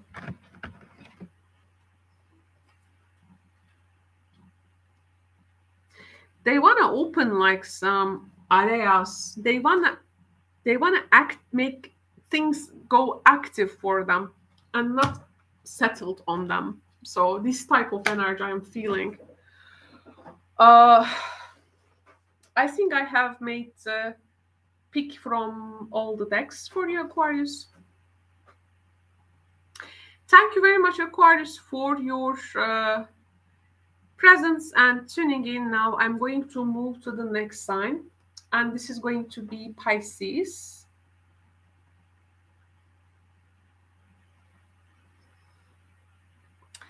And I will do this in few minutes, so I need a little break. So see you in the Pisces reading. Bye bye.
Hello, Pisces. Welcome to your Who is Coming Towards You 2023 reading. It's the first reading of the new year. Thank you very much for tuning in. Now, I'm going to start with two zodiac signs. I'm going to introduce you two zodiac signs, and these are the energy that your person is carrying. It's not necessarily the person coming towards you. Their zodiac sign. It's not necessarily their zodiac sign, but energy they play and display and also carry. So the person who is coming towards you, let's find out now the zodiacal correspondence. So we have a Capricorn. Capricorn. I think you have also showed up in the reading, no? Can't remember. And Virgo. Oh, Earth. Okay, Earth energy. Capricorn friends. Sorry, Pisces friends, you have Capricorn and Virgo, Earth energy. Now, very down to earth, very hardworking person, I guess. But the planetary influence of them will reveal their disposition. Let's find out the planetary influence.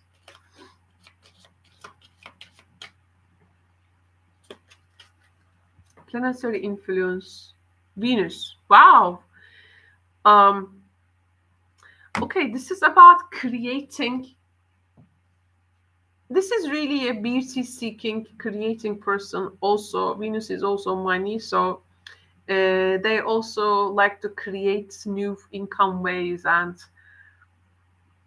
they want what is also impractical work, have value, and also produce value, and also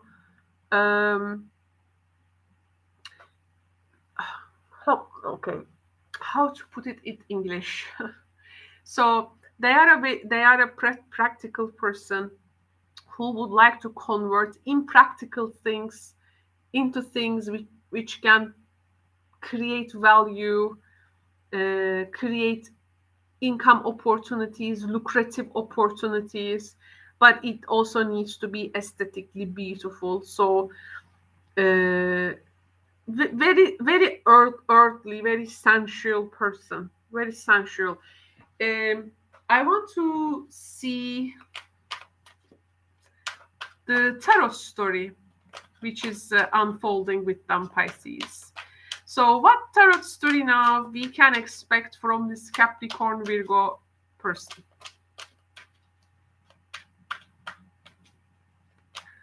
So what Pisces can expect from this Capricorn Virgo? Capricornian Virgo. Capricornian Virgo. Four of Pentacles.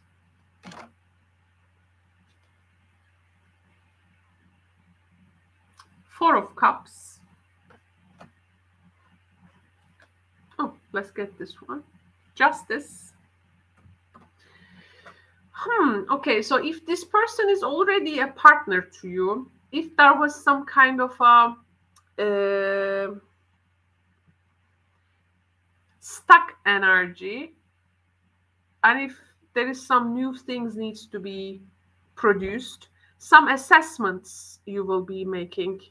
You will weigh really the pros and cons of this relationship. So this is this means some assessment for the connection.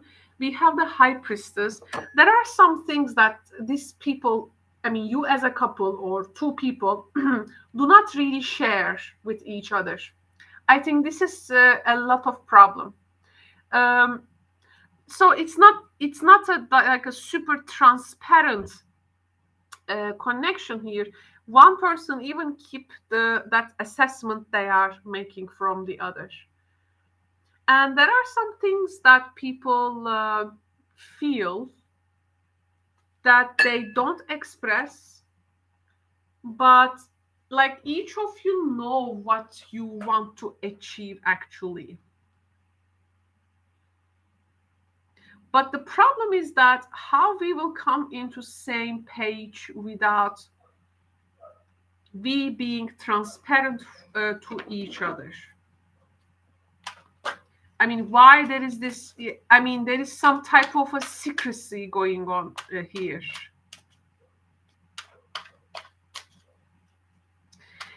Well, I have to say, some things also here may grow a bit old and bored. Like you need some, like spicing up some things. There is this like big money or some family assets or possessions, or once what they have, like one person maybe becoming too stable with it, and this is like not opening up people to some new maybe conditions. Like you have like different ways actually to have pleasure from life.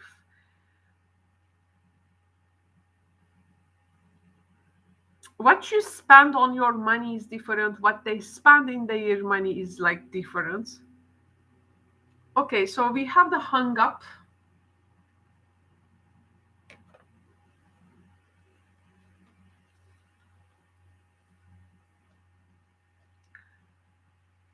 Oh, escape artist. And it's like when you try to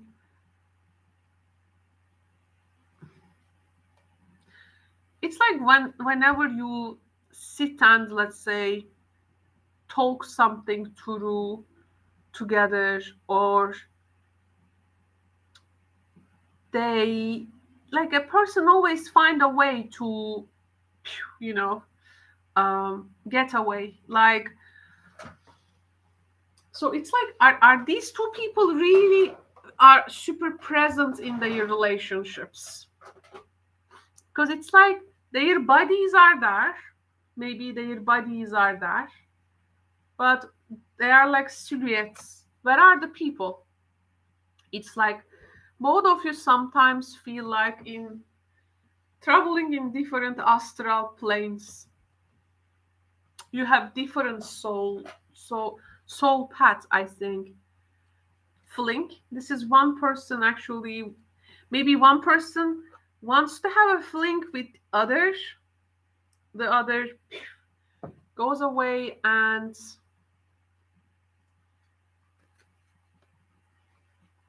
or not so much. Oh, Chamelon. One more card. Chamelon. Bearer of the gifts. One person is like can become everything for the others. Like there is a place you meet, and they like last minute they need to leave, and they come with this sorry, I had to do it. Then they try to persuade you for something. There is this big apology. They send gifts. There are things you maybe don't reveal them yet,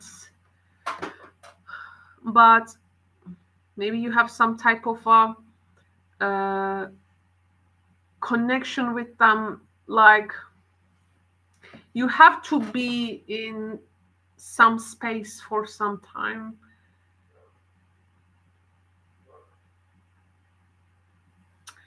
I want to check how you are doing emotionally. Oh, not yet.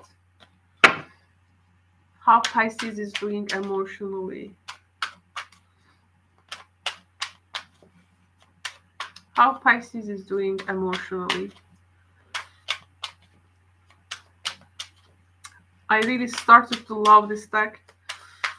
It goes so well in the readings. A deck is some decks alone are just whole, but some decks need other decks. They need companies, and at those times you usually understand a deck's capacity if they are really completing a reading. So at those times some decks really can't be used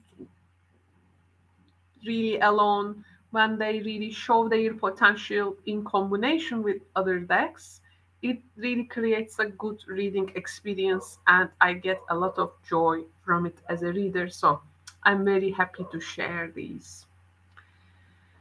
Okay, hurricane and restructuring. Oh, you are in a hurricane within yourself.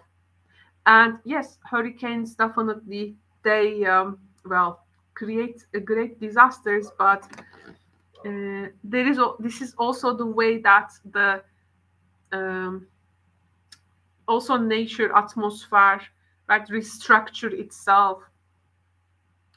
It's a part of the greater whole, so they are not randomly happening, of course. I think here you have some tendency to maybe create some, making this noise in the relationship, or showing or creating some kind of a natural reaction to this person, making them to understand that the pattern in this relationship is not going in the way you, or I mean, not in the way that you agreed to or you both subscribe to. So maybe you are the one here who is the escape artist, and you had escaping from the fling, escaping from maybe a date night or somewhere, but there is something you are very uncomfortable in this connection, Pisces.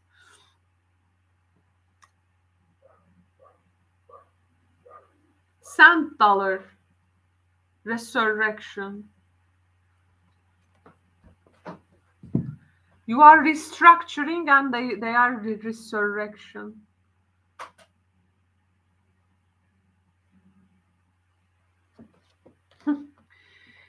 This is, by the way, very much going well with the slow energy of the January, especially with the Mercury retrograde, of course.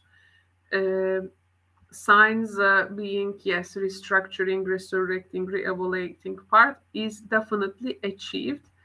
So I see here that you are not in a hurry to change things, but you have definitely, when it comes, you can shake some boat here, and they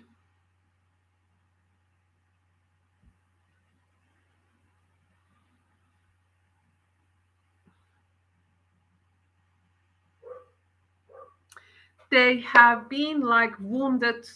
This person has been wounded, or like there has been something which is now making them to come alive again, or they have been like to something that they felt, because here I think there is some type of an instance, um,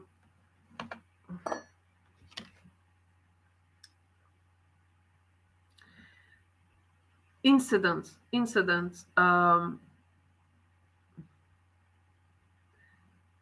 maybe it's like you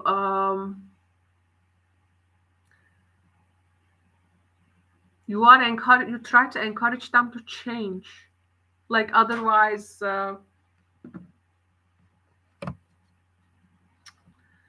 change to survive this time.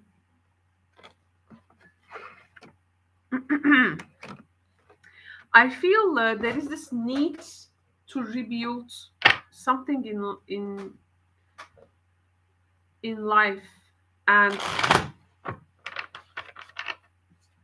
if a relationship pattern here becomes like a habit or becoming familiar, it's like there is something be likely to change in this relationship from its very foundations, Pisces.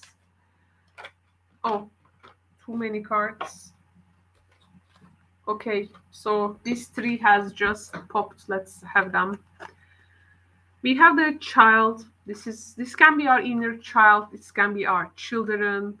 This can be we have the friend and dust star, a lady who works day and night. If you have a children, or if they have a child or children from their previous marriage, so, or if you are co-parenting, like you, maybe there is some integration of this child to a family setting and their response to it, or they need to really change some ways to catch up with the idea of being family. uh, or they have to really get on well with your own child to have you. I don't know how to put it, but it's like your child or children is priority for you, and so they need to get on well if you want to create a family that together, or at least a relationship. I feel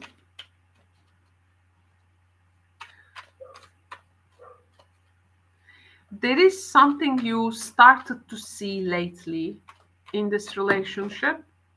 Oh, some cards.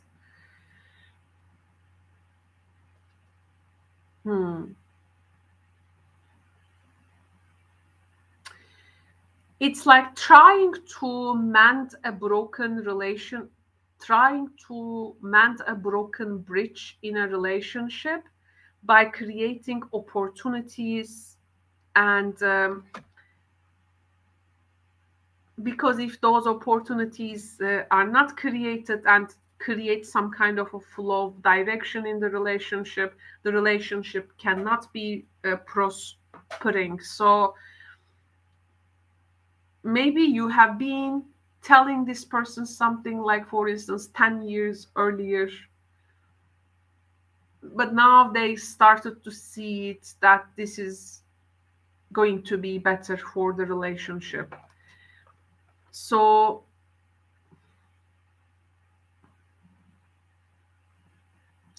now they are being awakened to some new conditions, that some things can be done in a new way, and they don't have to follow the old way for it. As you bring this restructuring energy, they actually, you are like raising the dead, like this person this this person like reborn from something that um, they have what's the English word?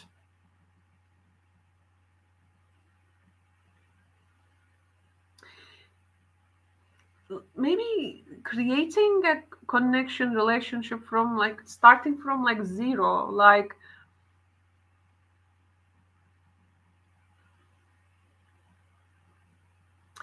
and there are, I feel like Pisces, you have some um,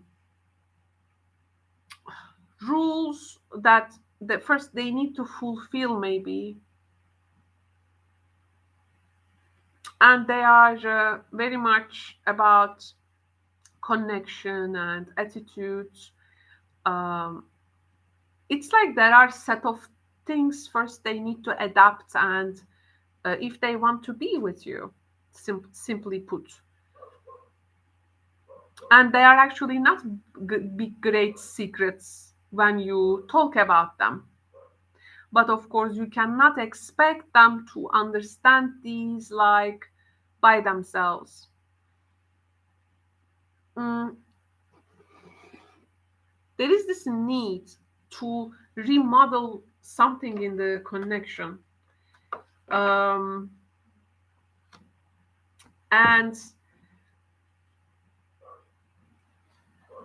some new assessments needs to be made when it comes to, because if you just leave things as they are, they will be sacrificed to entropy, which is the second law of thermodynamics, that it's about dying, decaying. So some things always needs to be active so that they can't make themselves zero and destroy themselves. It's like you are here trying to wake up something, maybe an interest, a new level of interest. But um, in a place where both of the people are in that very radical changes in their life, the relationships can go in many ways. There is no particular direction in the very renewal stages, restructuring phases of your self, identity, character, life, and as they are. So you may evolve from this like two different people. You begin like common in a common ground, but then you may evolve from this very differently, because in the end it's everybody's own unique journey. So it's like, I think you understand that secret, that you may evolve differently and in different directions, even you still choose to stay in like one thing. I think this is what you understand, and this is what you see and observe in the other person. They try to keep up with something.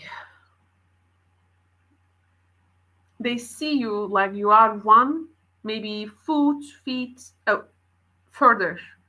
So though this person is deep down actually very resourceful, also you need to give them the opportunity to build the resilience they need to build in times of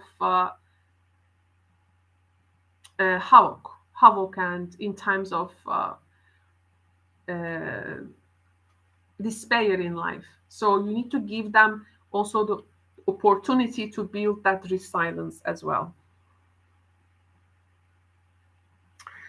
I just want to see actually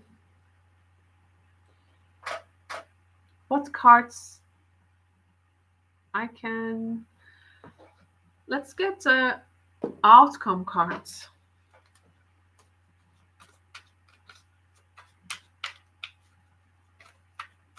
Now, a connection where you start to evolve, but you start to evolve in very different way. It's like you are going to come out as different butterflies um, from that stages, and where you will go from there. This is a soulmate or past life relationship that you need to go through, with, of course, lessons being learned, whatever it may evolve to. But ultimately, it's going to support um, a spiritual meaning, which will ultimately serve for people, I do feel. Um, in this sense, it's a special one, I have to say. Thank you very much. staying until this hour. So I have finished my 6 hours. This is my personal YouTube record. Uh, yes, in the last 6 years, I never performed 6 hours live stream reading like this one. So this is my first record. So I'm happy I have achieved this in a Capricorn season. No, not Capricorn season. We are still in Sagittarius season. Okay, so yeah, I was thinking about January, so the reading was for January. That's why I said Capricorn. But we are still in Sagittarius season for sure. Yeah, and I aimed high with Sagittarius and we achieved it. So happy. Thank you very much for watching the stream. Please give me some time to timestamp the signs. I hope everyone can benefit from them throughout January. These readings are very much done with the purpose of giving sustainable advice for people. So I hope you can embrace their depth, meaning, and also uh, I hope you appreciate the labor I put into it. Thank you very much, dear friends, for staying that much of late with me. So now, please give me some time to put the timestamps, and hopefully, I will see you in the next readings. Please take good care and have a wonderful week. Okay, bye bye.